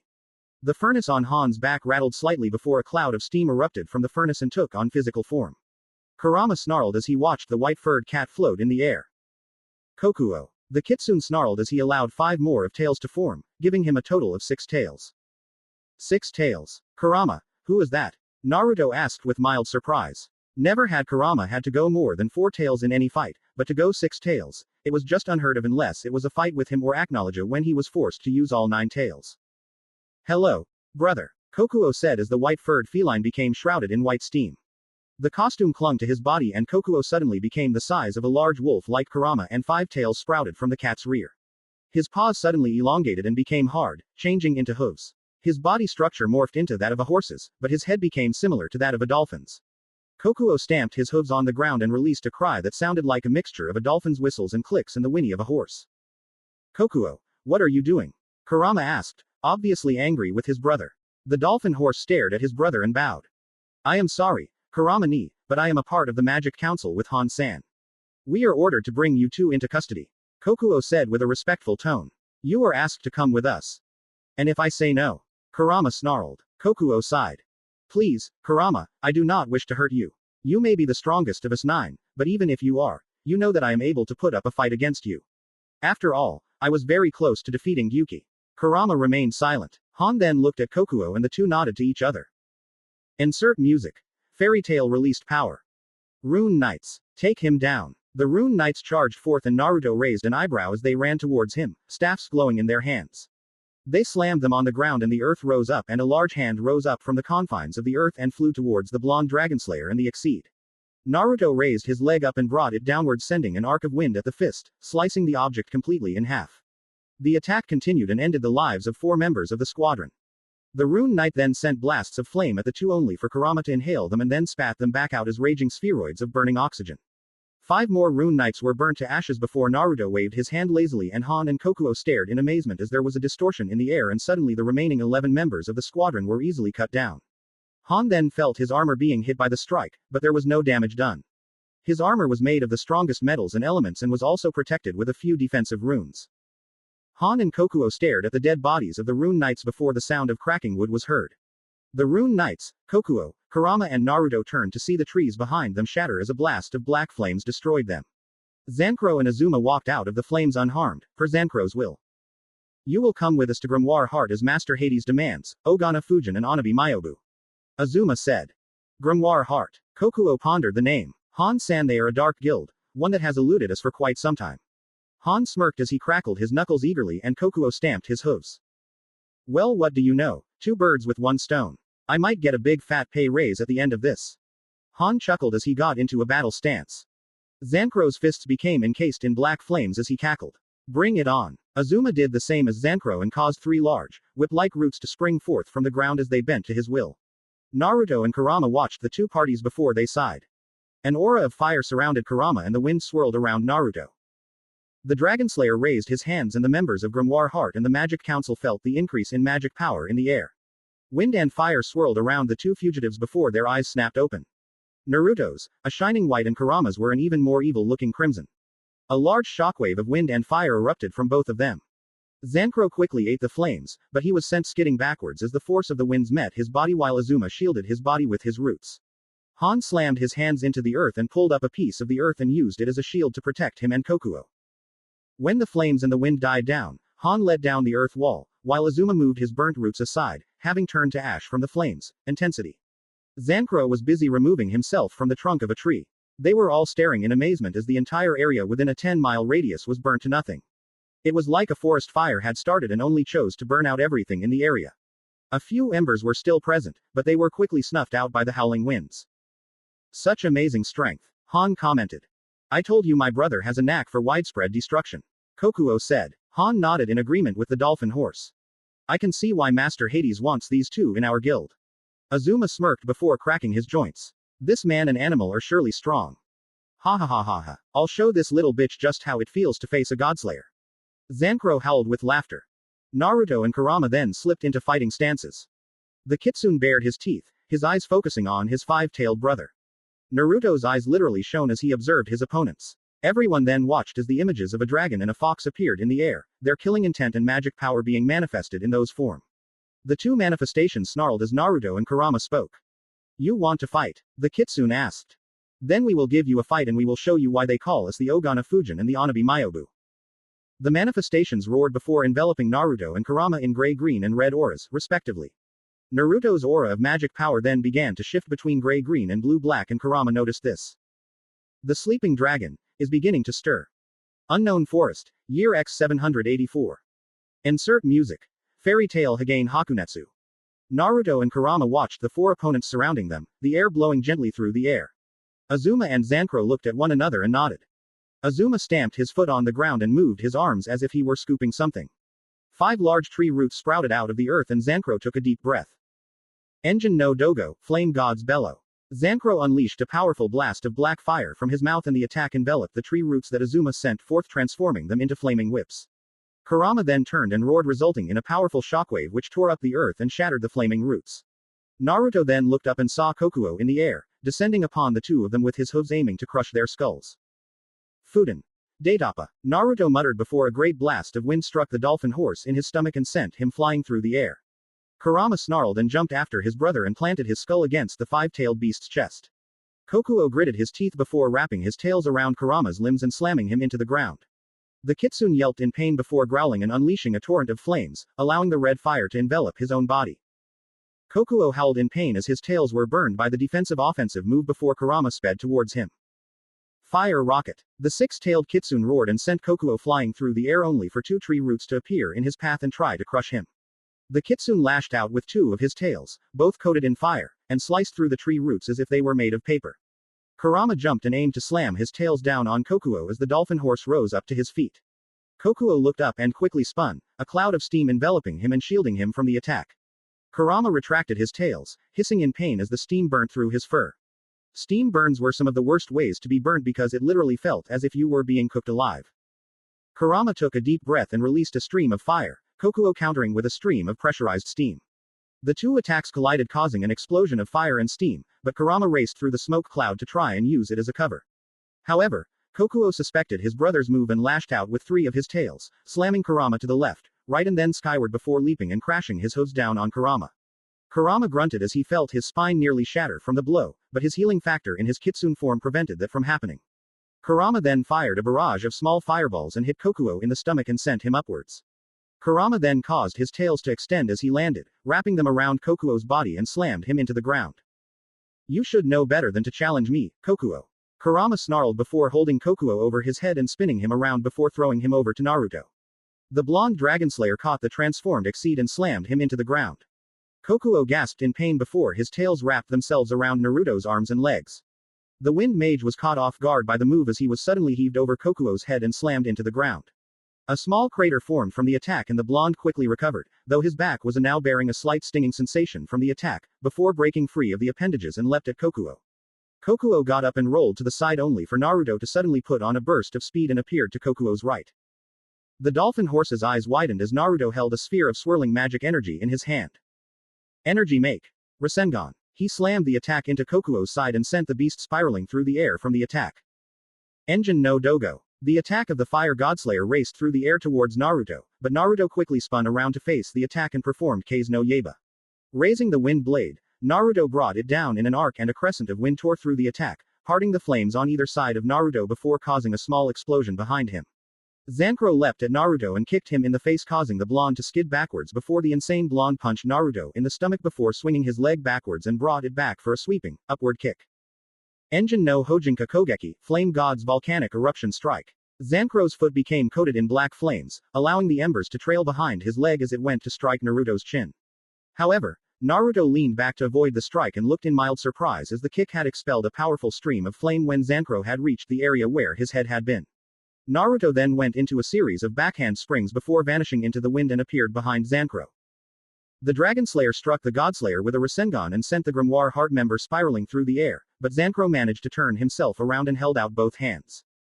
Engine no Hanabi, Flame God's Fireworks. A flurry of small fireballs, roughly around the size of a baseball, rocketed from his hands. Naruto jumped, twisted and turned as he avoided the attacks and made note of how the black fireballs released small explosions upon them, making contact with whatever surface they struck. Zankro had ended his barrage however as the blonde and forgot he was still in the air and slammed into a tree, causing the bark to crack. Naruto then felt movement to his left and ducked as a powerful punch from Han aimed to damage his head. Naruto then twisted and performed an uppercut and sent the armored Rune Knight Captain skyward. Naruto then took a deep breath and unleashed a wind dragon. The serpentine wind reptile flew towards Han, but the Rune Knight Captain quickly righted himself in midair before raising his fist and descended towards the wind dragon. Steam driver. The furnace on Han's back rattled before pressurized steam was forced through the armored glove and Han's punch increased in speed and power. The physical attack tore through the Furyuden with ease and continued towards the blonde Dragonslayer. Naruto jumped back and avoided the attack, a small crater resulting from the blow, only to have to twist to avoid a blast of black flames as Zankro attacked. Engine no Bansan, Flame God's Supper. A torrent of ebony flame coated Zankro's hands before taking on the shape of a pair of jaws. The mouth-shaped fire zoomed towards Naruto, but the blonde quickly went into a handstand and spun, unleashing a barrage of crescent-shaped wind blasts. Fuden. Senpu Kyaku. Naruto cried and the attack crashed into Zankro's own, causing a small explosion of black fire. Naruto leapt through the smoke cloud and a gray-green magic seal appeared above Zankro as he leapt towards Naruto. Fuden. Atsugai. A giant blast of pressurized wind forced itself down on Zankro, forcing the blonde kin of purgatory to the ground before a large dome of wind sliced into the blonde's body. Zankro roared and a pillar of black flames burst through the wind dome. The red-eyed member of Grimoire Heart cackled and licked his lips. You really are strong. This is gonna be fun. Naruto's lips formed a frown beneath his mask. He hoped that the Fuden Atsugai would shred the blonde, but it seemed that wouldn't be very effective. Naruto was then sent flying, a crack meeting his ears as his ribs creaked from the force they were met with. Han stood next to the area where Naruto was, a leg outstretched. Keep your guard up, Fujin. I'd hate to end you so early. Han said. Naruto flipped in the air and the seal on his stomach pulsed and he sighed as he felt his ribs being mended back together. He then leapt to the side as a root, courtesy of Azuma, was sent his way. Naruto then jumped and clapped his hands together and a blast of wind raced towards the brown-haired man. Azuma was sent flying through the air only to meet the ground as Kokuo landed on the man's back, courtesy of Kurama's attack. Kurama then descended after his brother and launched numerous fireballs from his jaws. Kokuo got up and stamped down on Azuma, an unnecessary requirement as the Grimoire Heart member gritted his teeth in pain before causing an explosion as he called upon the powers of the earth. Kokuo was sent flying through the air and Kurama avoided his fellow exceed and being invulnerable to fire, easily made his way through to the Grimoire Heart member and slammed his tails down on the man. Azuma raised his arms to block the attack and then gripped Kurama's tails and threw him away before thrusting his arm outwards. Tree roots erupted forth and began to explode along the length of the roots before encasing Kurama in fire. Azuma smirked only to narrow his eyes when the fires were forced into the jaws of the fire kitsune. The Grimoire Heart member had also forgotten that there were other enemies on the battleground, for Kokuo had crashed his head into Azuma's side and sent the explosion user rolling along the ground before sending a blast of pressurized steam after him. Azuma managed to go with the rolling movement and climb back onto his feet before holding out his hand and an explosion rocketed from the magic seal that formed in front of him. The explosion flowed like a river towards Kokuo, only for Kurama to land in front of his brother and eat the fire from the attack and reduce it to nothing. You saved. Kokuo's surprise was ended, replaced with pain when the kitsune sent him to the ground with a tail strike. Though we are enemies, you are still my brother, Kokuo, but I will not hesitate to stop you from taking me and Naruto into custody. The kitsune's speech was ended as Kurama was sent skidding as Han kicked him. Kurama wrapped his tail around the red-armored man's waist and raised him into the air and slammed him into the ground. Han tried to get back up, but the kitsune threw Han away once more. Naruto doing the same with the blonde Godslayer, causing them both to meet in the air. Insert music. Naruto Shippuden Kokuden. Both fell to the ground after their collision, but Han got up faster than Zancro and picked up the Grimoire Heart member and threw him up. Han followed after his opponent and raised his leg high above his head. Steam expelled from the pumps in his legs, the furnace rattling like before. Helm Splitter. The attack was about to slam onto Zancro's skull, but the blonde quickly raised his arms and blocked the attack, but the force was enough to still send him back towards Earth. Zancro met the Earth with a deafening boom and slowly rose out of the small crater he made, but Han landed right next to him. Steam Hammer Strike. Han yelled before a steam-powered kick met Zancro's side. Zancro quickly got up and black flames coated his hands. Engine no Shonetsu, Flame God's Inferno. Zancro let loose a powerful fireball from his hands and the attack sped towards Han, but the Rune Knight captain jumped out of the way causing a tree to explode. The tree flew through the air, only for Naruto to perform a great feat of superhuman strength and kick the piece of wood at Azuma. Naruto allowed his ability to fly to keep him in the air before diving down after the tree trunk he kicked, heading towards its target, which was Azuma.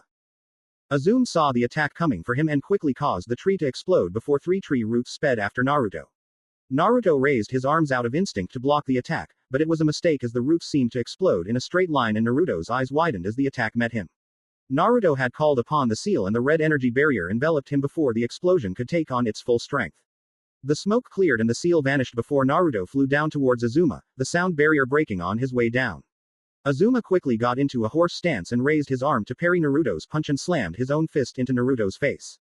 Naruto clutched his now broken nose only for a kick to meet his stomach. He called upon the seal to aid him, but Azuma's fist plowed straight through it causing Naruto's eyes to widen as he was struck in the stomach. Just as I thought. Physical attacks, except for 2 sands, are not affected by the seal. I don't know what that barrier was supposed to do, but it doesn't work. Azuma told the Ogano Fujin. Naruto spat the small amount of blood that had accumulated in his mouth and looked back at Azuma only to see Azuma make a sweeping motion with his hand. Acknowledge's son's eyes widened at that and he quickly spun, a violent wind circulation system surrounding him and shielding him from the explosion that resulted when 2 roots impacted with Fuden, Tatsumaki. The tornado then forced its way through the explosion smoke cloud and the great tree arc user was sent soaring as the attack swallowed him up and sent him skyward. Azuma was then surrounded by white as Kokuo's tails wrapped around his airborne form and pulled back to earth. The man released a grunt of pain as he met the ground before Kokuo's tails converted themselves into steam. Azuma released a loud cry of pain as the steam burnt through his clothes and began to burn his skin. A giant root formed beneath Kokuo upon the pained man's request and slammed into the dolphin horse's stomach. The root then wrapped itself around Kokuo and exploded. The 5-tailed beast was sent flying through the air before 2 more roots rose up from the earth and impacted with Kokuo. The transformed Exceed howled in pain as he met the ground. The roots continued to lash at Kokuo's downed form as his tails let go of Azuma. The Grimoire Heart member grinned widely as he watched the pained expression on his opponent's face only for Han to remove said grin. Insert music. Naruto Shippuden reverse situation. Steam Dragon Crusher. Steam expelled from Han's arm and the fast-paced punch suddenly coated itself in steam, taking the form of a dragon's head. The attack met Azuma's face, burning it upon contact. Azuma flew through the air and then steam flew from the Han's furnace. Steam Rush. Han's speed suddenly increased as the pressurized gas was forced through the vents in his leg armor. Han then appeared alongside his flying opponent and sent him into a tree as he grabbed him and threw him away. The armored Rune Knight then jumped after the member of Grimoire Heart, but Azuma avoided the attack and sent a kick to Han's shin, but ended up injuring himself as the armor was quite hard. A root followed the kick and threw Han away. The Rune Knight fell to earth just in time for Zankro to launch his next attack at Naruto. Engine no Shonetsujigoku, Flame God's Burning Hell. Zankro unleashed a stronger version of Engine no Shonetsu and the attack barreled towards the blonde. Naruto quickly saw the approaching Han and grabbed him out of the air and threw him at the attack. The Rune Knight captain screamed in pain as the black flames struck him. Naruto then surrounded his arms with wind. Fuden. Arashi no Hunseki. Naruto's arms slammed into Han's stomach sending him through the fire attack and striking Zankro. Kurama arrived as he sent a stream of fire at the two downed enemies. The Anabi Myobu struck out with his flaming tails, but Han and Zankro avoided the flaming attack, marveling at the large explosion of flames that formed from the attack. However, they didn't have much time to avoid the attack from Naruto as he appeared above Han. Energy Make. Oodama Rasengan. He slammed the attack down on Han, but Han sent steam into his leg armor and he sped out of the way of the powerful magical attack. A large explosion of magic energy formed as the attack met the ground. Zankro was sent skidding backwards from the blast wave of the attack before Kokuo rammed into him. Zankro rolled with the attack and clapped his hands together. A magic seal forming in front of him as he prepared his counter-attack. Kokup sent two tails beneath the ground and wrapped them around Zankro's ankles as they resurfaced. Zankro was caught by surprise as he was sent skyward. The Fire Godslayer spread his arms wide and clapped his hands together. Engine no Gomiyakuroha, Fire God's Incinerator Wave. A giant wave of fire descended towards the battlefield. The combatants watched the powerful move towards them, but Kurama jumped up and inhaled the fires as if they were nothing. Zankro's eyes widened. How did you eat the flames of a god? He exclaimed. Kurama grinned. There is no fire that I cannot consume. Kurama replied. Puny god. Kurama sent forth a ferocious fire blast at Zankro, but the Grimoire Heart member dove through the attack and aimed fire-coated punches at the kitsune as they fell to earth. The two fire users attacked and avoided one another before Kurama had four tails grab Zankro's limbs and positioned him below him. The Godslayer met the ground first before he was thrown at Naruto. Naruto caught the blonde around his throat and slammed him into Azuma's chest as the man tried to use a close-range glaive at him. The two kin of Purgatory were then sent back as Naruto sent a wave of wind after them. Kokuo then released a cry and charged forth, size increasing with the speed of his charge. Naruto quickly flew over the five-tailed beast, which was now the size of a grizzly bear. Kurama snarled and increased his size to equal his brothers. The dolphin horse and kitsune clashed, holding each other in a stalemate before Kurama caught a blaze. Kokuo turned into steam however and avoided being burnt before appearing above his brother. Kokuo slammed down on the six-tailed fox and smirked at the yelp of pain that escaped from his brother's vocal cords. Kokuo was shoved off by the kitsune's tails and the white-furred quadruped was sent into a blazing inferno as he was sent into Zankro's attack. Kokuo cried out in pain before slapping Zankro aside as if he were an insect. The blonde Godslayer was then about to meet Han's fist, but the kin of Purgatory was quickly saved as Azuma sent four roots to explode around Han. The explosion was damaging, but Han's armor proved to be quite the competitor as it survived the blast, but not without a few ash marks here and there. Han then dug his arms beneath the ground and using amazing strength, pulled out a large piece of the earth. He chucked it at the Ogano Fujin, but Naruto sliced the attack in half before speeding towards Han. He then saw two tree roots and a blast of black fire nearing him and called upon the seal. The red barrier formed around him, but Han took the opportunity, having seen when Azuma broke through the crimson barrier with a punch. Steam Dragon Driver. The powerful punch nailed Naruto in the stomach and Naruto spat up blood and bile and was sent flying through the air by the attack. Kurama quickly sped towards his partner and caught him. The two then saw three tree roots near them and exploded in front of them upon making contact with the earth. Naruto had erected his seal barrier and defended against the blow and Kurama saw Zankro burst through the smoke before raising his hands above his head. A large ball of ebony fire came to life before it was thrown at the duo. Engine no Ryusei, Flame God's Shooting Star. The Godslayer declared. The attack took on the form of what gave it its name and Kurama ate the fires before sending them back at Zankro who was sent skidding back by the blow. Han then followed after, riding atop Kokuo's head. Both steam users launched streams of steam at their opponents. Unison raid. Burning wind. Suddenly the steam began to heat the very air around it and thus burning winds were sent towards the two. Naruto bent the winds to his command and sent them back at their users, splitting apart the unison raid attack. The attack struck both steam users and sent them skidding back. However, Azuma rose up over them, riding a tree root and had leaves swirling around him. The leaves flew forth and appeared to be sharper than regular leaves. Naruto sent a twister to intercept them and shredded them. Kurama then took a deep breath and sent a powerful blast of flame at Azuma. The flames took on the shape of a fox head, fangs bared. Kitsune no Koenga. The blazing attack struck Azuma's root and sent the Grimoire Heart member flying through the air and Kurama picked up the blonde beside him and threw him after him. Naruto curled into a ball as he neared Azuma and then as he reached Azuma, he had uncurled himself and his leg was ready to strike. Wind swirled around his leg as he brought it down and a crescent-shaped wind blast was fired upon making contact with Azuma. Fuden. Kazegiri. The attack sent Azuma downwards, but Azuma quickly thrust a hand up. Great Tree Arc. Blev. The power of the earth shot forth from the magic seal in front of Azuma and slammed into Naruto's body. The blonde flipped through the air and was caught by Kurama before the two looked around and saw their opponents still ready to fight. The two were panting, but smiled. We've never been pushed like this before. Kurama chuckled. I know, they're really strong. Naruto said as he wiped the sweat from his brow. Meanwhile, Fu and Chome were closing in on the forested area where the battle was currently taking place only for Chome to freeze.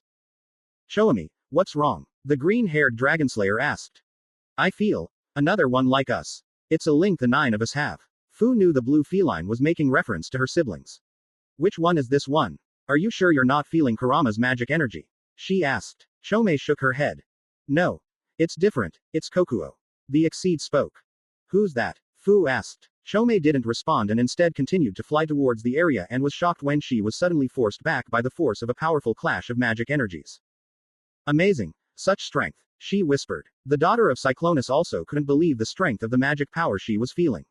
She sniffed the air and her eyes widened when she caught a whiff of Naruto's magical energy amongst the accumulation of magic in the forest.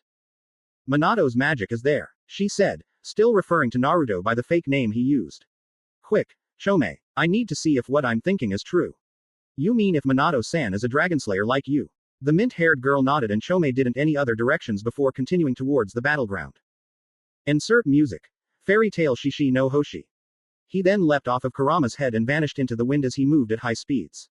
Zankro, Azuma, Han and Kokuo were all surprised by the show-off speed and suddenly they felt themselves being pummeled from all sides and lacerations covered their bodies, though Han's armor and Kokuo's regeneration kept them safe. Azuma clutched his chest when a wound extended from his left shoulder to his right hip formed. He was then kicked in the stomach before Zankro was sent to the ground by a suddenly force that struck his skull. The insane Godslayer was sent further into the ground as the wind was forced down onto his body and an X-shaped wound formed on his back as the wind cut through his clothes. Han and Kokuo were merely being batted left and right as they were able to take Naruto's attacks and Naruto reappeared in front of them, 2 wind blades around his arms. He was in a kneeling stance before he stood back up. Fuden. Mugen no Ansatsusha. The Dragonslayer muttered. Naruto took in a deep breath and watched his opponents. The 2 members of Grimoire Heart were the only ones he was able to seriously injure, but they were somehow getting back up. Han and Kokuo were fine because of Han's strong armor and Kokuo's healing factor. However, they were unable to expect the next attack as Naruto vanished and appeared above them. The wind above Naruto into a sphere before it coated Naruto's hands. Naruto raised his arms and then thrust them downwards. A mere distortion in the air was all the 4 opponents got before the attack met them. Fuden. Hantai no Fujin. A large hand shape imprinted itself in the ground as the attack smashed the earth and Naruto's victims as well. Such power over the wind. Han commented as he exerted a large amount of magical energy to keep himself from falling to the ground. The other 3 were committing the same action. So this is why he is called the Golden Wind God. Azuma commented before smirking. Finally, a worthy opponent. Azuma fell to one knee though before Zankro started to cackle and his body became coated in black fire. Ha ha ha ha ha, time to kill a god. Their magical powers suddenly spiked and Naruto and Kurama's eyes widened at that. They really are powerful opponents if they were able to keep standing from that attack. Kurama said. Yes, but they lost a great deal of magic power to do so in order to counteract the downward push of Hantai no Fujin. Naruto pointed out as he noticed the 4 opponents being more tired than they were before. However, the earth rumbled and Naruto was suddenly shoved out of the way and Naruto watched as 5 white tails wrapped themselves around Kurama's body. Kurama. Naruto cried out to his kitsune partner. The 6-tailed beast howled before biting down on Kokuo's appendage, drawing blood, but Kokuo didn't let go, instead converting his appendages into steam and then began to suffocate the fox. Kurama set himself on fire to try and burn his way out and succeeded, but his nose was badly burnt by the steam. The kitsune's healing factor worked on the damaged sensory organ, but Kokuo took this to his advantage and rammed Kurama, stabbing his side with his horns. Kurama howled in pain before being slammed into the ground repeatedly. Kurama released a stream of fire and sent Kokuo flying back before racing towards his brother and slamming him into the ground.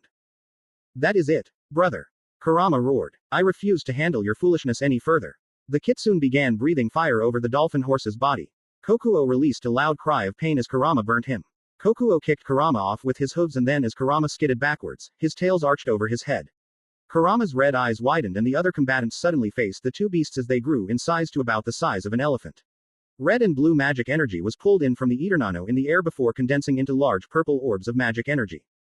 Shit. Naruto and Han cursed as they saw their exceeds about to perform their most powerful attacks. Naruto quickly coated himself in a dome of wind, Han doing the same, but with his steam. Azuma surrounded himself and Zankro by coiling multiple large tree roots around them both. The magic energy spheres finished charging and Kurama and Kokuo stared at one another before launching their attacks. Bijudama. The two attacks were released in the form of energy beams. The two magic energies clashed and caused many a tree to go flying through the air with dirt, rocks and many other things. Fu and Chome were sent flying back as they saw the large dome of magic energy envelop a decent-sized area of the gargantuan forest. They're using Bijudama. Are those two insane? What's Bijudama? Fu asked over the roaring winds. Chome quickly avoided the trees and rocks that managed to reach her altitude before answering. Bijudama is an attack known only to us 9. It's an attack that draws in the positive and the negative energies of the Eternano in the atmosphere and compresses them into a single area. The energy is then fired in the form of a powerful beam or it could be launched as the sphere alone. It is nearly impossible to dodge or deflect. Chome explained to the Wind Dragonslayer. Amazing. Fu's orange eyes stared at the dome of magic. Magic Council Building, Fury Branch. The entirety of the Magic Council's members were watching the scene unfold before them, using Etherian's viewing capabilities to watch the battle that was currently ensuing on the Technician's Chamber viewing Lacrima screen. Do you think Han will come out of this with the Ogano Fujin, the Onabi Myobu and those members of Grimoire Heart? Org asked. Ultier spun her Lacrima atop her finger. Fujin-kun looks very strong. Han's armor might be strong, but Fujin-kun seems to be denting it. The spy told her. Fellow council members. Seagrain nodded.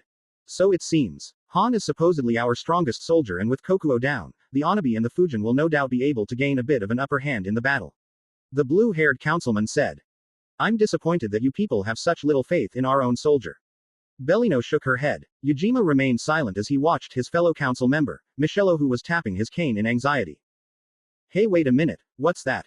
Michello pointed out as he saw Kokuo and Kurama launch their Bijudama attacks. The flash of white light nearly blinded the council members, even as they watched it on a screen. I'm blind, Leiji cried. How are you blind? You're wearing sunglasses. Bellino yelled at the younger council member. Huh, oh right. He chuckled nervously. Leiji and the others then looked back at the viewing Lacrima and when the light died down, they saw the screen became snowy. What happened? Org bellowed. Sir, it appears that the magic has caused a great bout of Eternano to cloud the screen. We cannot retain visual or audio. The staff member told the elderly man. Org stroked his beard before sighing. Very well. Contact the transportation group. Tell them to get ready to pick up Han and Kokuo immediately. Already. Are you sure? Michello asked. Org remained silent before Yujima spoke. Are you all really sure that you want this young man and the kitsune to be a weapon for the council? Haven't we done enough with weapons when we made Han what he is? The second shortest council member spoke. The other council members remained silent before Org turned back to the staff member. Send out the retrieval team and tell them to get ready to head for Lupinus town to pick up the head captain. Yes, Org-sama. The amphibian saluted before contacting the retrieval team of Rune Knights. Ultier tapped her finger on her teal Lacrima and looked at Seagrain. Han will live, but he will not come back well. Ultier spoke. What makes you so sure, Ultier-san? The blue-haired man asked the purple-haired beauty. Ultier smiled softly at the man. Because Fujin-kun appears to be holding back. The other council members' eyes widened at that. You can't be serious, Ultier-san. Bellino exclaimed. The secret member of Grimoire Heart nodded. It is true, Bellino Dono. Fujin-kun has far more magic power than any of us will ever be able to comprehend. I suggest you use the teleportation runes on Han's armor to bring him back here to headquarters. Call back the retrieval team. Ultier said with a serious look on her face. The council was silent. Ultier was a valued member and she never once spouted a lie to them, as her decisions allowed the council to be just and equal and not be seen as just power-hungry asses. Her instinct and ability to judge a person's strength at a single glance was legendary among the council, and so, they complied. Very well. We will withdraw, the head captain. Org said. Cancel the retrieval squad. Michello told the amphibious technician. Ready the teleportation sequence and focus on Han's magic signature. We're withdrawing. Bellino ordered. Yes, Bellino-sama. The amphibious staff members complied. Insert music. Fairy Tale Dark Guild. Master Hades sat in his throne and looked to see his second-in-command, Ultier Milkovich, appear in the communication lockryma next to the throne. Master Hades. The girl bowed. The elderly man nodded. Speak, my child. Master, it appears that the Ogano Fujin and Anabi Mayobu are stronger than we have anticipated. I suggest a strategic retreat and to withdraw Azuma and Zancro. Hades' eye narrowed at the purple-haired girl. What brought you to such a conclusion? He asked. Ultier frowned. I felt his magic, master. At first I thought it was merely the combination of all four us, Fujin, myself, Zancro and Azuma, being in the same area that allowed for the magic to suddenly seem so potent, but the truth appears to be that the Ogano Fujin's power is far greater than any other mage we have ever seen. Ultier explained. Hades stroked his beard before nodding. Very well, I will trust your judgment. Prepare the transportation runes and teleport them back to the airship. Hades ordered. Of course, master. Ultier said. Hades watched as the woman vanished into nothing as her image was cut off. The master of Grimoire Heart stroked his beard before tapping his foot in annoyance. This is an unexpected and interesting development. Insert music. Naruto raising the fighting spirit. As the magic dome began to increase in size, Kurama snarled before calling upon the entire power of his six tails. Kokuo, you dare combat me in a battle of strength. You are foolish indeed. Kurama roared before the sixth tail granted him its power and his Bijudama overpowered Kokuo's. The dolphin horse's eyes widened before he was sent flying through the air as Kurama's Bijudama finally overtook his own. The attack washed over Kokuo in a wave of white light and the transformed Exceed was sent smashing through multiple trees and a few boulders, the attack also managing to carve a trench in the earth before it vanished as the attack spread out in the form of a smaller dome of energy. The magic energy died down and the other combatants let down their defenses and watched as Kokuo stopped just at the edge of the large forest. Kurama panted in exertion before turning to face Naruto and the others and roared. Naruto turned to face their opponents and his eyes, still a deep blue, filled themselves with the look of a killer. You wish to continue? Naruto asked. Han, Azuma and Zancro gritted their teeth before answering with a barrage of attacks. Azuma then sent forth numerous amounts of tree roots and sharpened leaves which the two cut down with wind and fire. Zancro jumped into the air and coated his fists in black fire. Engine no Seiken, Flame God's Comet Fist. The Fire Godslayer unleashed the fiery attack upon the Ogano Fujin, but Naruto ducked beneath the attack and slammed an uppercut to Zancro's diaphragm. Zancro coughed as he felt as if he couldn't breathe. Naruto punched him again as he let Zancro land on the ground. Zancro was sent stepping backwards before two more punches slammed into his stomach before Naruto took a deep breath. Fuden. Rakuten. The wind bullet slammed into Zancro and sent him towards Azuma, but the man avoided his fellow kin of purgatory and sent 3 roots at Naruto. Kurama's tail smashed down on the roots before they could touch the blonde and the Dragonslayer leapt into the air only for Han to meet him halfway. The blonde couldn't believe the man's speed before Han smashed both fists down on his skull. Naruto met the ground with a deafening boom and clutched his skull before seeing Han about to slam down on him. Naruto rolled backwards before jumping up and coated his arms with wind. Fuden no Kenjutsu. Shikaze no Mai. Naruto roared as he bombarded Han with numerous strikes of his wind blades, but Han, despite releasing grunts of pain, was still mostly protected by his powerful armor. Naruto then raised his arms over his head. Fujin no Tanto. The wind blade slammed down on Han, but Naruto was suddenly sent to the earth as Zancro was hurled into the air and his blazing heel slammed on his fellow blonde's skull. Engine no Hojinka Kogeki. A stream of black flame followed after Naruto as the kick impacted with him, but Kurama caught Naruto before he could touch the ground and avoided the attack only to be sent sprawling on the ground as Azuma had 4 roots explode in the kitsune's face. Time to put you 2 down and take you in. Han exclaimed before steam was released from all 4 of his limbs. Hydraulic storm frenzy. Suddenly the furnace on Han's back seemed to rattle much more than it usually did and the steam output from his armor increased exponentially. Naruto and Kurama immediately became on guard as Han suddenly vanished in a blur of speed, a trail of steam marking his movement. Naruto quickly ducked beneath the punch from the left, but the Rune Knight captain followed up with a knee to the stomach. Naruto gasped as he felt the wind driven from his lungs before he was punched rapidly in the chest, his sternum feeling like it was going to snap. Kurama slapped Han in the face with a tail before sending a raging fireball after him. Han landed against a tree and pushed off, driving through the fireball as if it weren't even there, and socked Kurama in the muzzle before grabbing the kitsune and in an unbelievable feat of strength, hurled the elephant-sized kitsune over his head and slammed him down on the ground. Naruto crashed a kick to the back of Han's head before backflipped off of him and sending a tornado his way. Han blurred out of the way before appearing in front of Naruto. The blonde ducked beneath the punch before going into a handstand and slammed a barrage of kicks to Han's face, but the armored man grabbed Naruto and swung him up into the air. Zankro then jumped in the air and grinned widely. Eat this fucker. Zankro gathered magic and fire within his hands and raised the fireball over his head and grinned at Naruto. Naruto's eyes widened as Zankro hurled the fireball at him and called upon the seal to shield him. Hiden Metsuenjin Maho. Haku Enden, Secret Flame Godslayer Magic. Corona Flame Bomb. Zankro grinned as the black flame shot towards Naruto and collided with the ceiling barrier. His smile grew wider when he saw Naruto was able to survive as the barrier protected him. Zankro then followed after Naruto and sent flame from the bottom of his feet to catch up to his falling opponent. Engine no Kagetsuchi, Flame Gods Kagetsuchi. A torrent of black flames flew from Zankro's hands and impacted with the seal barrier.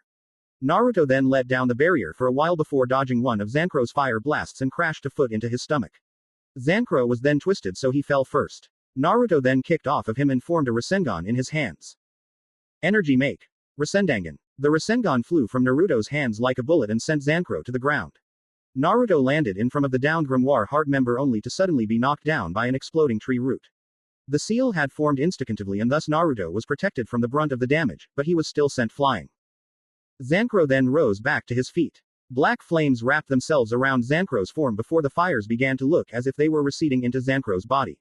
Naruto's eyes widened and he pumped more magic energy into his barrier as the two still fell and Zankro unleashed the pent-up magic power within him and a raging shockwave of ebony fire raced forth from Zankro's body making him look like he was a star that just exploded. Hiden Metsuenjin Maho. Choshinsei, Secret Godslayer Magic. Supernova. The flames crashed into Naruto's barrier and the blonde was sent to the ground as he continued to hold up the barrier. Sweat lined his face as he did this. He looked back and saw Kurama had knocked back Han and was running towards him. The kitsune quickly reached Naruto and began to absorb the black flames and prevent his partner from being damaged any further, but both he and Kurama suddenly felt the three opponents build up a great deal of magic power. Great Tree Arc. Tower Burst. A giant tower of fire erupted from the earth as Azuma used one of his more powerful moves. Volcanic Ventilation. Han punched the ground and a large crack in the ground formed, steam traveling deep into the earth before the steam turned and erupted out of the ground beneath Naruto and Kurama. The three powerful spells collided with the Ogano Fujin and Onabi Myobu in a mixture of fire, earth and steam. A giant explosion took over the entire battlefield and Naruto and Kurama did what they could to try and survive the attack. Naruto held up his 5-point elemental seal barrier, though he felt his magic power depleting at a rapid rate as a result. Kurama was doing what he could to absorb and or eat the fires from the blazing attacks, but the steam from Han's attack was getting to him, suffocating him somewhat. The explosion raced across the battlefield and formed a mushroom cloud. The smoke and steam and fire all vanished with that one explosion and the three opponents looked at the cloud and panted. Now that those two are probably unconscious from that, time to finish you two off. Han panted before raising his fists. Azuma and Zankro turned and the two kin of Purgatory snarled at the head captain. As if you could defeat the both of us. Ha ha ha ha. Zankro managed to release his signature insane cackle before coughing when he felt his throat fill with liquid and he spat out the blood while also nursing his lacerations. Azuma rubbed the slash wounds and fell to his knees. The Ogano Fujin and Onabi Myobu are worthy opponents. They will make excellent additions to Grimoire Heart for Master. Azuma muttered. Ogano Fujin and Onabi Myobu, now that you have been defeated, it is time I bring you two into custody. Han's last word came out separately as he suddenly felt a great magic power wash over him. A pair of white eyes shone through the thick cloud of smoke and then the smoke parted to reveal a pillar of dark blue and black magic power. Han, Azuma and Zankro stared in shock as they felt the malice coming from the magic. Fu and Chome, who were watching from nearby, watched the pillar extend beyond the clouds as it continued to climb. This is it. This is his true magic. Fu stated. Chome looked confused. What do you mean, Fu?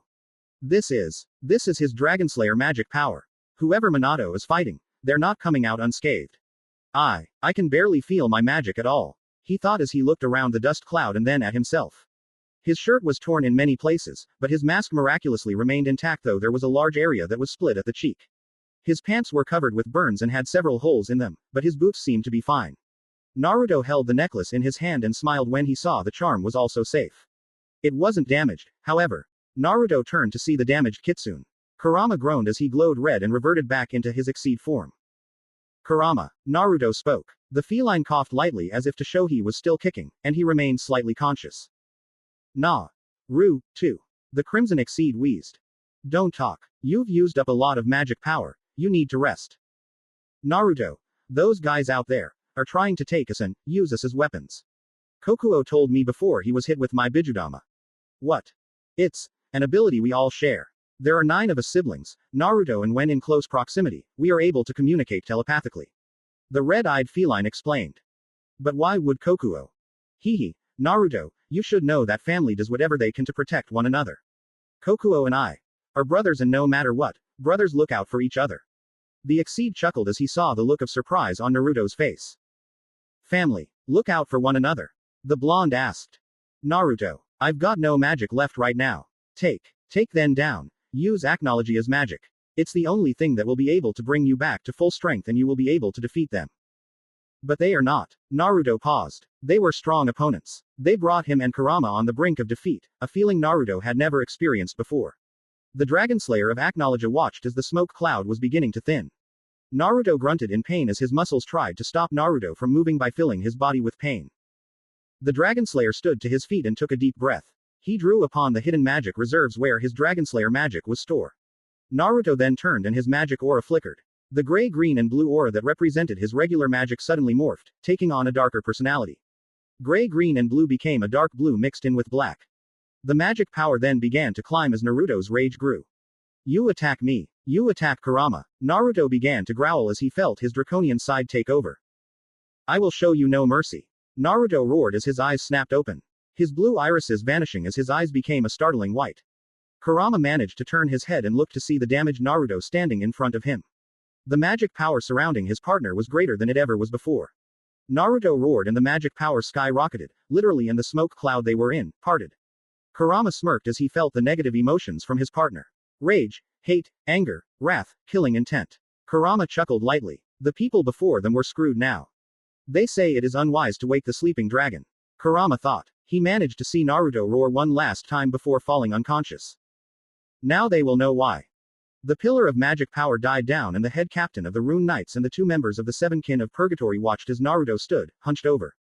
His hair covering his eyes, but the white glow was still visible. What is he? How is he still alive? Han exclaimed as Naruto took a step forward towards his opponents. Such a powerful opponent. Azuma spoke. Zankro seemed to sweat a bit before cackling. You think a little power boost is gonna beat the mighty Zankro? Ha ha ha. In your dreams, fucker. Zankro took a deep breath. Insert music. Fairy Tale Toki Hinata. Engine no Dogo. A blast of black flames raced towards the blonde, but as the attack neared him, Naruto froze in his movements before his head snapped up. Naruto roared and the magic energy within the attack was sucked out of the attack. Zankro, Azuma and Han watched in amazement and in slight fear as the magic energy was devoured by the blonde. Just what the fuck is he? He stopped my attack. He didn't just stop it, Zankro. Azuma said. He sucked out the magical power from the attack and made it his own. He is no ordinary mage. No fucking shit, Sherlock. The blonde grimoire heart member shouted. The 3 turned, glowing white eyes fixated only on them. Teeth bared beneath his torn mask and his fingers flexed, claws ready to tear through flesh. His necklace fluttered in the wind generated by his magical power. Han, Azuma and Zankro took a few steps back on instinct as they felt Naruto's magic spike once more. Naruto then took a few intentionally slow steps before he vanished in a blur of speed. Han was the first to be struck as he felt a fist tear through his armor and slam into his sternum. Han gasped as he felt the bone creak before he sent upwards by an uppercut. Naruto jumped after him and the barrage of uppercuts continued to meet him as Naruto flew after the armored individual. Black and blue magic extended from his tailbone and Naruto snarled. Mokushiryu no Shippo. Naruto muttered. Han was sent to the ground as the tail lashed out and struck him on the head, sending him to the ground and also leaving a large crack in his kasa. Naruto then flew down after the man and held his arms stretched out beside him. Mokushiryu no Habataki. Naruto's arms then became coated in the magic of his adoptive father and took on the shape of wings. The wings made a flapping motion and a storm of Dragonslayer magic-infused wind slammed into Han as he met the ground, embedding him further into the ground. Naruto continued to fall after the attack was completed and then he drew back his right fist. Black and blue magic took on the form of a dragon's head and the dragon head opened its jaws and roared. Mokushiryu no Kuro Kiba. The attack pierced through Han's armor as if it were tissue paper, and a large explosion of magic energy resulted from the attack. After the explosion died down, it was revealed that Naruto's hand was now covered in crimson as the attack allowed him to pierce straight into Han's stomach. The head captain was now coughing up blood, staining the mask he wore with red. Naruto snarled as he flicked his hand and caused some of the blood to fly through the air. Human blood. Disgusting. He thought as his draconian side ruled his mindset. He then bent down to Han's face and forced the man's eyes open and grinned. I will kill you, human, but this is just as a precaution in case you survive. Naruto tilted his head so only his left eye was seen. The power of the Mokushiryu no Byakugan was very diverse. It could break through illusions, dense fogs, mists, even allow one to see through the body and look at their musculature, magic coils and skeleton.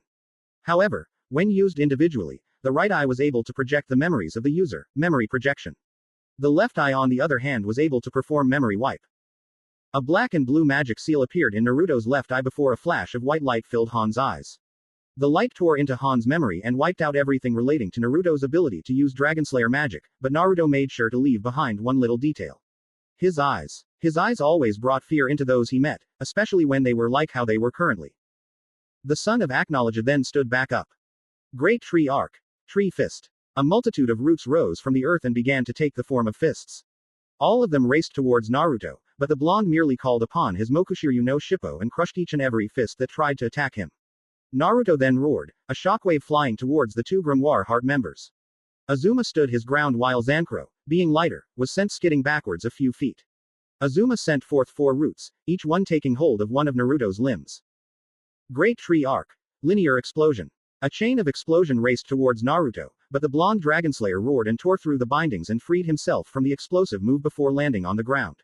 However, just as Naruto touched the ground, he took off in a burst of speed and slammed his skull into Azuma's stomach. The Grimoire Heart member gasped before Naruto rose up and stared Azuma in the eyes, burning the image of those horrid white eyes into his brain. Azuma was then slashed along his chest, his shredded shirt now even more so. The attacks allowed the liquid of life to flow freely from his body and Azuma suddenly found himself unable to breathe as he was punched in the stomach. He bent over, only for his face to meet Naruto's knee. The Dragonslayer of the Apocalypse then kicked Azuma in the side, sending him to the ground. However, as he did that, Zankro clapped his hands together. Engine no Gomiyakuroha. The wave of black flame raced towards Naruto, who simply coated his arms in blackish blue magic energy and swept the attack aside, causing a small explosion to form. Naruto looked down to Azuma, who was climbing back to his feet before looking at Zankro, who now had a fireball in hand. Engine no Ryusei. The black shooting star soared towards Naruto. Do you ever learn, human? Naruto spoke. Zankro's eyes widened as he suddenly felt a chill run up and down his spine at the way Naruto spoke. It was cold, unforgiving, the tone that promised no mercy even if you begged for it. Naruto ate the magic within the fireball and then sped towards Zankro, causing a small crater to form from the force with which he kicked off the ground. Zankro's face was suddenly feeling as if it were caving inwards as Naruto punched it. Naruto then punched Zankro twice in the stomach before slamming an uppercut against the younger blonde's lower jaw. The two jaws met with a loud clack before Naruto flew after the soaring Godslayer. However, the Godslayer sent a fire blast at Naruto. When that happened, a large explosion erupted from beneath Naruto and enveloped him as Azuma used Blev on him. The Dragonslayer growled within the fires and then he absorbed the magic within the attacks into his being and he smirked. Naruto then released a burst of magic power and dove towards Azuma. The older man sent a barrage of tree roots, explosions and sharp leaves at the blonde, but Naruto vanished in a blur of speed. Azuma looked everywhere for the blonde only for him to suddenly appear above him. Naruto's arms became coated in black-blue magic power. Mokushiryu no Hakai Sum. Naruto slammed his claws down on Azuma's skull. The blinding pain was enough to send Azuma into unconsciousness before falling to the ground with a large amount of blood pooling beneath his head as his skull was damaged, though his natural endurance as well as the effects of the Great Tree Arc magic allowed him to survive the attack. Of course, Naruto thought the man was dying and would soon die as his enhanced hearing allowed him to hear the slowing of the man's heartbeat. Engine no Dogo. A blast of black flame crashed into Naruto, but Naruto ate the magic within the attack. Engine no Shonetsu. Shone Sushigo Ku. Ryusei. Hanabi. Hojinka Kogeki. Bansan. Zankro used all of his attacks, sending blast upon blast of ebony fire at the Apocalypse Dragonslayer, but Naruto either ate the magic energy and rendered it useless or simply avoided the attack. He then stopped when he reached Zankro's position and punched Zankro in the chest. Zancro was about to scream when Naruto used a palm strike to the throat, silencing his cry of pain before grabbing Zancro's left arm and twisting it at an unnatural angle and continued with that movement before his arm released a loud snap. Zancro howled like a coyote as the pain raced through his body. "You're too loud, human," Naruto said with an uncaring tone. He threw Zancro at the downed Azuma. He then walked up to his downed opponents and grinned widely, the glowing white eyes doing nothing to reduce the fearful image of the Apocalypse Dragonslayer. Naruto stared at them and wiped their memories, doing it to the same extent as he did to Han. The Apocalypse Dragonslayer then jumped back to gain a bit of distance. Naruto made sure to line up Han along with the other two before the magic energy swirled into his lungs, changing his physiology into that of a dragon's. Magic power filled the air before it began to be absorbed into Naruto's lungs. Mokushiryu no. Naruto unleashed his attack, Hoko. The blast of black and blue magic energy rocketed through the air, however unseen by him. Magic seals had appeared beneath both Grimoire Heart members and two more formed beneath Han and the downed Kokuo. The four vanished in flashes of light and Naruto's attack continued on through the forest before causing a dome of energy about half the size of Lupinus town to form after the attack clashed near the edge of the forest. When the blast died down, it revealed the entire area was now scarred with a large trench and there was a large clearing where the attack had expanded into the dome and literally destroyed everything it touched. Naruto sighed and he let his magic calm down. His eyes reverted from shining white to cerulean blue. He walked back over to the downed Kurama and raised him up. Naruto then turned and took a few steps before his body felt light and his head was spinning. The world itself seemed to be turning upside down as earth met sky and then Naruto collapsed into unconsciousness. Fu and Chome, who were watching the entire display of power by the Apocalypse Dragonslayer, were in amazement as they saw him perform Mokushiryu no Hoko. "That looks like a dragon's roar attack," Fu exclaimed as she began to feel giddy. "Finally, someone like me." When the attack finally died down, she had Chome fly down and paused when she saw him take a few steps, Kurama in his hands. However, as he took those few steps, she saw Naruto's eyes roll into the back of his head and he held Kurama closer to him before falling to the ground, unconscious. Fu and Chome flew over to the downed Exceed and Apocalypse Dragonslayer. "Come on, Chome, we have to move. The Magic Council is sure to catch wind of what happened here and come to investigate. We better move them. But first, you better scatter their scent or remove it." Fu nodded at Chome's suggestion before inhaling the wind. Furyu no Kuki Haikiryu, wind dragon's air displacement. She then let loose small blasts of wind that completely eradicated all traces of their scents. It was a move Fu learned from her dragon parent that allowed her to inhale the wind and then remove whatever scent was present in the air by replacing the air with unaffected air made in her lungs as the wind she made displaced the scents upon her exhalation. With that done, Fu picked up Naruto, who was quite heavy, so she had to put in a bit more effort into carrying her fellow Dragonslayer. She quickly channeled wind magic and a magic seal appeared on her back and two pairs wings made purely out of wind formed. Furyu no Heiyai Hisho, wind dragon's swift flight. Chome also sprouted her insect-like wings and the two took off through the air away from Lupinus town, knowing full well that they couldn't just go back into town with two injured persons. God, Minato sure is heavy. So is Kurama ni-san. What have these two been eating? Fu laughed at her Exceed partner before realizing something. You know, I've just now realized something. What's that? Chome asked. Fu's sweat dropped as the thought filled her mind. These guys just left town and already they're almost dead. Chome opened her mouth to say something, but no words escaped her vocal cords. I have no idea what to say to that. So where do you think we should go? Well, from what I remember, Friia town is the nearest town to Lupinus, so we'll go there. We'll make a camp outside the town and get supplies for these two dunderheads right here, and then when they're better, we'll leave. Fu nodded. Sounds like a plan. And so the pairs of Exceed and Dragonslayers set off for Friia town. Magic Council Building, Fury Branch. Exalted Council. A human member of the council staff entered the area where the councilmen and women made their lounging quarters. Speak. Org said. The staff member rose from her bow and nodded. We have just received Han's and Kokuo's bodies from the battleground. The woman paused. And Bellino raised an eyebrow. Do you want to hear the good news or the bad news? The staff member gulped as she saw the many hardened gazes focused on her. Ultier spoke. What's the good news? She asked. The staff member nodded before taking out the clipboard she hid behind her back.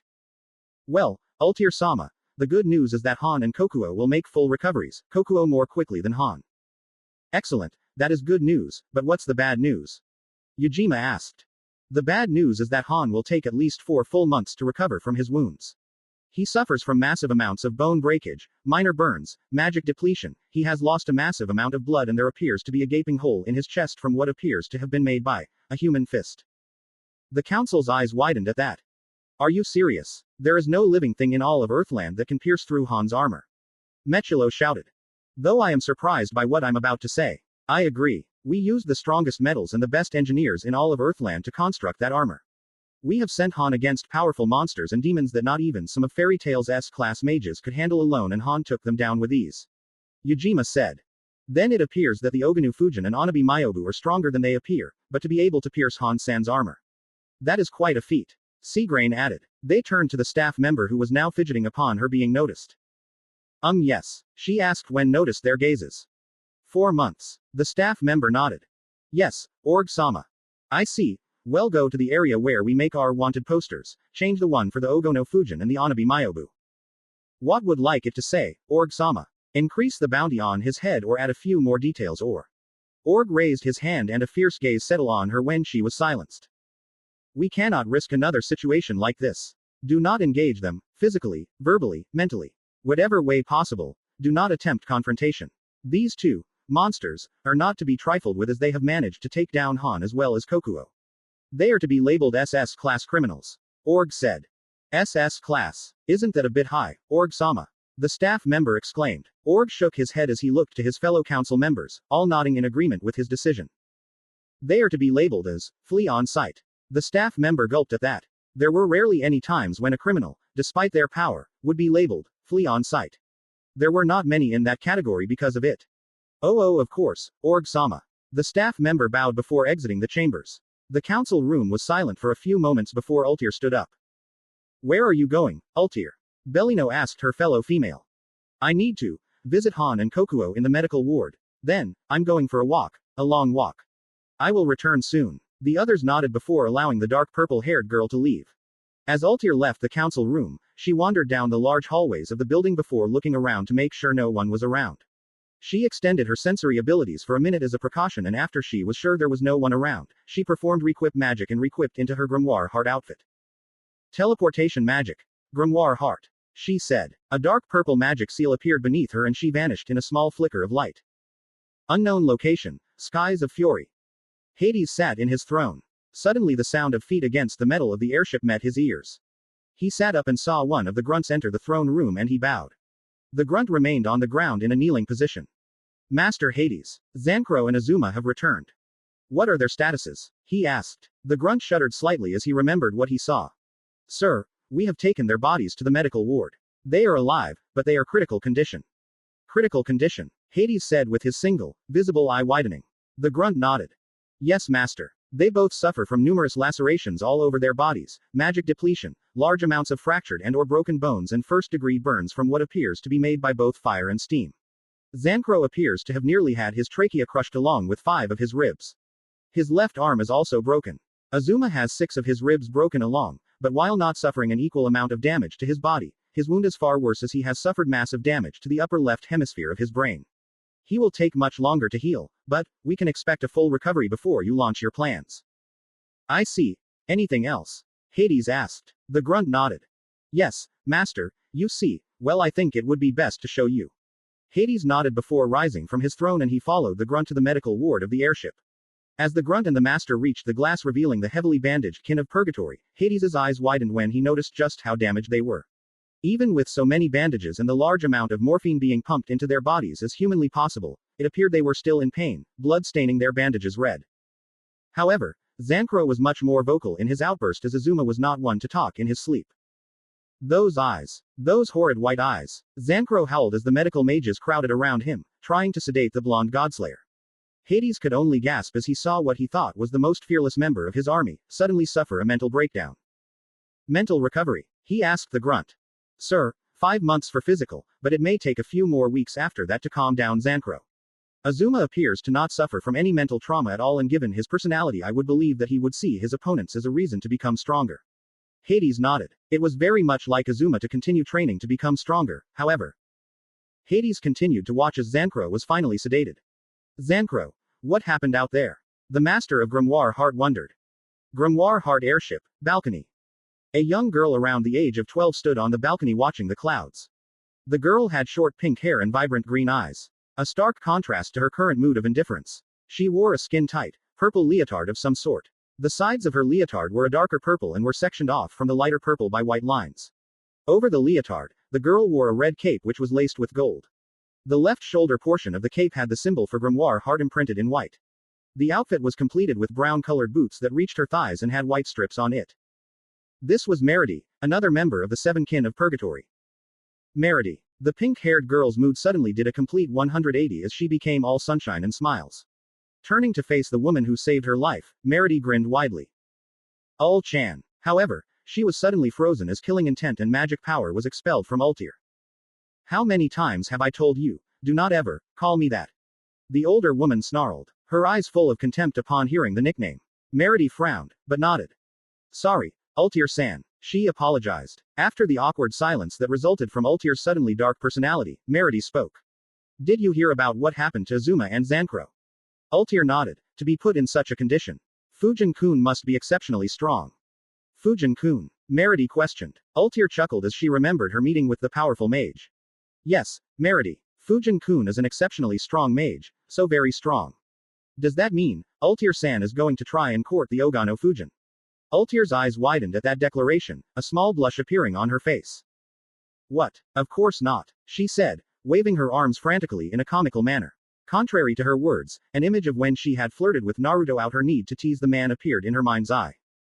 Damn you mind. The woman cursed. Meredy giggled at the woman she saw as an older sister. The only man I will ever love. Ultier blushed even more as she thought of the Black Wizard, Izir-sama. Meredy nodded. It was obvious as to just how much Ultier was obsessed with the 400-year-old great-great-grandson of Merlin. Ultier-san. What do we do now that the Ogano Fujin and the Onabi Myobu have avoided capture? Well, Master Hades will tell us what to do afterwards. He is rather shaken by just how heavily damaged two members of the Seven Kin of Purgatory were, but I would assume he will either try again or he will abandon the quest to add those two to our ranks. Fujin-kun made it very obvious that he does not want to join, and if he damaged Zankro and Azuma that much, then I would go with the latter choice. I see. Meredy spoke softly. But, Meredy looked up at her elder's face upon her continuation to speak. There is something Fujin-kun is hiding. His magic power is exceptionally great, much too great to be limited to only wind magic. The magic was dark and fierce, but also very addicting to one's sense of magic detection. There was an eerie silence as the wind blew through both girls' hair, the clouds moving past them. Will you be punishing Zankro and Azuma for their failure? After all, you are the leader of the Seven Kin. Meredy asked. Ultier shook her head. I believe that no punishment I could give could replace the trauma that Fujin-kun has given those two. Zankro's practically having a mental meltdown and Azuma will no doubt be in a coma for a while. No. They've been punished enough by having to fight those two. Also, they have been labeled as SS class ranked criminals by the Magic Council. Flea on sight. Duo. Really? There has rarely ever been a person who was labeled as flea of sight. She exclaimed. Meredy looked down at the ground in disbelief. Just how strong are these two? Come on. Ultier ordered as she turned around and headed into the airship. Meredy jogged after her before walking in time with the older woman. Where are we going, Ultier-san? We're going to go on a little hunt by ourselves. The two continued to walk in silence before Ultier stopped and looked around. She then clapped her hands together and a dark purple magic seal appeared beneath the two females. Aren't you going to tell Master Hades we're leaving? Ultier grinned. Now why would I do that? She asked. Meredy blinked, unable to come up with an answer before they vanished in a small pillar of black light. A few hours later, Lupinus town. Karyu no Tekken. The large castle of Lupin suddenly released a large boom and the monster said to be living in the castle was shown to be soaring out of it, a tongue of fire following after it. A large hole in the shape of the monster was shown in the wall. The citizens of Lupinus watched as the monster flew comically through the air before landing in the middle of the road, unconscious with many a bruise along with a large bump on its head that appeared to be smoking. Looks like that guy from Fairy Tail got the monster. A man said. Yes, but remember what people say. Fairy Tail has a habit for destruction. A woman said. Something's bound to happen. They got the monster. What's the worst that could happen as a result of that? Another man asked. However, unknown to the townsfolk, the monster had broken through several support structures of the castle. A loud rumbling suddenly met their ears and all the citizens of Lupinus town could only gawk as they saw two figures walk out of the castle normally, but as they did so, the ancient structure came tumbling down. Well, actually, only one half of the castle had come tumbling down. The rest was fine. Oh, that. The man's sweat dropped. The members of Lupinus town could only gawk as they saw Fairy Tail's very own salamander walk out of the, now half destroyed, castle with a wide grin. Well, that was easy. Request completed. We got rid of the monster in the castle and now we can get paid. The son of Igneel exclaimed. Happy floated next to his partner. I Natsu, but you destroyed half the castle in the process. Happy deadpanned. Natsu turned and gawked as he saw the destroyed ancient structure. What? Aw man, Ji-chan's gonna be pissed when the Magic Council finds out about this. Natsu began to cry anime tears before Happy began to chuckle. Aye sir.